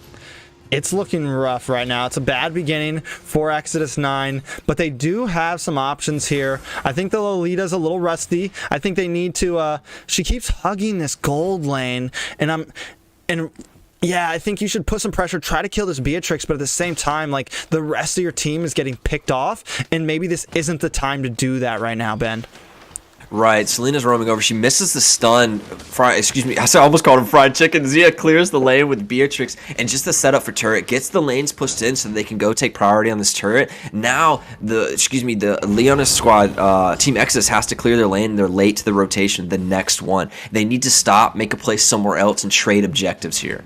Yeah, this is a huge gold gap for only 4.5 minutes. Hopefully they can get this turtle before Team Sexy gets there. But Zia's already The girl here. goes in, and she's picked off by the Cho. Oh my goodness, God. this gives up. And now Leona says, I can't even talk. I'm going too fast. Another engage from Cho. They get the turtle, and they turn it to more kills. Team Sexy continuing to dive. Another kill onto the Roger, diving under the turret. They will pick a full almost team wipe right there as 4 members died at once. Team Sexy incredibly aggressive and just honestly playing like a well-oiled destructive machine. Yeah, they are definitely something to be watched right now. Just completely steamrolling. 5K gold lead, 5 minutes in. We could be looking at a 10-minute game here, Ben. I think at this point, maybe XS9 just needs to kind of run like pocket, like just keep 3 heroes together. Don't split up because you're gonna get picked off. You know, stay together. Stay close to that Roger. Let him defend, and maybe Brody needs to start. Someone needs to start rotating a little bit and just sacrifice one of these. Another pick onto him. Omega. Lolita, the tank, gets picked off by 3 members of Team Sexy. Well, there's no one there to help him. Honestly, a little bit of positional error punished by Nicolette on this Cho, who we thought was going to be the Selena, but Nicolette's running Cho in the mid lane. Yeah, their movement right now. Like, I mean, Nicolette just dashing across this. Another coming in from best player. He's doing a lot of damage on Ascend. Been taking low. Destiny is low as well. He does finish it, but will he trade? They do trade the kill back. Nicolette under the turret does get out. Beatrix coming in with a huge ultimate. Does so much damage. 7-0. YZ continues to dive forward. Takes another one down. The stun catches Lolita. And this is Omega maybe going down. Zia flickers under the turret for the kill. 8-0 Beatrix 6 minutes in. What a slaughterhouse this is right now, Ben. I mean, this just isn't fair at the moment. They're just... The presence of Team SEXI right now is just smothering Exodus 9. The rotations, the movement. I mean, it just seems like they're everywhere all the time. You have their position on the map is so nice right now. It's like there's nothing that Exodus 9 can do. Those arrows just coming at the right time. Every time they think they got something, another engage from Nicolette. She gets Lolita again, going for the tank every time. And Beatrix just shreds the rest of the team. The ulti across the team does pick them up. 3 members dead for one Nicolette who dove under the turret. They're going to continue to exert pressure on this map, taking away the jungle. Suffocating Team Exodus 9 from getting back in this game. Yeah, this is rough. This is a rough one for Exodus 9. Definitely a team that, as a new team in the league, you know, you see this as your first game of the season. Welcome to the league, baby. Oh man, definitely a hazing for them, and they are feeling it hard. All they can do is try to postpone. All they can do is try to postpone the inevitable maybe here. Maybe, just maybe, they can play off the fact of the aggression coming from Team SEXI and capitalize on a mistake. But they have the opportunity to keep a pocket formation. They're pushed into their base, so stay together and wait for the wrong dive from Team SEXI. Yeah, here maybe as Sir Bossy comes on the YZ into the back line of 5 members, but so many members. Oh, he may be able to take them all by himself. 2 members dead for just a YZ. God. The rest of the team's onto the turret. They will catch another one up as Beatrix almost catches the Kagura and the Esme. Esme is supposed to be tanky, but not in front of this 9-0 Zia. Running down like a fried chicken would, man. Pushing onto the inhibitor turret in the bottom lane. Looking for a second one. A little bit of recall behavior from Shark in the mid lane. A little bit of BM. I like to see it. Double marksman burning down this turret in the bot lane. Looking for more kills under the turret, T. The damage is too much. Like, they just have too much of a lead right now. With a 9k gold lead at 8 minutes, I mean, there's nothing to even really analyze here. Analyze. I mean, the fact that Sir Bossy just dives under the Nexus and the inhibitor and takes out 2 members, like, it just shows that the gold lead is too high right now. It doesn't matter how well you play. There's nothing you can do.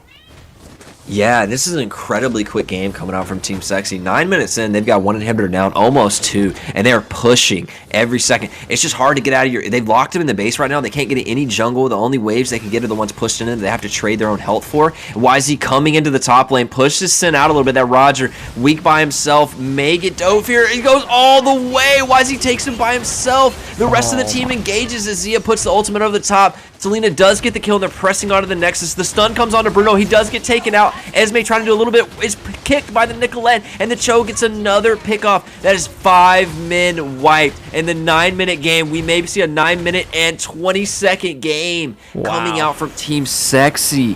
What a run, man. Wow. Wow. Wow. If you have any questions on if BTK members ain't ready to play, son, 9 minutes, 20 seconds, run it. Wow. There's... What do you say about that one, T? Come on, analysis. Come on. Rough. Real. Oh, my jeez.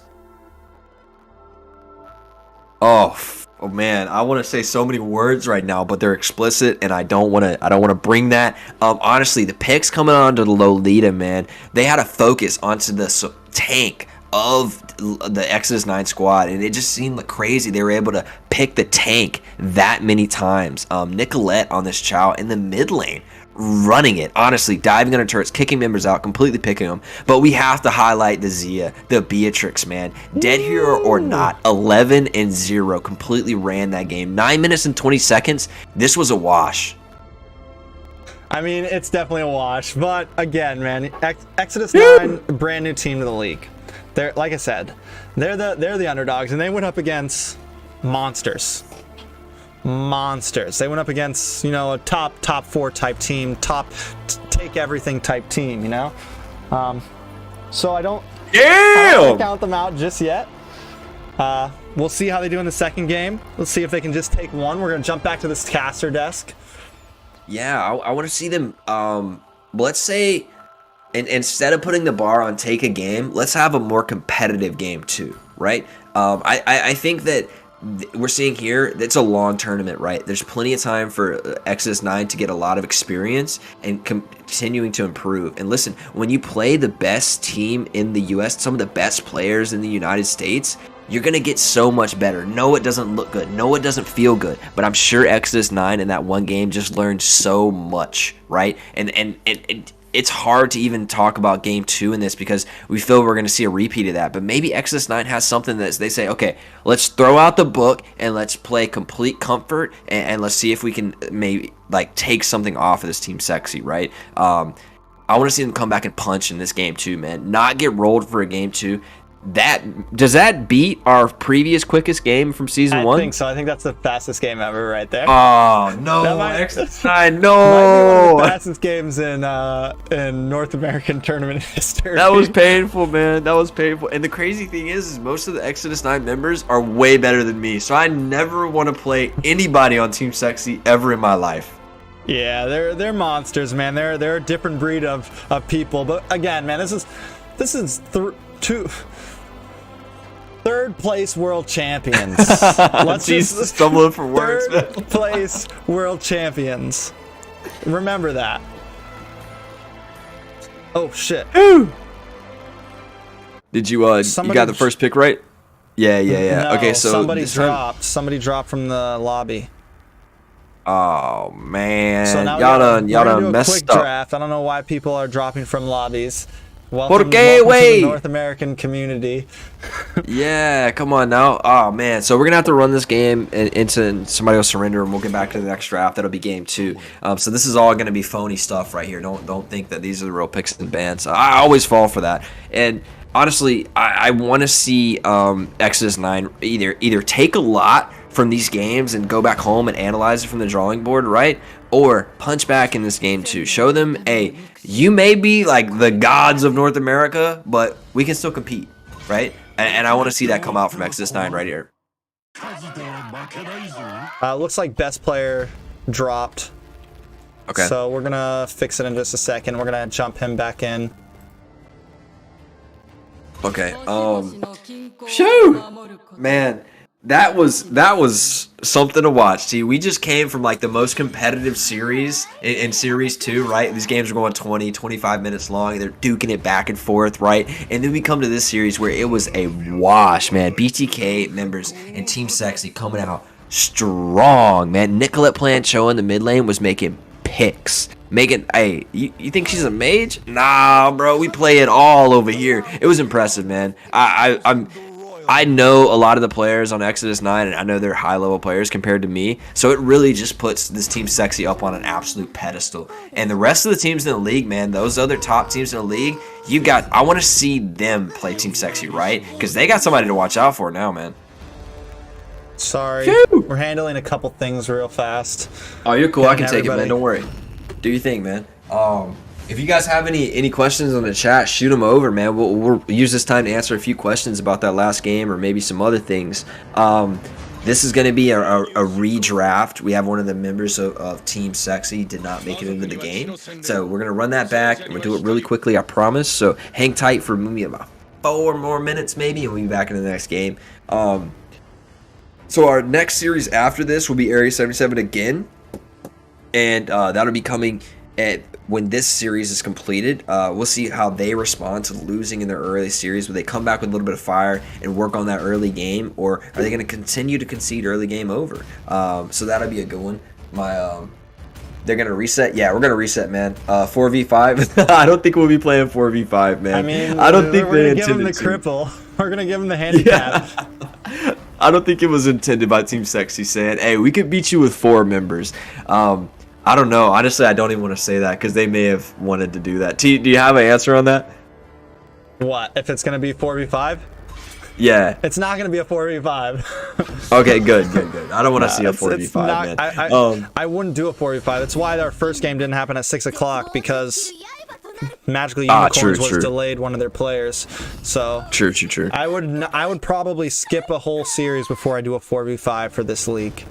Yeah, that's just like really, really troll. That's beyond the line of trolliness that's acceptable. I mean, if a team was like, yo, we want a 4v5, I would let them. If they were like, listen, if they really wanted to troll that hard, I would let them. But I'm not going to do it if I... Oh, really? Yeah, I mean, if a team wanted to, why not? I guess. Dang, I think that's too far. That's too far for me, man. That's BM Central, bro. Oh, man. Caster desk. But hey... Oh, we'd love to see Exodus. Yeah, sorry. Shelly is our third caster for the night. He's gonna be our play-by-play for this game. Little Shelly boy's here to stay. Tell him, buddy. But yeah, we want to see Exodus Knight come out and not roll over early game again, right? So I think maybe pick all early game heroes or do something different in this game, rotations differently. If you know Team SEXI is going to invade your jungle that hard, maybe reverse invade them and just walk around the map into their jungle. I don't really know, but we need to see something outside the normal playbook here for Exodus 9 to get back into this. Yeah, I think they definitely need to do something here to get back into this. So, T, if you're coach, what do you recommend here? I know you're in an impossible position right here, but what do you prescribe for Exodus 9? I think maybe go for play safer. You know you can't beat them in the early game. I think you have to understand that maybe you're not the better team here. Yeah. So maybe play for a late game. I just don't know how, man. Because they may not make it to late. Play sustainy. Just give up as much stuff as you can and try to make it to 20 minutes. I want to see him take all early. Or play pick really strong early game heroes and just try something crazy like dive, blue buff, invade, throw that aggression back at them and just see what happens. That might be. Yeah, I agree. I don't think you can bet. go with any type of normal game in this because there's such a discrepancy between these two teams. So I think you got to go with something crazy.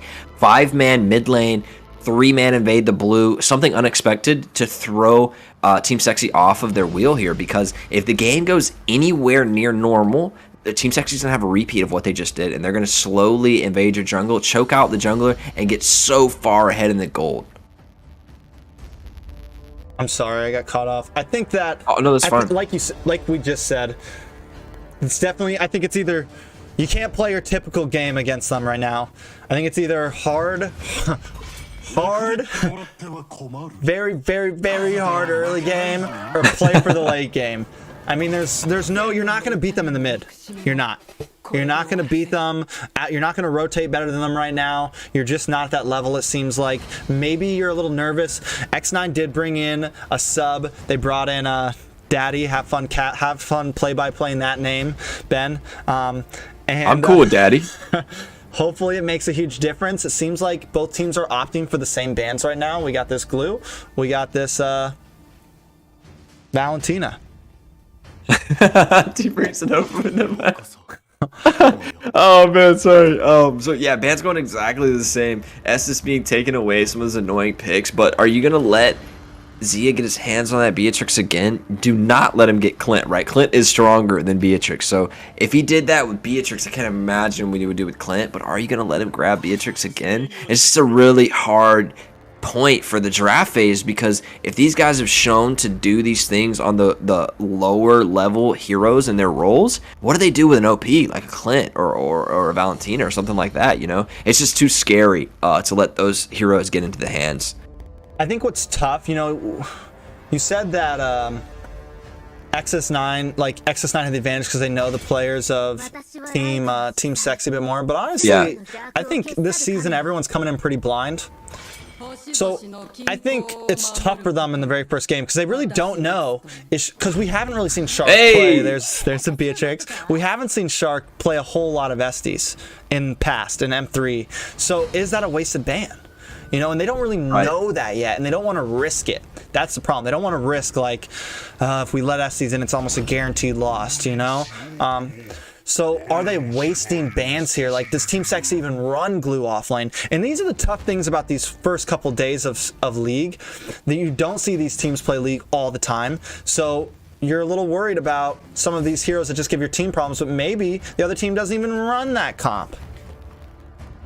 Yeah, I think maybe you're right there, and I think Daddy locking in the Beatrix here, and taking it away, and now, but I mean, Brody's open now, right? So it's just a lot of different heroes coming in. Nicolette locks in the Kufra. I dare say they run that in the mid lane, man. I don't know, honestly, what could happen from this. But I want to see Exodus Knight come out with.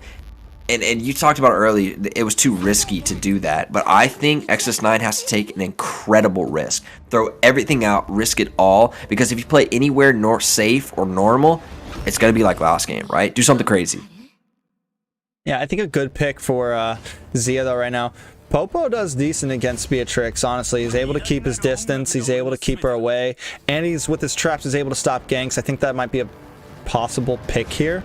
I do like the comps coming in from Exodus 9. I like that they're focusing this Esmeralda. I like this Raph pick.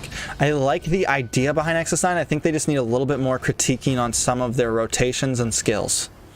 Yeah, execution of it. The picks were fine. The comp was fine even last game. The comp's looking good this game.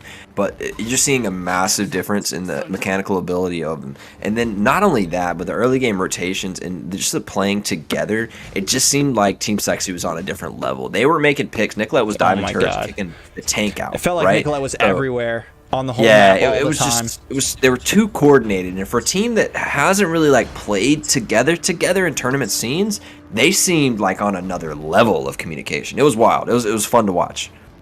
It was definitely interesting to watch. Fun and painful. And they're locking in that Chow again. And the thing is I never know who's actually going to pick who. Like, is Sir Bossy going to take the Chow this time? Or do they end up swapping at the last pick? And the versatility of Team Sexy right now it makes it hard to draft against them. Oh, yeah, I think maybe, I know it may be crazy, but maybe leave all the bands open and just take as many OPs as you can. Something like that, right? That's too maybe crazy. Run it. That's too crazy? Yeah, just don't ban anything. And then you leave yourself, at least you're going to get a Glue, an Edith, or Estes, or a Far, something, right? But it just seems like you got to throw the playbook out the window here when you're at this much of a disadvantage. Do something crazy. I've said it like 3 times now. I want to see craziness. Because that last game was crazy. Yeah, but if crazy don't work, then you look like a fool. But hey, you want to talk about last game? Last game didn't look much different, You're right. At this point, what do you do, right? You try something crazy. We'll see. They go for the Kagura ban, banning out mages. I don't think it's a horrible pick, honestly. I don't think it's a horrible idea. Best player is locking in that Granger again, feeling comfortable on it, maybe bringing it back into the meta of this season. I just think it's such a comfort pick for best player. We talked about he's going to be lagging a little bit because they're not exactly on his server. He's so comfortable. He ran that so much last season. He probably had, I've never seen his profile, but I'm going to say he's got like many games on this Granger. So we know he's comfortable on it. I expect unless somebody bans the Granger, he will run it in the majority of games. Yeah, most definitely. I do have to say, though, in between these matches, best player reached out and said this was one of the best pings he ever had on this lobby. So, oh, really? I mean, the thing about it all is when you're in a place as big as North America is depending on how many people are on the internet that night, depending on how many people are playing Mobile Legends on the West Coast that night, it's going to make congestion. Same thing for the East Coast. That's why sometimes the central lobby favors more in the West. Some nights it favors more in the East. And there's really no way to get around it. This time, we see the Selena on the side of Exodus 9. Again, I like the comps from Exodus 9, but is it going to be able to deal with the pure skill of Team Sexy? Now, this is interesting. We've got Brody on Shark. And then Nicolette's playing Kufra. So some serious role swapping here, and this may be absolute confidence coming out from Team Sexy and may be punishable by Team Exodus because maybe some of these players aren't as familiar in these roles, and that may favor Exodus a little bit in some of these matchups. At least it gives them an opportunity, right? This is another place they can maybe pinch down. Nicolette's not going to have as many games on Kufra as she does Lilia or Farsa or something like that, right? So with these unfamiliarities, I think that gives a little bit of hope in some of these situations. Yeah, there's a lot of CC on the side of Team Sexy, though. You got Sir Bossy on this Chow, you got this Kufra, you got the second skill from Brody, a lot of lockdown. And of course, I mean, there's some CC with the side of Exodus 9, but Syndicate, Sin is really going to have to, like, dodge and weave here when he's on this Paquito of trying to get in. And it looks like Shark's running support. Oh my goodness. Brody. Into the mid lane with the Brody, and they already chunk out Omega in the very beginning of the game. That's going to get a lot of priority for the next rotation. And Cho's already down here on the red buff. Sir Bossy's already pushed in his lane. I mean, just the aggression right now. Harassing red buff, pushing in, and you would think, I was talking about TSU trying different things, but look at Team SEXI right now. Shark running this Brody mid lane, completely switching up to everything we expected from Team SEXI. And this is what I meant. I just felt like Team SEXI was going to come with something very different, and I'm so glad it's what we're seeing in this Cho into the series. jungle. They got a big pick on the Sin. Sin's taking really low. Pax made die here. He gets a little bit of shield. He does dash out. Sir Bossy flickers in and doesn't finish the kill. Raph's able to possibly walk away from this as well. No death's gone over just yet. Leonis walks back on the Esme, trading into Sir Bossy, who is taken low, but Cho is such a mobile hero, able to escape at any time. Yeah, it just sucks. Luckily, what did they learn? They didn't die. So XX9 is already, they're growing. Big press from Team SEXI, and they didn't take a death. They did lose red buff, but still, we're 2 minutes in, and no one's died yet, which is a plus. Speak of the devil, though, in the top lane. Best player is going in onto Daddy. Daddy's taking low. Death's Knot is coming out. He has one more shot. Can he do it? He doesn't make it happen. And a lot of defensive play coming out here. Selena may go on in this dive, may get a kill. The best player's taking really low. They do get first blood onto the side of Exodus. Taken down by the Selena pick. Excellent adaptation from the side of Exodus 9. Picking them early game aggressive heroes has paid off already. Yeah, they definitely needed that. Getting the kill onto them. It definitely helps after they lost that red buff to Paquito. And now they're going to have position on this turtle. And I got a feeling they might just be able to take it. They just need to be able to zone off Shark and stop him from pressing in too hard. That second skill is going to be dangerous for Sin the Kid. He needs to back off. And Sin is really low. He's taken down. They just leashed Turtle for Team SEXI. Team SEXI going to dive in on everything here. They've taken Turtle. They've taken a kill and tied it up. It is now a little bit of a gold lead over to Team SEXI. They have 800 gold up, and that first Turtle does go their way. Yeah, I mean, and this is where the skill, I think, just comes on top. The skill just shows from the side of Team SEXI. Rotation up here to Daddy. Daddy's taken down by Zia. Does get the kill for now a 2-1 lead for Team SEXI. That's rough for them. It's 2-1.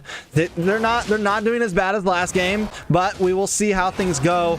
They're able to get that blue buff at least and do something. Sin just needs to farm at this point, and it looks like Beatrix having a lot of trouble against Zia.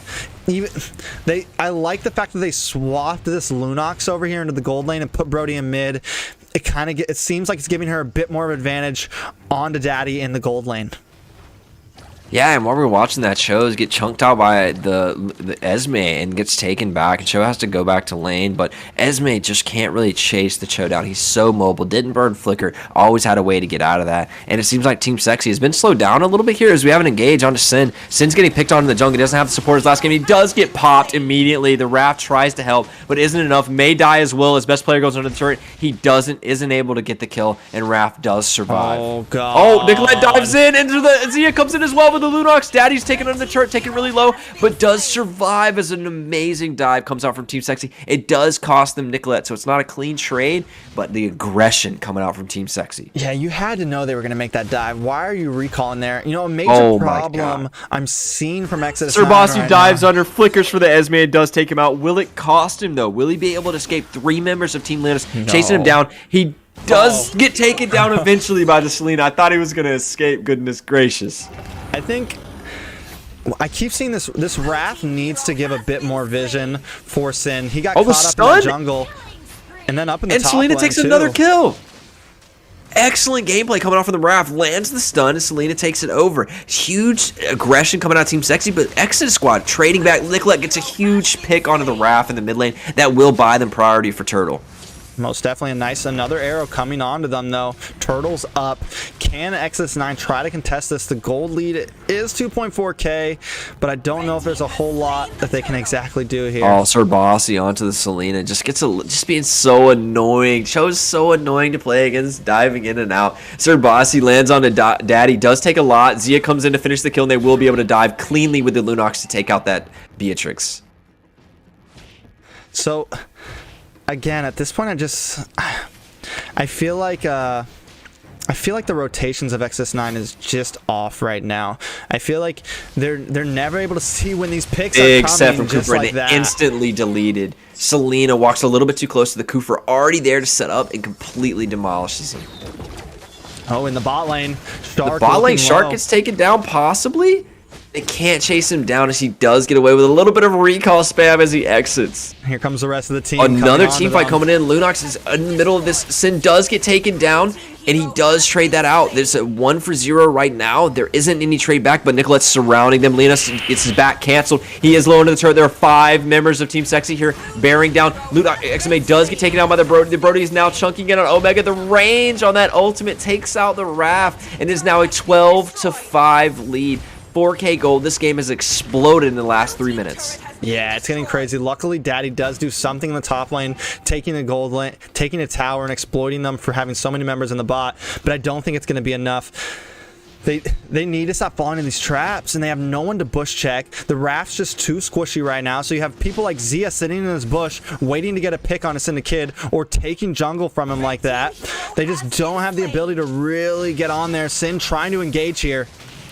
Sin engages a little far out, but does land another stun. Lunox is backing with all the damage, so they might have been off more they can choose as they walk in this. There are a lot of members exit, so they do trade it 1-for-1 right now as Linus keeps going in on that Esmeralda onto that Cooper, but he's a tanky man. He doesn't do anything, but Beatrix is roaming down, may get a chance to do this. It looks like Team Sexy has won this, and now they're pushing back into the...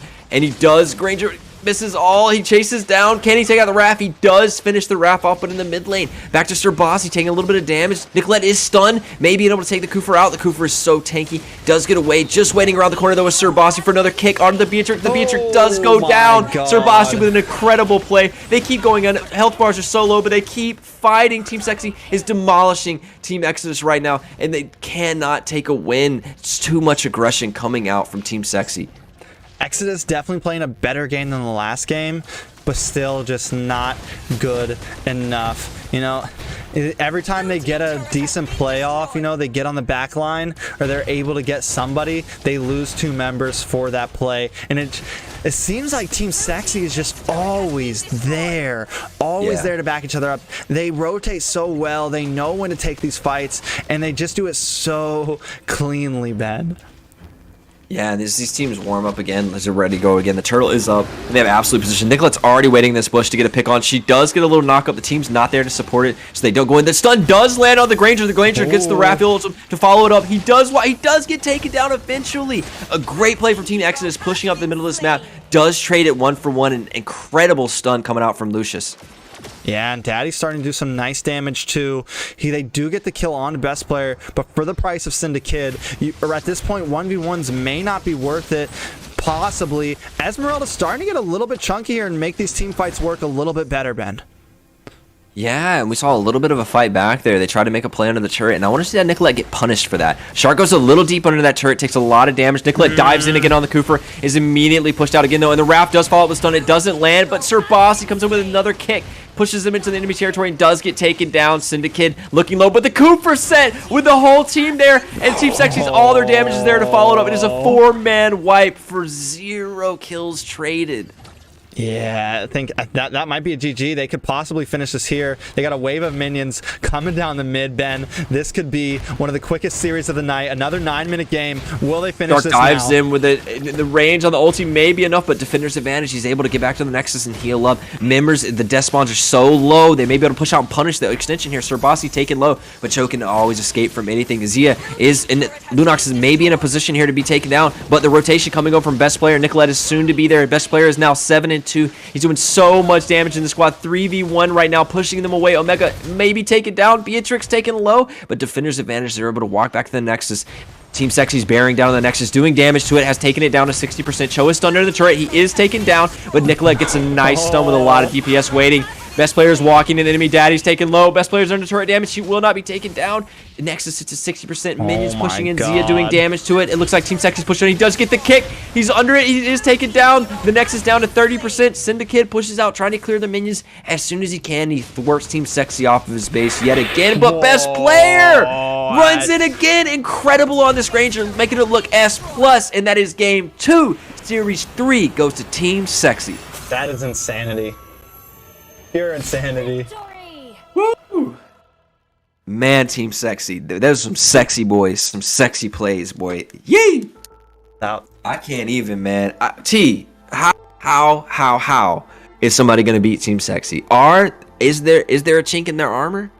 I mean, they were up against the underdog. They were up against the new guys here, so they look good there. I mean, let's see him go up against TSU. Let's see him go up against Area 77 right. and see how it goes. They definitely look beautiful, but we got a long 12 weeks. I think all these teams are going to grow. Like I said, it's going to be a very, I think it's going to be a very flip-flop season this season. Man, Zia and best player played so well. Nicolette playing a tank.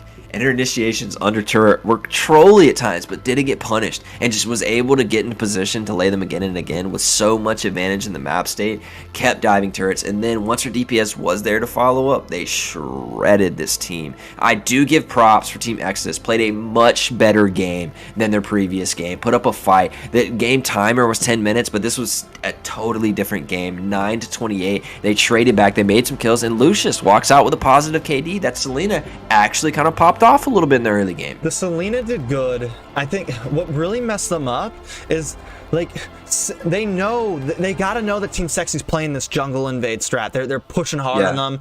So what you need is maybe not the Raph, not this squishy tank. You need someone a bit bulkier that can give your guys some space. And the thing is Raph would be in mid lane as Pack's in the top jungle bush, and no one's given vision, and Pat gets picked off, or Beatrix got picked off in the early game as best player tries to zone in on her. I mean, just consistently, there's a lack of vision from the side of Exodus 9, and they just weren't able to really keep up.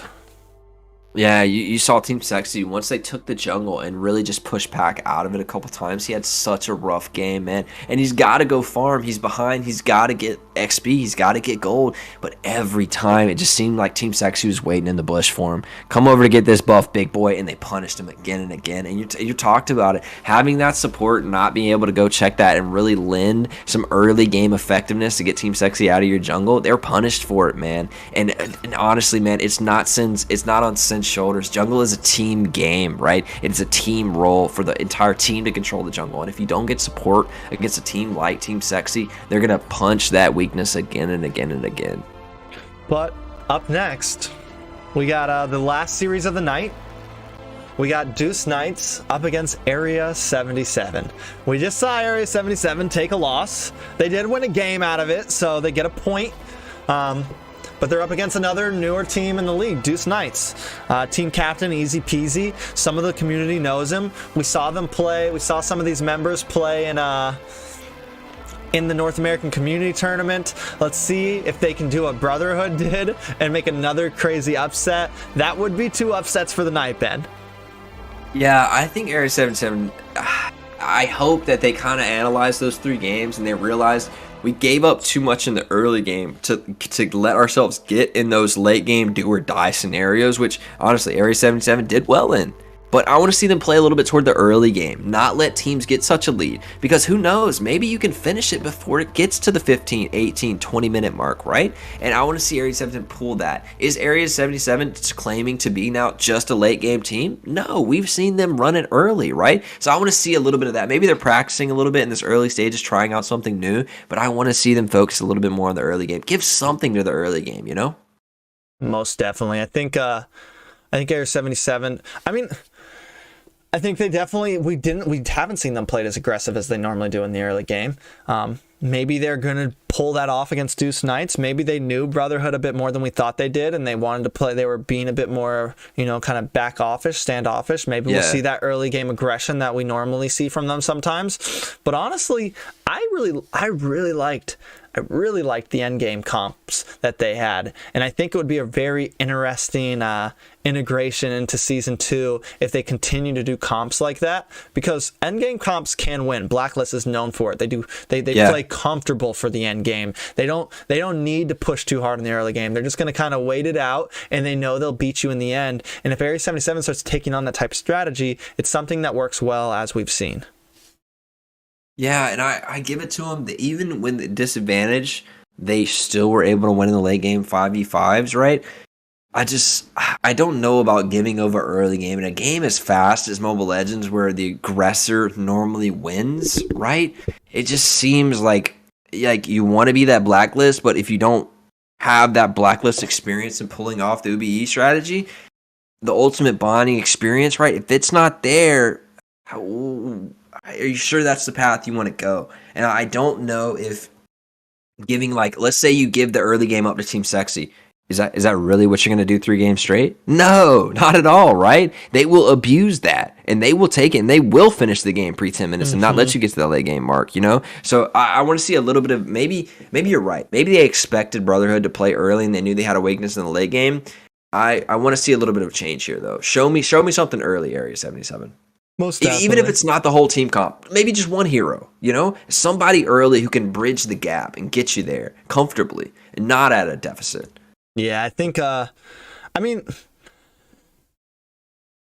think Area 77 again, I know I put the, if I had to pick a team, I think they have the advantage here. It seems like there's some people, they don't have Merciless this season on their team. So that could be one of the, they have Yeho run jungle, which is something that some people are thinking may not be the best for them. But so we'll see if it makes a huge difference. And once again, in Season 1, the season that Area 77 lost, they lost their first 2 series. They lost their first 2 series, only won 1 game in both of them, and then just came back and swept the league. So, as I said it about XS9, I said about teams, like, if you can win 1 game every series, you stay in the running for top 6. Keep yourself in it, yeah. Because you still get a point for winning 1 game. It's when you get swept and you get 0 points for that series that it starts to get a little bit rougher. And T, when's our next cast day? Is it Thursday when we'll be playing again? Thursday is going to be the next day for day 2. Okay, and does Exodus play on Thursday? I will check real fast. We're gonna do a ping check. I want to see them. I want to see. Yeah, we got some time here. I want to see them come and play at a different team here, not world champions, 3rd place World Series players. You know what I mean? I want to see them play somebody else. Because I don't think that's and same thing for Team SEXI. I want to see them play someone else too. And as this tournament continues, we'll get a real feel for where these teams truly lie. Oftentimes, like you're saying, the very first appearance of a team or first couple of games isn't indicative of how they'll do in the rest of the series, the tournament, that is.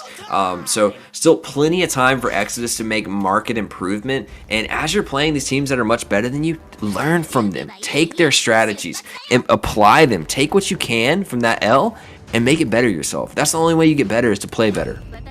Most definitely. I think no matter, last season we saw it. Teams that people consider good sometimes do terrible. AE end up at the bottom of the bracket. We saw a team like Pro Pandas who lost their first 3 series. Got swept their first 3 series, come back and finish on top 6, finish in 6th or 5th place out of the 8. So there's 14 teams this time. There's going to be a lot of points given. We got 11 weeks to go. I think the main goal and the main thing about having some of these newer teams in is to grow and build teams, build branding of teams, and build teams that actually stick together. There was tons of teams that applied for this league, but so many of them were they were just random. They were just good players thrown together. And every time in every tournament, I see these same players thrown together on different teams, and there's no actual consistency to them. So we really opted for looking for teams that had branding, that were a solid 5 to 8 players, people that consistently play together and are looking to grow as a brand and as something that can make NA look unified. But next Thursday, we do have TSU versus Aether Explicit, Game 1. Oh, man. DEUS Knights, who we're about to watch right now, up against the Valley. So we're going to get to see some of those Gosu members play. Then we have a team that we haven't seen yet, Insomniacs, up against the Kingdom. And then we have a team that we haven't seen yet. We have 2 teams, the Simpsons versus Taste the Rainbow. Okay, and in chat, we're discussing MCL versus tournaments, and they say MCL is the most fair way and competitive tournament in the game, and I just could not disagree with that more in my life. I do not think so at all, man. The tournament gameplay you'll see in the squad league here is honestly such at a length. 3 games is what we play in a single series. That's all you play in a total MCL. So when you get much larger sample size for teams to play, I think you really get a real feel for what that team is capable of and how they can progress and how these teams change once they're pitted against enemies who have different win conditions. And I think that is a much more fair representation of how teams play than just 3 random games. Yeah, I mean, MCL, you're just like pinging up against. Well, I mean, yeah, the higher ranks, they're all pinging up against each other and stuff. But again, like you just said, it's best of 1. I mean, you got 3 bands. There's nothing to really show you the long haul. No MPL has ever done best of 1. No real finals tournament has ever done best of 1. There's no changing your draft. There's no real strategics to it. You're just getting thrown in and see what happens. Yeah, I think that was a cap comment now that I'm reading it back. I think the guy was mega capping. So I guess we have some newbies here in the tournament. They don't know we need to surrender immediately to get this going here, T? Is that what I'm seeing here? Yeah, typical. Typical NA, like, want to be on screen fighting in a game that doesn't matter kind of thing going on here. So hopefully we can get into this game and get our real game 1 started. This is just a peen check. Hopefully we don't have to do multiple, and we'll get into the game. If you guys have any questions, please shoot them in the chat. This is kind of the time that we answer questions and kind of talk to you guys and get you guys involved a little bit as we're waiting for these teams to, jock for position and get it up. Bendo, we trolling, bro. Okay, thank you, Dan. Thank you, man, for clarifying that. That was the most troll comment of the night. Somebody pinned that. That upset me. That irked me into my core. I'm not gonna lie.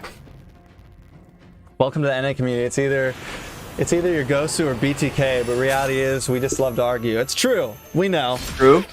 So we're ready for this game, the last series of the night. I'm going for 4.5 hours here. It's been an awesome night. It's been an awesome day 1. Super excited for day 2 and the rest of the season. And I think we have a nice finish here. Deuce Nice up against Area 77. Yeah, I just want to, man, when you do the highlights for this, can you give me some of the clips from that Brotherhood Area 77 game, man? That was crazy. So I hope this series can deliver half of the hype, half of the energy that those 3 games did, because those were incredible, man. When Brotherhood came out playing like they were TSU themselves, bro, I was so hyped. It was such a cool series, man. Great game to both of those guys, and we hope that Deuce Knights and Area 77 bring it back and give us another incredible competition. All right, let's jump in. Just waiting for them ready. Let's jump into this draft, Ben. Let's go, baby. So we talked about it, Area 77. Please show me something early game. Even if it's just a hero, bridge the gap between early and late. Do not concede 3 turtles. Do not concede first 2 lords. And then hope for a team to make enough mistakes where you get back, because the higher level teams aren't going to make those mistakes. Yeah, they're definitely not.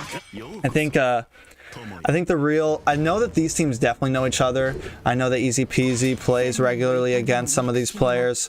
So I'm really wondering, so this is the second time we've seen Yuzong banned against Area 77. I wonder if there's someone that they're really worried, because we saw Brotherhood do the same thing. They banned Yuzong. Yeah. I'm wondering if that's a real focus ban against one of the members. I don't remember Yuzong being a major issue in past seasons with Area 77, but maybe it's something they've been practicing, maybe it's something they've been seeing in ranked, and they just feel like it's cracked, Ben. Yeah, or maybe they're locking in a farcer or a backline that needs to stand still and can't get interrupted, like a low lead or something like that. Maybe they want to play something like that into them, rather than thinking that the YZ itself is a threat. It may just be a threat to counter their heroes. I'm not sure. I'm with you. I didn't see YZ, except for a couple of games from last season, be incredibly effective, right? And at M3, he was shown to be incredibly effective. So I do wonder where that ban is coming from, and it seems like it is targeted on Area 77. We haven't seen it in our other games, so they know something about Area 77's lineup here. Yeah, definitely something. We do see that Beatrix ban, though, which we didn't see against Area 77, and Area 77 never pulled out the Beatrix. So honestly, I feel like that's a wasted ban there, and maybe Deuce Knights weren't watching the earlier games because Beatrix was wide open and it was never chosen from Area 77. And yeah, we saw Team SEXI use it very well, but that doesn't mean Area 77 wants to. Yeah, and Lance hovered for the first pick. That would be an odd first pick. I think that would be left open pretty much the entire game. And you really wouldn't want to pick Lance early if Phoveus and maybe like Saber, some other hard counters to him are available. So I doubt we'll see this picked. This is a little bit of a troll, I think. But Brody's open. Clint is open. Not many games throughout this where Clint has been open. And Clint is finally locked in. Okay, cool. That's a great pick. I expect the Brody to come out. Or honestly, we've seen the Carry and the Popol do work in these series. We're probably going to see this Esmeralda and then maybe Yato with the... Oh, Yeho locking in the Hayabusa. We know how monstrous he can be on it. I like the pick. Yeah, I liked it better on the side of Brotherhood. I'm not gonna lie, their Haya was just godlike. He was incredible, really. And while it's good early game, I think Hayas can kind of get lost sometimes in the team fights, and they don't transition to split push or skirmishing or kind of ganks instead, and they get locked in the 5v5 sometimes. So a clear counter to Haya is some of those 5-man roam squads where his damage just isn't as influential. Easy peasy, bringing in this Paquito jungle at that. We saw Exodus 9 use it against Team SEXI, didn't go too well. I'm wondering if we're going to see something a little bit different here. I do think it's still viable. Do I think it's amazing? Not currently. I just think it kind of gets countered by some of the other current meta, like Rubies and a lot of other CC heroes. It gets kind of taken out and doesn't work amazingly, especially with some of the marksmen and everything involved right now. But we'll see if they can make it work. I do like the Raft ban coming in, and that Lolita just strictly for this Clint. I love Brody banned here and Beatrix's banned, and maybe even squeezing in the Popol ban and really put the marksman for the side of Area 77 onto something crazy, right? Now, we saw the Carry employed in the Brotherhood Area 77 game pretty effectively, so I think Carry's kind of making her way to the top of the MM board. Not S tier, maybe not S+, but she's up there, man. B+. B+? B+. Hey, I think she's very situational. I think she's not worth it unless, like when you have those double tank comps coming in on the opposite side, then she works. But other than that, she's not worth it. Whereas like Clint, Brody, Beatrix, they can be used in just about any game. And then Popo can also be used in most games.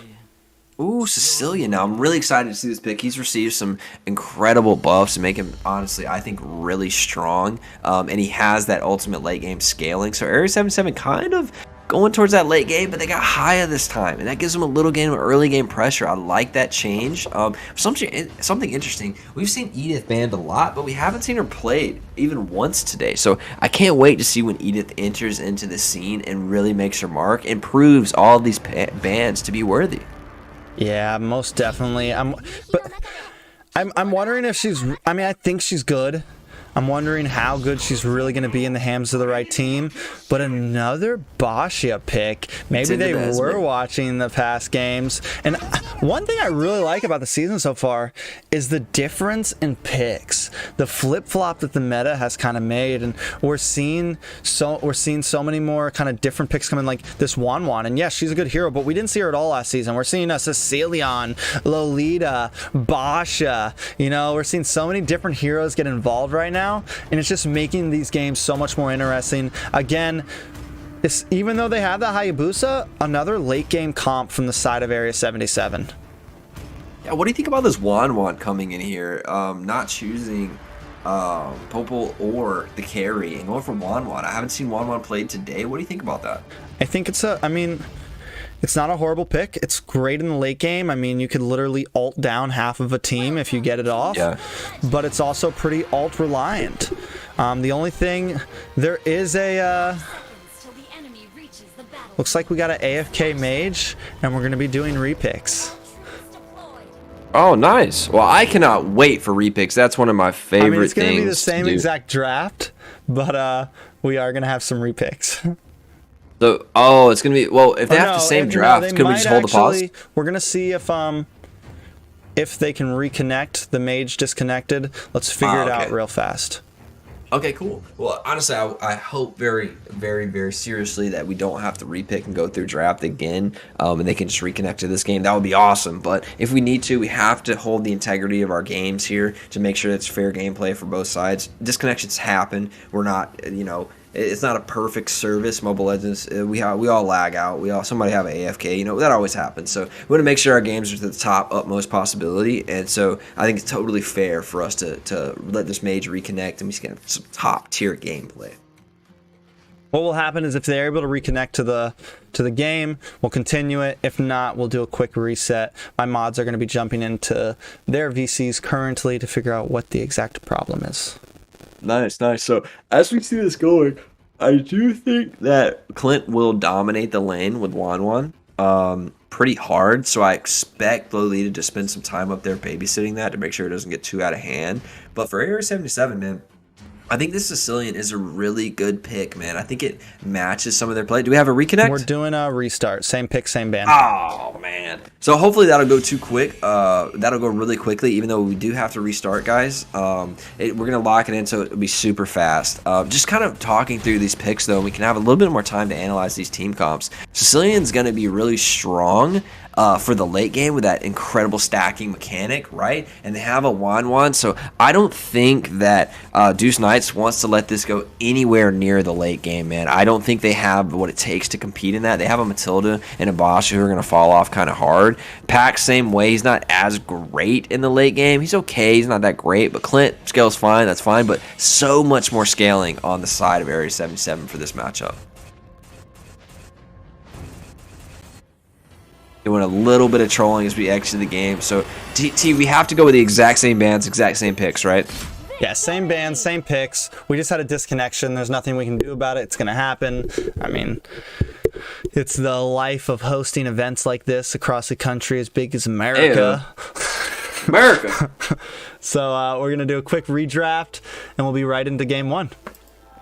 All right, so this is our final series of the night. So if you guys want some more top tier NA gameplay, we're going to be back on Thursday, 6 p.m. Eastern time. Translate that into whatever time zone you're in. Make sure you're here. It's going to start off with some fire gameplay tomorrow. TSU, T, am I casting Thursday? You got the schedule. Okay, maybe I'll be casting. I hope I am because my boys TSU. We do have some new casters coming in, so it depends. We'll see. You guys are going to see a couple new faces. Of course, you'll see Ben. You'll see Tank. We have a female caster that's going to be joining. I won't give any news just yet. It'll be a surprise. We may be bringing on some other casters. We might have some special guest casters in the finals. We're working on it. I can't say anything just yet, but it's a possibility. I'm not dropping any names, but just know we have some things in the works for this season, most definitely. I love how secretive and so respectful and polite he is, man. On the tournament, he's like, nah, I'm not commenting on that. Nah, I can't say this just yet. We got to make sure. This man is a professional. I gotta try, man. I don't want to burn any bridges with any people or like say anything that's not definite because it's just it's not the right thing to do. I'm going to get a drink real fast while this ban is happening. It's probably going to be 2 minutes. If you would like to do the same, you can, Ben. No, I'm gonna stay here. I got one. I got my drink in my cup, man. I'll just roll with the chat for a little bit. Man, actually, man, we've got some big names in the chat coming in here, man. So I can't wait to get further in this tournament, man. It's always like first day is fun. It's got big hype and energy, right? But my favorite thing is like playoffs and how things change throughout seasons. I think it's incredibly important for teams to do their homework and then practice specific things to make adaptation. That's my word of my whole career as a caster, man. Adaptation and scaling. Those two words honestly just take it over for me because it's my favorite thing to see when in a 3-game series, 5-game series, when things get completely banned out and you force your opponent onto other picks, and that's the funnest part for me. So I'm gonna be super excited as this moves to week 2, week 3, week 4 and into the playoffs and how the championship goes up. Will we have Area 77 compete for the reigning champs, or is our team SEXI, New Kids on the Block, going to take it, you know? And we got TSU in the running. We got a lot of the Valley, a lot of other teams vibing for that first place shot. So some big competitive teams in here. And honestly, it really lends itself to the strength of the NA community, man. We don't just have BTK. You have all these other teams that are incredibly good at the game. And it's just fun to be a part of. My man said, why Mexican Wi-Fi struggling to connect? Mr. Churro. I don't know, man. You got to go check them out. You got to hook them up. But I think they had fine connections, man. TSU and both Brotherhood had fine connections. Are you saying Deuce Knights have some Hispanic players on there, though? Maybe. But this is game 1 of Series 4, man. Deuce Knights versus Area 77 stepping into this game 1. Same picks as we had to do a repick from a disconnect, but we're finally getting it underway now. This is the last series in the night, and I'm so excited to see how Area 77 now has picked a little bit more of an early game in the jungle and giving themselves a bridge to get to the later game. Oh, and now I'm reconnecting. Oh, man. Oh, man. I'm not sure what's happening right now, but I will let you know as soon as I know. And I'm getting back into the game, so I'll be able to tell you what's going on.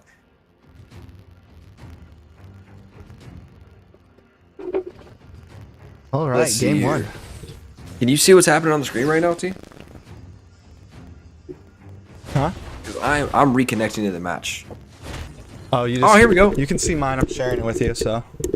No, I'm back in now. It's all good. Okay, I'm play-by-play, yeah? You're play-by-play. Sorry, guys. All right. Take it away, Daddy. That went a little too quick. We are jumping into the very beginning. 55 seconds in. Looks like they're going for Basha in the EXP lane here, which I like. Clint's going to be up against Wanwan in the gold lane. Hendrik loves all down here, kind of protecting his Gals. Cutie does the same thing. Looks like we're looking at a bit more of a 1-2-2 comp here. I like what I'm seeing. Yeah, and I think that's just to the Wanwan difference of Clint here, man. And that makes the Lolita stay down here and babysit a little bit. Because even in the 1v2, I kind of give that to Clint a little bit, you know? Because Wanwan just has such little damage at this point in the game. Clint can really run it. So I think they will be continuing to do that. And Matilda will probably get roam advantage on the other side of the map quickly. Yeah, most definitely. I think with this Matilda, they're definitely going to have some nice dive possibilities. It's going to help with their rotations a lot. And I'm wondering... if they're going to be able to, I mean, an easy peasy running this Paquito, also nice movement. Are they going to be able to keep up with this Hayabusa, though? Right now, it looks like they're running as a very close unit on the side of Deuce Knights. Compared to when we look at Area 7, they're a bit more split up, feeling they're kind of letting Yeho do his thing as Gauss Cutie gets vision. But the real question is, how do you think the Sicilian is going to work in this game, Ben? I think it's great. I think it's fine. I think it plays right into the hands of Area 77. He has received a buff, but he's going to have that ultimate scaling effect that Area 77 loves, right now at least. And while they do have the priority of a turtle and walking into this, Area 77 is closing on the lane. They do come in with a smite, and Sicilian actually takes it away. And this looks to be a kill over onto the side of Paquito. He does go down, and it's a 1-for-0 trade thus far, but Uranus has got him down. Not Uranus, Basha does trade into the Esme for the 1-to-1 trade. Walks away with the turtle, making it an advantage, though. Yeah, I mean, a beautiful play by them. Turtle does go to... Who did end up getting that turtle? I don't know. I was hoping that you knew because I didn't know. Oh, Sicilian got it, so that's the side of Area 77. All right, so Area 77 does get the turtle. They take a small gold. Oh, a dive onto Wanwan. She is picked apart by 3 members. Sorry to cut your teeth. They had her pinned. It's all right. It's a nice pick. I like the aggression coming from Deuce Knights right now, and with that, with Hendrix Loves All on this Matilda, they're going to be able to make these dives. Not only that, but Lilia, we talked about it before, Lily does such a great job at running under these towers once she hits level 4, because she can just let herself get down to 10% health and then black shoes out of the tower. And you see this freeze down here in the bottom lane. They're trying to break this inside of Deuce Knights and not let XP get onto Wanwan. But Lily did a great job, 5-head play, holding that wave of 3 minions to make sure Wanwan got it, or else she would have been almost a level down. Deuce Knights are really playing tight together, but Area 77 is comfortable to make this to the late game. If Deuce Knights doesn't do something to really speed this game up, it will go in the favor of Area 77. Ooh. Big ultimate coming in. Oh, it doesn't. I thought she was going to flicker, but did not. A lot of damage going on to Lily. She black shoes back into the enemy team and flickers out, and she is brought to safety. There won't be a kill here today. Yeah, it seems like every time Deuce Knights is in a bad situation right now, they're able to get away, which is good. They have good disengaging. They're able to get out, and then they're able to try to take a kill. I want to see them now start pushing on some of these towers and possibly make a move. But down in the bot lane, Clint is just gets taken away. destroyed. Clint does get punished. 3 members roam down, and they do punish that Clint, who's been left alone by this roaming Deuce Knight squad. Yeah, just completely take advantage. And now it's 2-2. The match is even. And like per usual, Aries 77 sitting with a nice gold lead and just take out Sayoko, which is going to give him priority over this turtle, Ben. Yeah, and Sicilian's going to push back as well, and I don't think he'll be able to get that kill, but Sicilian's just too early right now. He's not going to have any threat towards that Basha, right? And that means that Area 77 is just going to completely take over the turtle, and that's first 2 turtles gone over to Area 77. We have a little bit of pause, T. Another pause. We're going to figure out exactly what happens. Teams are allowed to ask for a pause. It's the only thing they're allowed to type in chat this season. Hey! No more trash talking in the chat. One of my mods is going to jump over and see exactly what the issue is. Okay, so Area 77 taken first 2 turtles, but Deuce Knights has an earlier game team comp. So I think that really massively favors Area 77. Man, every minute that goes by, the Sicilian is just going to hit harder and harder and harder. And with the Lolita to give him space to do damage, that sets off the 1-1 ultimate. Haya's at 2-0. Area 77 is off to a great start. All right, we're jumping back in. It seems like teams are having a little bit of lag issues, but everybody's dealing with this right now on the central host. There's not a whole lot we can do, but we are back in this game. Area 77 feeling strong, 2K gold lead. Wanwan sitting at 0 deaths right now, to whereas Clint has 1, and this is going to kind of give her a bit more of an advantage. I think it's good that Area 77 secured a kill onto Clint early on, because Wanwan definitely is going to need an advantage up against Lolita with a flicker stun. She does get it, lands it, and that Matilda's been taken really low, but Lolita does trade it for her life. What can come up as Wanwan ults into the backline? Can she get the kill and reactivate it? She doesn't get the kill and is taken out immediately. A 2 for what, 1 trade? It looks like 2 for 0 trade from the side of Area 77. Yeah, 2 for 0 trade. Not amazing. Wanwan definitely needs a little bit more time to be able to do the damage she needs to. She wasn't even able to take out anyone with that. And Marcutie just completely lane cutting in the top. I mean, not just 1 tower lane cutting, but 2 tower lane cutting and giving her easy mobility into that mid lane to help make these rotations. I don't know if they want to let Marcutie keep on doing that. And up against this Basha, currently it doesn't seem like there's a whole lot he can do to stop her. I'm really worried about this side for the Deuce Knights, man. They've let in a late game team comp get an early game advantage, and we saw a lot of damage going on to Marcutie. He may have bit off more than he could chew with the Paquito, and the Basha running in does have to flicker out, but still chasing down and does get away finally. In the bot lane, we do have a little bit of an engage here. Just this back and forth, what do we call it, jocking? Little back and forth jocking in the bot lane. Sicilian comes in with a lot of damage, though, and walks right in the face of 3 and chasing him down with a lot. They do get away with that Matilda ulti, giving so much mobility to the team comp. But honestly, Area 77 making these roams is not good for Deuce Knights. Yeah, definitely not good. And even though Deuce Knights has the extra kill, they're still behind on gold. And it just seems like they're falling back a little more, a little more, a little more. And even though Deuce Knights is doing decent in these team fights, their lanes I don't feel like their lanes are really winning. Marcutie up in the top lane, really drumming down the turret while the Basha can't do anything about it. That was funny to watch. Yeah. The Basha just couldn't compete. Now the turtle fight starts off. Deuce Knights have taken it down. They do get it. And can they follow it up with the rest of the team fight? Matilda does dive into the Lolita, doesn't get anything as they disengage. Just a turtle and go. But at least they got the turtle this time. They did get the turtle. It's good for Deuce Knights. Deuce Knights definitely hanging in there against a top team. But all they really have, like you said earlier, all they really have for their endgame potential is this Clint. Paquito will do good throughout most of the game, but a nice chance stance from Easy Peasy. Oh, a lot of damage on Lolita. She will be taken out by the Clint, and that is wonderful, getting that food over to Clint, getting him a little bit more gold. Haya super low, but Matilda can't chase him down, and he doesn't get finished. Basha diving in. He can't chase that. Can he chase the Haya? It looks like no. He will be able to go away. Oh, but Sicilian doing a little bit over the top. He's still in that fight. He's still maybe taking down. He is finally taking down the greed on Hayabusa to stay for that. Basha finally chases down the kill. Another engage in the mid lane. Basha's diving under a turret.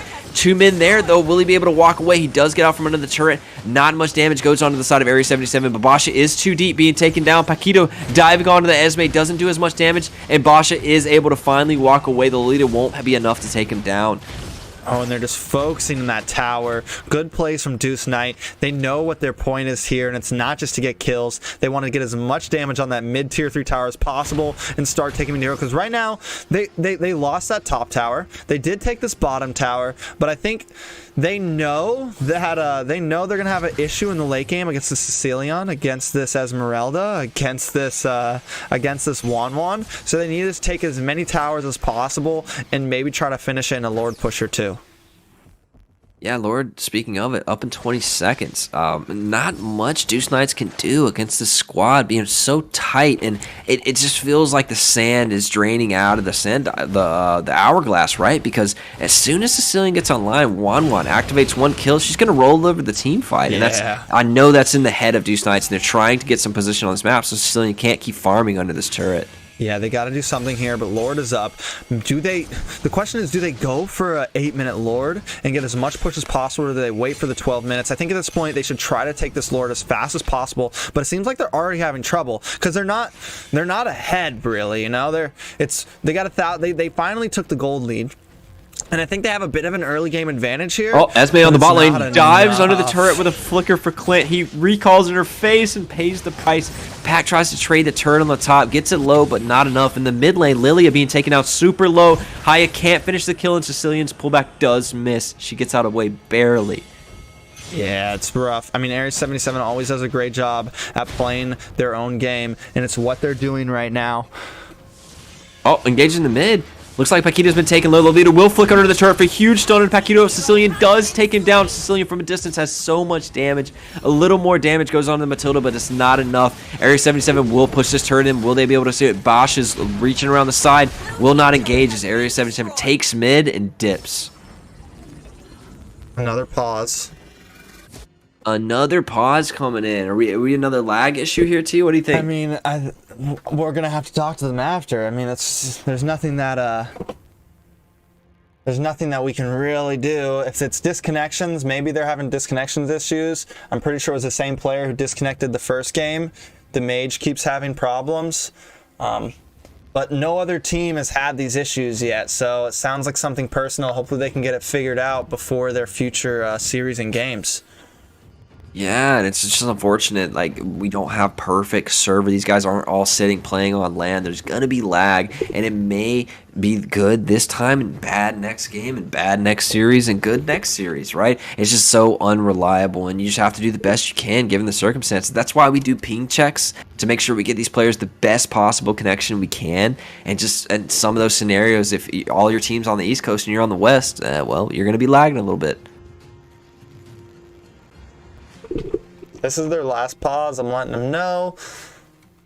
Unfortunate to use them both on maybe a lag issue. We'll have to see what they think about that coming in through. I hope it's not a disconnect. That would be, what would happen here if it was another disconnect? I mean, at this point, it's not on our fault.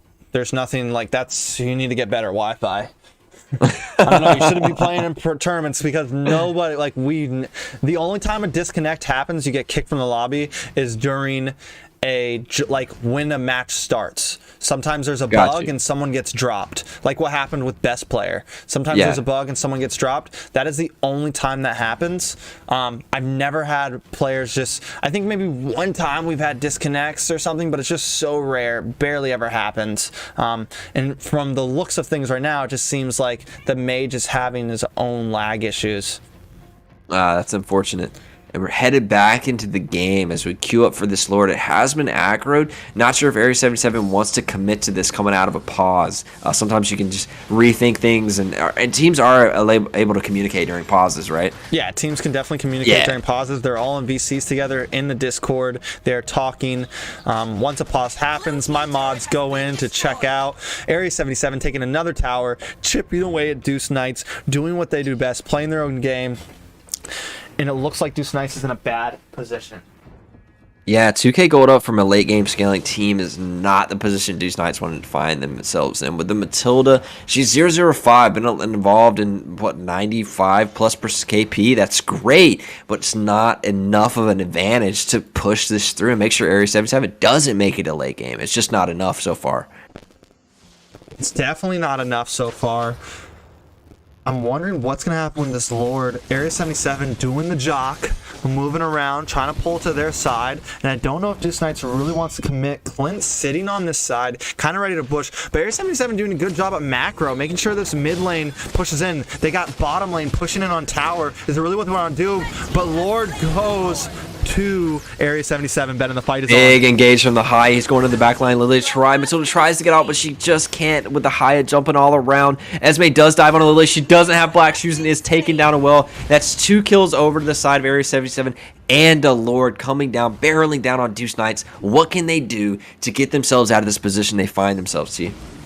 At this point, I don't think there's a... I mean, they need to do what we always say to do. Stop taking engages that you shouldn't do. I don't think they should have even fought for that Lord right there. Right. They didn't have the greatest position.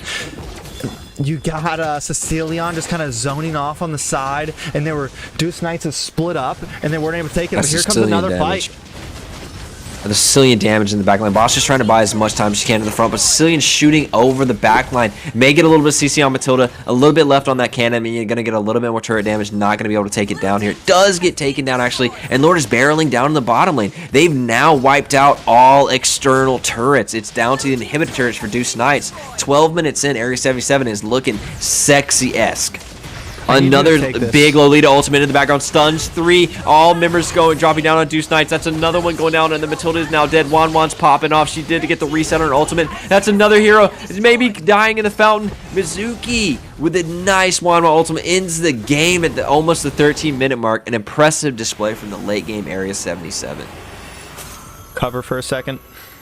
Yeah, absolutely. Area 77 picking that late game draft actually takes it earlier than that 15, 18-minute mark that we saw the Brotherhood take them to. And that's just Deuce Knights having a little bit of a lag issue, but having the issue of not playing to their win condition here. They had a lot of availability to do work in the early and mid game, and they didn't apply the pressure where they needed to. The Clint didn't get where he needed to go, and actually the Wan started to gain an advantage in that lane just from a little bit of a couple of ganks, a little bit of misrotation. They didn't punish the Wan enough to get them to the late game. They had to make sure the Area 77 never reached late game. They just had too much scaling. Wan, Sicilian, other heroes, just too much damage. And I love the Haya being able to bridge the gap between early and late. I think that was a great adaptation Area 77 made in this match to make sure that they comfortably got to late game, and they didn't get washed in the early game as we saw the Brotherhood did.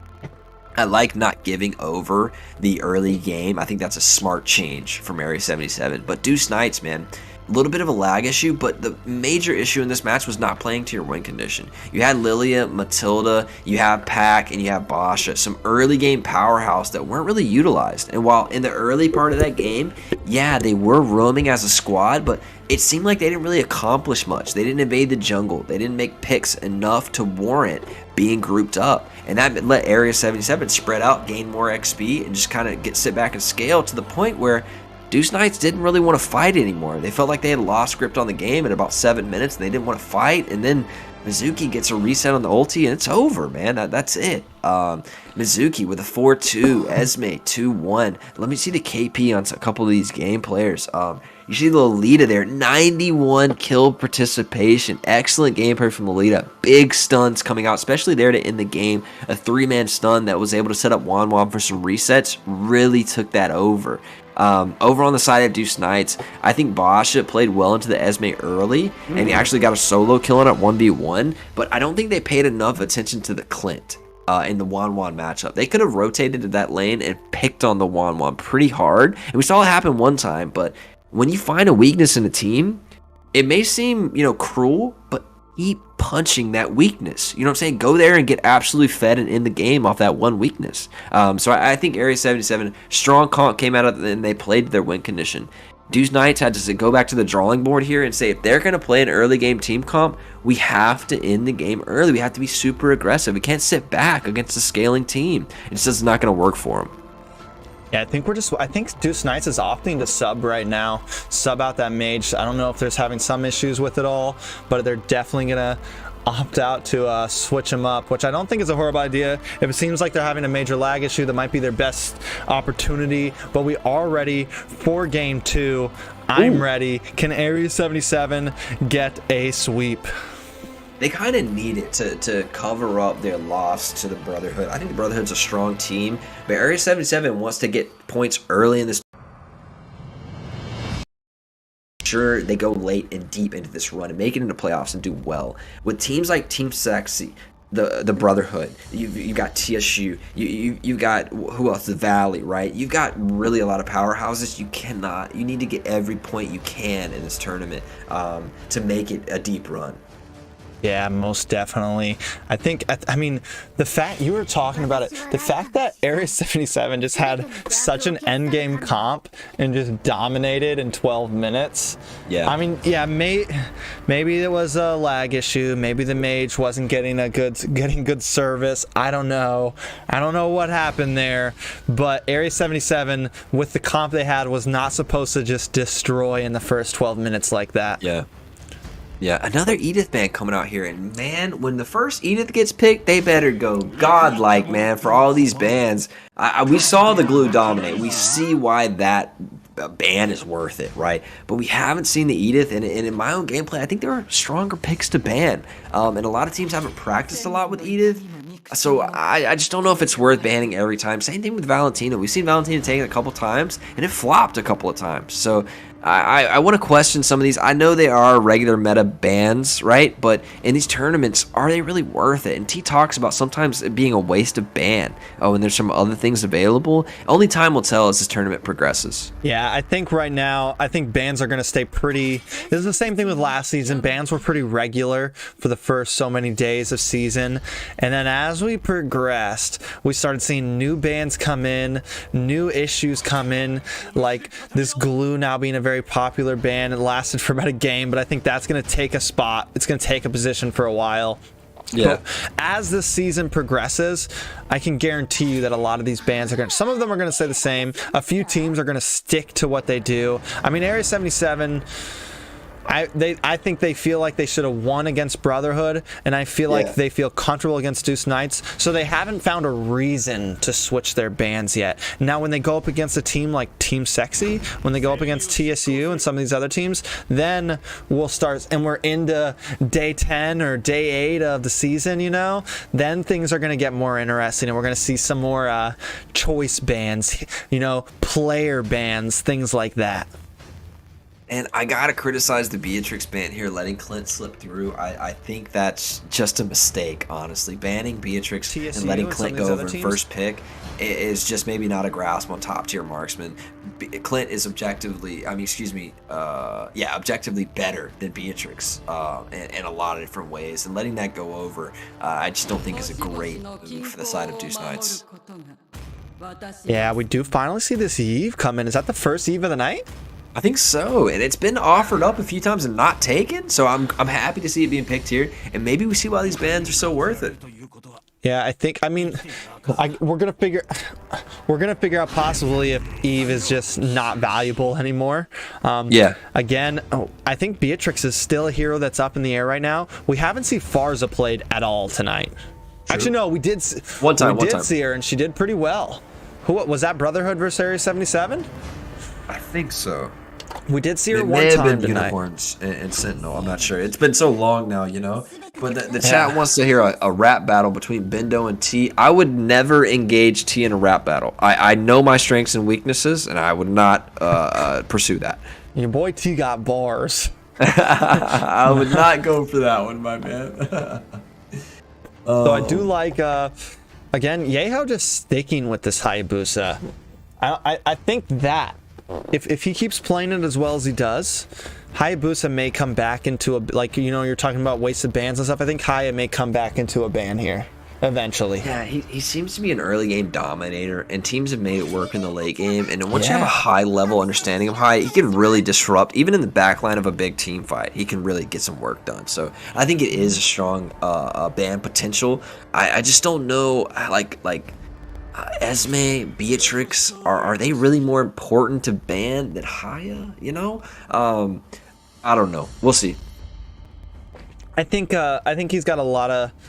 I'm just surprised because there hasn't been much change to him, and we're not seeing him banned at all this season compared to when we saw him banned a lot in first season, but there are a lot more threats now. There's a lot more interesting things coming in, like this Valentina, Edith, Glue. It seems like a lot of people are wanting to get rid of this Esmeralda now, when last season it took half the season for teams to start banning Esmeralda. Yeah. They just didn't want to do it, even though every time she would dominate games. Like, for some reason, people just didn't want to ban her. This time, Deuce Knight's showing the respect and taking her out. Yeah, no, can we see that YZ ban? So I can't wait. Oh, that was on the side of Area 77. Yeah. So people may just be like worried about YZ disrupting team fights, period. But we've seen it played a couple of times, and it hasn't impressed me very much, or it been, in my mind, ban worthy over like a Uranus, a Esme. You've got a lot of other picks, even Basha making it pretty impressive display here. And that YZ just doesn't seem to be that pick for me to be a ban. But maybe these teams just know a little bit more about it. Yeah, I mean, he did really good on Team SEXI.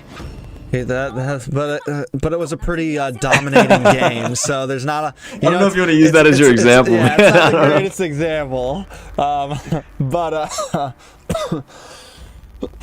I think that maybe there is something going on here that some of these teams don't want to deal with it. I mean, another thing is, with this gold lane marksman happening all the time now, you normally always have at least 2 or 3 squishies on your team. You got your mage, you got your gold lane MM or some squishy in the gold lane, and then you got your jungler, who's normally, unless it's like Paquito or a fighter, is also a pretty backline hero or a bouncer around.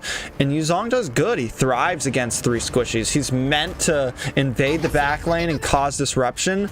So I think it's overall a good pick, especially against someone like this Sicilian that they want to lock in.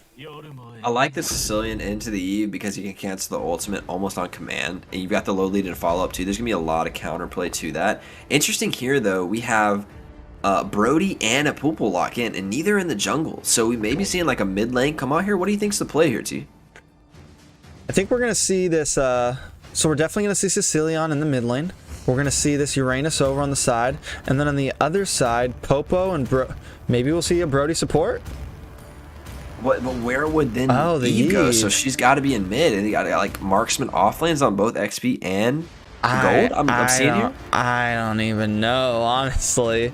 I mean, Eve can be gold. Every time I think of where someone else is gonna go, I wonder, well, wait, where do we put this person then? Maybe they're going for a double marksman on each side, EXP and gold. I think that's what's got to be. And I'd probably put what Brody they're doing. In gold. Yeah, okay, so Brody's going gold, and then my man Pupil will go into the XP against the Uranus. Pupil will do okay in that. Brody into Clint, that's a match we've seen a lot, but the Sicilian into the Eve, I think, is so smart. I think the Sicilian will have more scaling in the end and be able to cancel that all the time, and just a really good comp coming out from Area 77 here. I like it a lot. Yeah, I do like the comp from Area 77, but when I look at Deuce Knights, I'm wondering, like, okay, are we trying? You want to see something crazy tonight, Ben? This is it. Double marksman, 2 squishies in the front. Yeah, you got this Raph, but she's going to be squishy for a while. And then you got an Aldos. Definitely not something you usually see. Definitely some endgame potential. But, I don't know. If Deuce Knights pulls this off, maybe they'll make a new meta. Yeah, the problem is if Deuce Knights don't make it to late game, this mid game is going to be incredibly rough for them because Aldous won't be at the point where he can one shot, and you have 2 marksmen. You know, it's going to be rough. So hopefully in a Raph, so you don't have anybody really tanky at all on the side of Deuce Knights versus a Lolita and a Uranus. So an interesting clash here of kind of damage versus tankiness. Yeah, and up in the top lane, just like last game, both tanks and supports are just kind of hugging their marksmen. I think Area 77 knows, like, okay, I'm not going to leave Clint up against 2 of them, so it kind of forces Gallus Cutie to go down and protect. Oh, a dive coming onto the Popo. Oh my god. Hayabusa does have the, he doesn't pull the ulti out, or maybe he did, and it didn't kill him. Actually, he was level 4. Able to get the kill. Oh, but Uranus was in the bush, and he didn't know. It would be Popo taken down so low. He needs to clear that minion out ASAP. Can he outplay this dive? The Haya's taking so much damage. It will be an outplay. He does kill him. And then Aldous is here to dive onto the Uranus. This is a big mistake coming off from the side of Area 77 early in this game. Yeah, bro, what an outplay from Ebeb. The shield was there from that second skill to Popo to save the day, and it took too many tower shots, a little too much aggression, but now we're on to the turtle pit, Ben. Big turtle fight. The Eve lays down the ultimate. It's just got to be a big retreat coming from her Area 77. A lot of damage put back onto that Raph. She's a little bit extended now. Lolita does stun, and one auto follows through for Raph's kill. It's Uranus, actually, that picks up the double kill, and that's Popol and Raph gone down. It is 2 for 1, but who got the turtle there, T? Easy peasy does get turtle, so it does go to the side of Deuce Knights, but okay, so a little fair of a trade. A little bit. I think the fact that they were able to take out Yeho early in the game is huge. You take out their jungle, you set them back a little bit. Ebeb sitting on this Popo, he can take a death. It's not a big deal. And up in the goal lane, they jocking. They just back and forth. But they jocking on it. Oh, a lot of damage went on to Eve. She does get away, but a lot of damage, and Hides can just disengage immediately. That's going to give a big push over to the side of Area 77 in the mid. But I do like the changeover from Deuce Knights. Area 77 honestly made a big mistake there, and they kind of given a little bit of time for Deuce Knights to get this team comp a little bit later.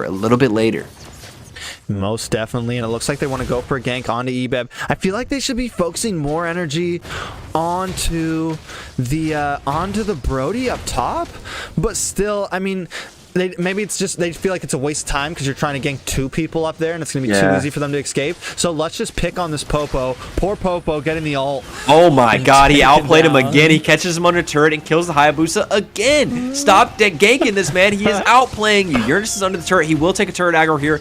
Doesn't have enough damage to finish it off, though, as the rest of Deuce Knights clamp down on the side of Area 77. Lolita takes a little bit of damage, but will get away just fine. Can they get enough turret damage? It looks like Deuce Knight's just buying themselves a little bit more time, and honestly, you got to give credit to this Ebeb. He's actually outplaying multiple members of Area 77. Ebeb, whatever this man's name is, he's a legend. Monster Popo. Deuce Knights definitely making the comeback here, showing that, yeah, you guys won first game, but maybe it was just because of lag, Ben. I don't know, because right now they're playing a really good game, and it seems like Yeho's just over. Like, stop going, leave that Popo alone, man. Just leave the Popo alone. Yeah, he's not paying respect to that stun under the turret, and Haya, he's so tricky, but if he gets stunned, man, he gets so low health, he can get wiped out quickly, and this has bought a lot of time for this Aldous, who continues to scale. This Aldous at 10, 12, 15 minute mark is going to be deadly. Yeah, here comes Uranus. He's not in the best position right now. Deuce Knight's closing in, Ben. Uranus doesn't have a problem with that. Lolita goes for the big 4-man stun. Lolita flickers out. He does get a huge big. A lot of damage goes over, but nobody's died yet. Aldous does finish off the Lolita. That's a big evil coming out for a lot of control. Gives a lot of room to work for this team. It's 1 member of Area 77, 2 members of Area 77 take down, and Deuce Knights take this fight. Now Haya trades back a kill onto it. It's a 2-for-1 trade. Haya with the double kill and does get it back away. This is an even trade. Who picked up turret though, T? The team fight continues as they dive even further. Clint with a little bit of damage on the Aldous. It isn't enough, and the team's back away. 4-4. This is dead even. Deuce Knights has maybe like a 500 goal lead, which does favor their late game comp. Turtle went to easy peasy once again. Aldo's able to secure it, and they're finally starting to take a gold lead here. Yeah, this is really bad for the side of Area 77 with that late game scaling. You want Area 77 to take it because against 2 markers and an Aldous, you don't have a prayer late. Aldous goes in. He does get a little bit of damage on Lolita, but not the one you want to see him engage on. 4 men clamp down on the 3 members of Area 77 trying to run into that Yves slow. Does so much on a Yato. The stun into Raph. The Rhodey ultimate doesn't get it done. They do finally finish off the kill. Lolita with the counter stun under turret does trade it back, but in the side lane, Haya's trading back turrets. Uranus is cutting the lane. They're making moves all across the map, T. Yeah, Area 77 just such a great macro.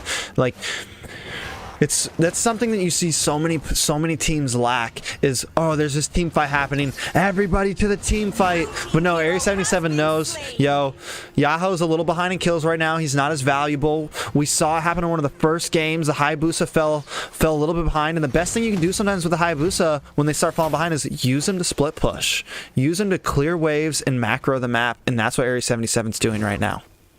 They go straight over to that, and I think that's so smart. When Haya gets down a little bit, put him in the side lane, man. Stop focusing this Popol, dude. He is outplaying hard, and he's now 4-2. He's set up to carry this game, and he's doing it well. And he's got so much other late game option. This team with this Brody, with this Eve, with this Aldous, man. Area 77 has to end the game and quickly.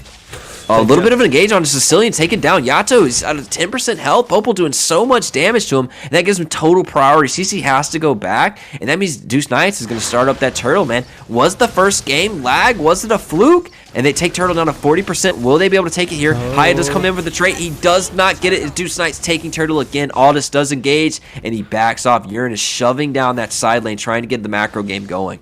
Yeah, I mean, so 3 turtles, right, Ben? They've gotten all 3 turtles, but for some reason, Area 77 is still practically tied with gold. Ooh, Brody getting picked off in the side lane. Definitely going to go down to this. 3 members of Area 77 come up there and clap him. He does trade out Clint. No way. 3v1, 1-for-1 trade. Excellent gameplay coming out. One of the best things about Brody's ult, that torn apart memories, is even if you die, those shots, they take a little bit to get off, but a lot of times they'll still land, even if they kill you mid-ult, and you're able to still get that kill sometimes. Easy peasy under the turret. I just don't think they have enough to kill Aldous, and that's not one man. A big stun. It may extend the game. Haya's in there. Easy peasy taking down 10%. Will he walk away from this? I don't think he'll be able to get away. He does get taken down. Slowing down that auto scaling a little bit more is what can the team grab after this? Honestly, I mean, at this point, this Deuce Knights had a nice oh my god, they go in again. run. They get another double kill. Oh, it's almost a double. Only takes 1, but that's mid lane turret. Area 77 pushing Deuce Knights back in this mid game. They just don't have the same damage output. That double tank is coming in big for the side of Area 77. Yeah, easy. Deuce Knights need to back off, play for their endgame potential. They know they have it. Yes, they were doing pretty good in the early game and taking some of these fights, countering nice with the Popo. But now you got to understand your position. Like, hey, slow down. We're not actually winning this game. We need to stick to our original strategy.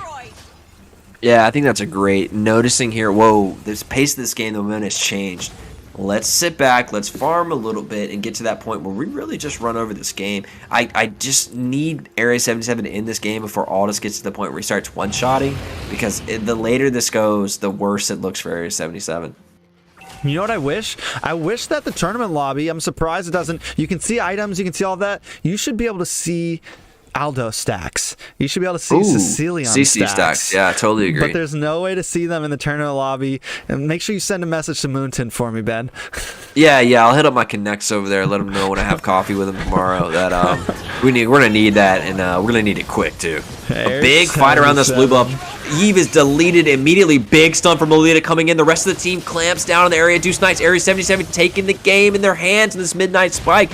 They're running back through. A lot of damage going back over to the side of Aldous. Aldous is a little bit of recall spam, and Haya takes another kill. Area 77 completely running over this mid game at the 10-minute mark. Look at Mark Cutie just sitting in the Nexus. Just like, yeah, you might have done good in the beginning, Ebeb, but I'm not scared of you anymore. Just walking in, not worried about it, and they're going to take their first inhibitor, Ben, with a Lord crashing down in the bottom lane.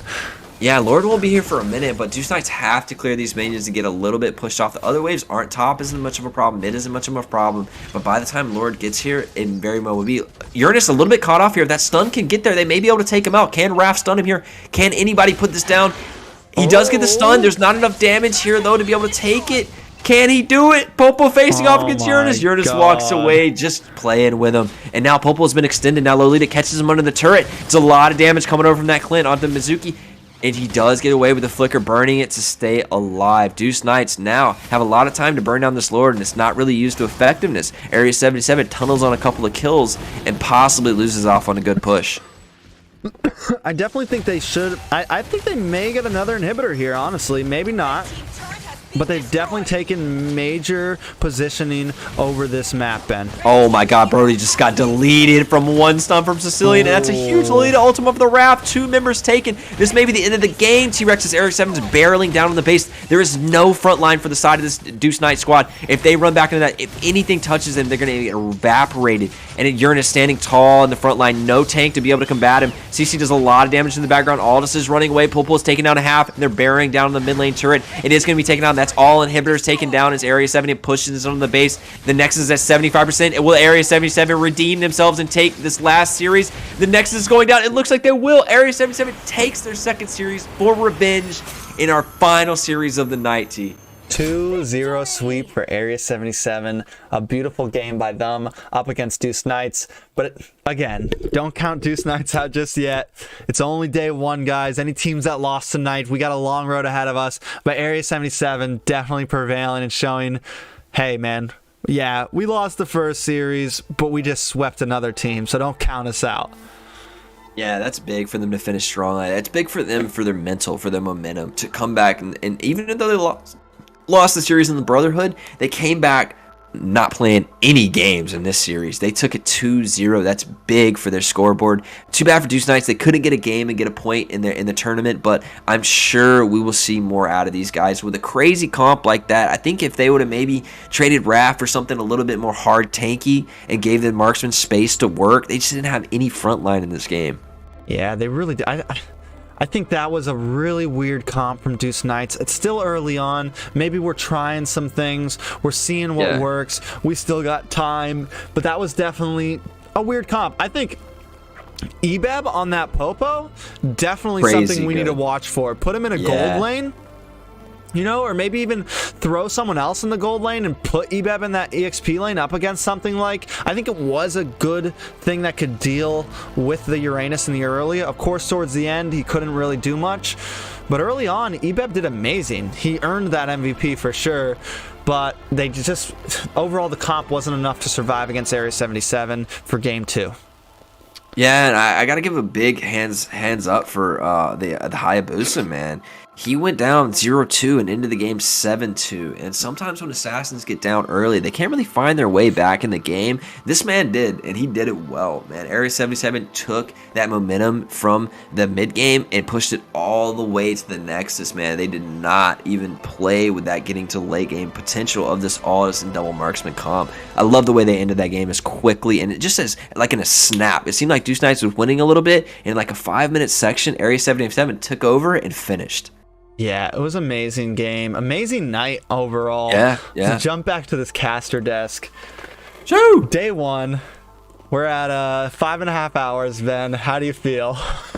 Honestly, I am blessed to have seen that Brotherhood Area 77 game, man. That was incredible, man. That was so hype. Probably series of the week, honestly. That was really good, man. Excellent gameplay from both sides, fighting back and forth at like the 20-minute mark. And these are expensive death timers, and just the 5-head plays on both sides. It was a really great series, man. And I'm so hyped to see what else the Brotherhood can bring to these other teams. Team SEXI, we saw them dominate, man. They looked unbeatable, godlike, not a chink in the armor. So I'm ready to see them face some of these other top-tier teams and see how they face off against TSU, Area 77, Brotherhood, really put them to the test, see how good they do against some of the upper-tier teams. But I want to talk about Brotherhood a bit more, man. Brotherhood, the dark horse, I'm excited to see their future games. I think they are definitely a possible top 6 pick. Them, TSU, Area 70 showing up. We still got a couple more teams that we haven't seen yet. The Valley coming in on Thursday with members of Gosu. We got Taste of the Rainbow still. We got Insomniacs with a couple Area 77 members on them. We got a couple teams still coming. I'm excited to see how things end up. AE trying to redeem themselves this season and not get a bottom spot pick. I'm excited for this Thursday. I'm excited for this season. I think it was an amazing day one. Thank you everyone who's watched today. Another big shout out to all of my mods. Things went so much more smoother tonight than usual. I didn't have to jump into any VCs. Thank you Ritz. Thank you MAIGCAL. Thank you Kira, Gina, Sakina. I'm sorry, I'll get it right next time. And another huge shout out to United Farmers X for sponsoring the league this season. Again, if you guys are getting into crypto or anything, check them out. Their links are below, or you can ask me any questions. Thank you, everybody. It's been an amazing night. Any last words from you, Ben? I want to see Exodus bring their revenge, man. They got swept nastily. I want to see them come back with a vengeance, man, and make that Pro Pandas gameplay and where they make that dark run, right? We saw them get stomped, and I want them to take lessons for that game and really apply to the gameplay of their next future games. Take everything Team SEXI showed you, employ it for yourself, and make it work for you. Brotherhood, man, I cannot wait to see what you guys bring. Wouldn't it be fun to see Brotherhood versus TSU? that game is going to be it. wild. That's going to be amazing. I can't wait to see that. Area 77 showing us that, hey, we can play late game, we can play early game, whatever you need. So I'm glad to see the adaptations. They'll be a force to be reckoned with throughout this. I just want to say thank you to all the viewers, man, giving us support and giving us energy throughout. Appreciate you guys. Stick with us, man. Thursday we're coming up again. We'll be casting again another 6 p.m. start. Going to be some big games. TSU starting off some big games Thursday as well. Yeah, make sure you guys tune in. If you haven't, make sure you click that like button. Make sure you click that subscribe button. We're a growing channel. I mean, we broke 200 viewers for day 1 tonight on YouTube, which is awesome. Last season, we peaked at 200 viewers. Hey, and I mean, we're a channel with only a little over 1,000 subscribers right now. I mean, you look at some of these other streamers who are up in the hundreds of thousands, and they're only hitting a few hundreds. So we have an awesome community following right now. If you guys haven't joined the Discord, we have over 1,300 members in the Discord right now. It's a pretty active community. Get involved, man. Let me know if you want to get involved. We're always open to bringing new people and everything. It's an exciting thing, and I'm ready for day 2. I'll see you guys next time in the draft. We're signing off.